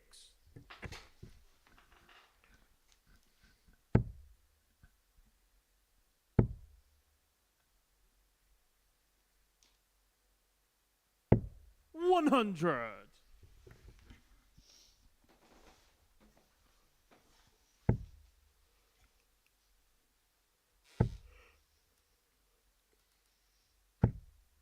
$140. So looking for our first maximum in this game. Biggest maximum hitter this group has been Kevin Painter. He's hit 17. 100. Sebastian Bialecki's hit 15. Ray Mulvey 7. So Bialecki could tie with Painter if he can find a 41. couple of maximums in this game, but time is running out.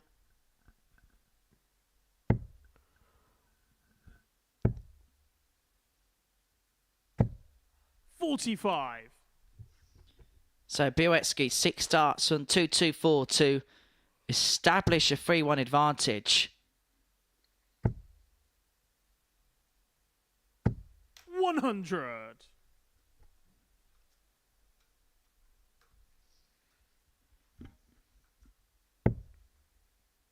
Bialecki going to move himself on the cusp of a 3-1 lead. 99. And he's going to have Sebastian to require 124. go for this 1-2-4 with Mulvey now leaving himself on a finish. Double 11. It just squeezes in the treble 14. That would have been for his 102. 4th ton plus check out of the day. Ray, you require 157. Mulvey hasn't had one all week. And he's not going to change that trend right here. 133. But I'll tell you what he will do. He's Sebastian, going you're to required crank 22. the pressure on this double 11. But he's decided to split. And Game shot decided on to the four flag, hit. Sebastian Bialecki. Bialecki went away. That just shows, doesn't it, the mindset and the fear of coming inside something and the flag, split it's down ready and the to throw breakdown of it. first. Because actually, if you look in the Game on. dartboard position, the 8 and the 11 are literally next door to each other. So it's not like he's switching for a more preferable section of the board. It's just that fear of 140. coming inside on the 11s. Bialecki one leg away from winning. I'm going to do one last question on the chat room before the afternoon's done. 100. What are the rules to be admitted to the Modus Super Series for known players like Painter, Thornton, Mitchell and Greaves? Well, obviously these players would have done stuff either on tour or, 100. of course, their names obviously harbour a reputation. And so we do have a look, obviously, at what they're doing on various tours. So the Seniors Tour in the cases of Thornton and Painter and other competitions. And then we invite them 97. based on those abilities and, of course, the name that's involved. And even though we do have ADC qualifiers, a number of our players are still invited into the 100. competition. And I think for us, it's about mixing the big names and the best names together. And that's one thing that we do put in this Modus Super Series melting pot. 59. Ray, you require 161. 6 for 3-2.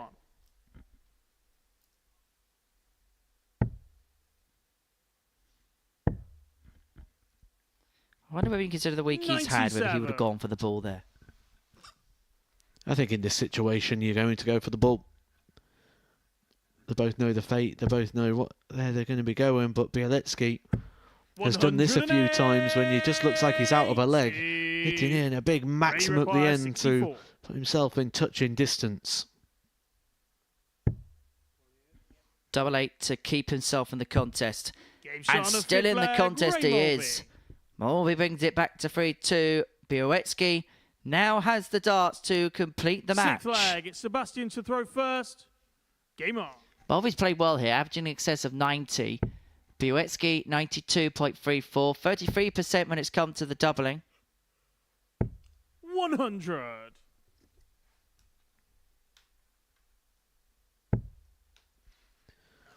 Yeah, much improved performance, isn't it, Ray Mulvey? We're starting to see what people have been telling us about.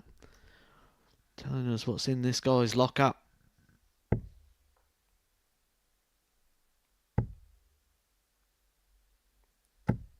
Bialecki does find a couple of maximums in this game to level up with Kevin Painter as the top 180 hitter of the group. And there's still a little bit of time left where he could have that little mini award to himself.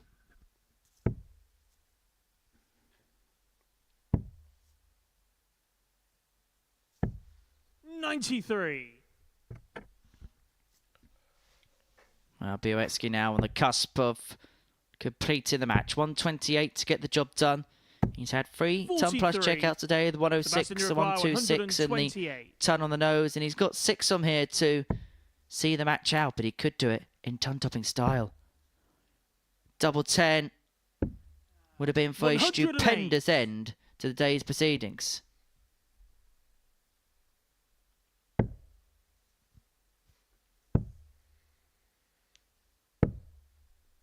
$94.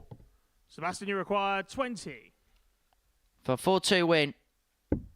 And Shot the and bolt the match, is Sebastian finishing off in Bialecki. perfect style. Sebastian Bialecki with a 4-2 win over Ray Mulvey. And he'll move into Group B proceedings on Thursday and Friday in a good vigour of form. Good performance, that. 95.7 the end average for Bialecki. For Mulvey, 88.27. He picked up a couple of wins today, and he'll be happy enough with those efforts. But for Bialecki, he's going to be in B. For Mulvey, he's going to be C. Scott Mitchell, the winner of Group A. Myself and Matt will be rounding up all the action after this short break.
And the race for that trophy is intensifying as far as Series 7 is concerned. Well, we've seen an intriguing Group A come to its culmination today. Myself and Matthew Egg has been watching every single dart in the commentary box. This is what we've seen then. These are the results from Wednesday's afternoon session, and it was dominated once again by Scott Mitchell and Sebastian Bialecki. Actually, that third game there turning out to be the most pivotal because it stopped Mitchell from becoming the first player to win 15 out of 15 in a Group A campaign. As I say, Matthew Edgar is alongside me here in the studio. And look, there's only one place we can really start about proceedings, and that's Scott Mitchell. 14 wins out of 15, and he might be biting himself that he didn't get that win against Bialecki to start the day.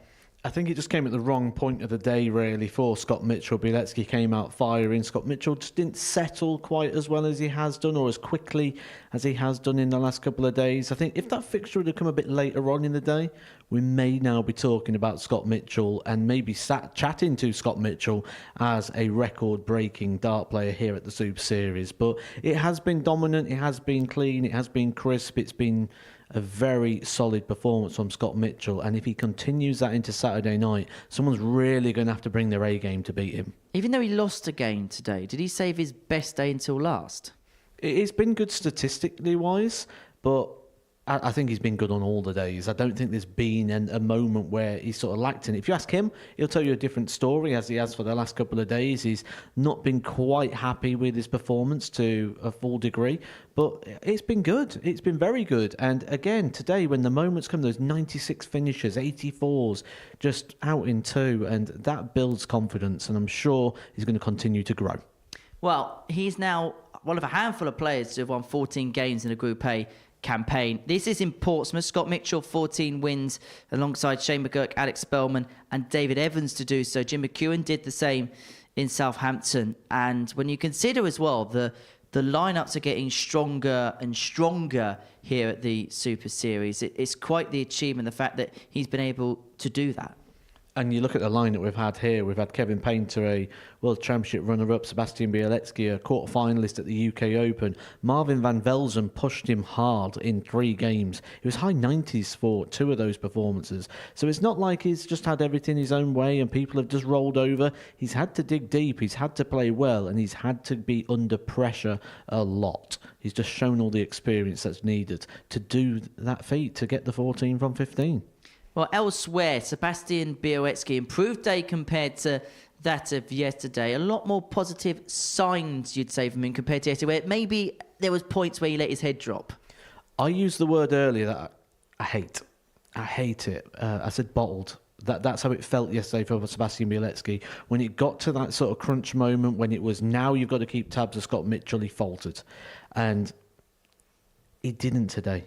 Today he rose it. Today he played even better. Today he was so consistent and over that 90 mark for a lot of the day. We know what he can do. We know what he's done here. We know what he's done in other arenas. We know the calibre of a player he's beat. Luke Littler was dominating this last year, and Sebastian Bialecki, the only man who stopped him from getting onto that hat-trick. So we know his ceiling, and he's going to be a rider, he's going to be a runner you expect on Saturday night. I don't see him not getting through a Group B campaign, but that Group B campaign is going to be heavily contested. It really is. In terms of Kevin Painter, I'm struggling to really get a read on him this week. I don't know how you feel. I think the biggest problem at the moment is Kevin Painter doesn't know what to expect from Kevin Painter. And we see that with the changing of the darts, the looking for something to happen. I think soon as he gets happy with himself, we'll see like we did in that last game against Doug. Because he came out of that, he was focused, he was determined, and we saw a different Kevin Painter to what we saw for the rest of the day. I think we'll probably see that a little bit more in Group B. It's not as long, there's not as much time to be distracted. We know that's an issue of Kevin Painter's. We always played better on the TV stages than the floors because he called it a little bit boring at times. And I get that, they're long days. These days in Group B are a little bit shorter. You're on the hockey a lot more than you sat down. I think it's going to suit him.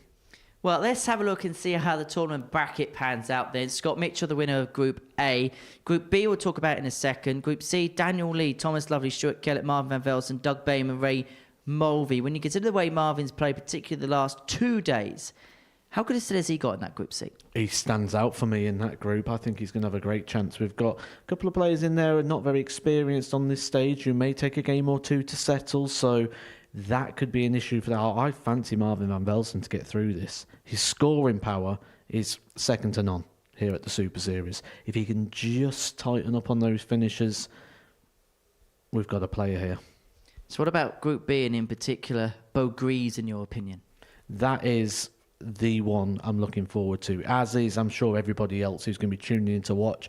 I'm sure the viewing figures will go up tomorrow because they'll all want to see how Beaugris gets on in this. And I think this could be a real platform for Beaugris to give us some encouragement to maybe look into other worlds and other opportunities that darts has. She's dominated the ladies' game, and I'm sure she'll continue to do so. But there are other spheres and other opportunities for her out there in the darting world. We'll get to see if she can handle them tomorrow. And Adam Lipscomb and Rob Collins could be the other two players that join the fray as far as Group B is concerned tomorrow from 10 o'clock. But for now, Matt, your work is done. I shall see you about tomorrow lunchtime. Well, bright and early, won't we? Absolutely, spick and span. You know the drill. Thank you for your company. Thank you for your company as ever as well. We'll see you tomorrow from 1 p.m. on the Super Series YouTube channel to see Group C get underway. But as far as Group A is concerned, well, Scotty Dog was top dog. He certainly has the pedigree.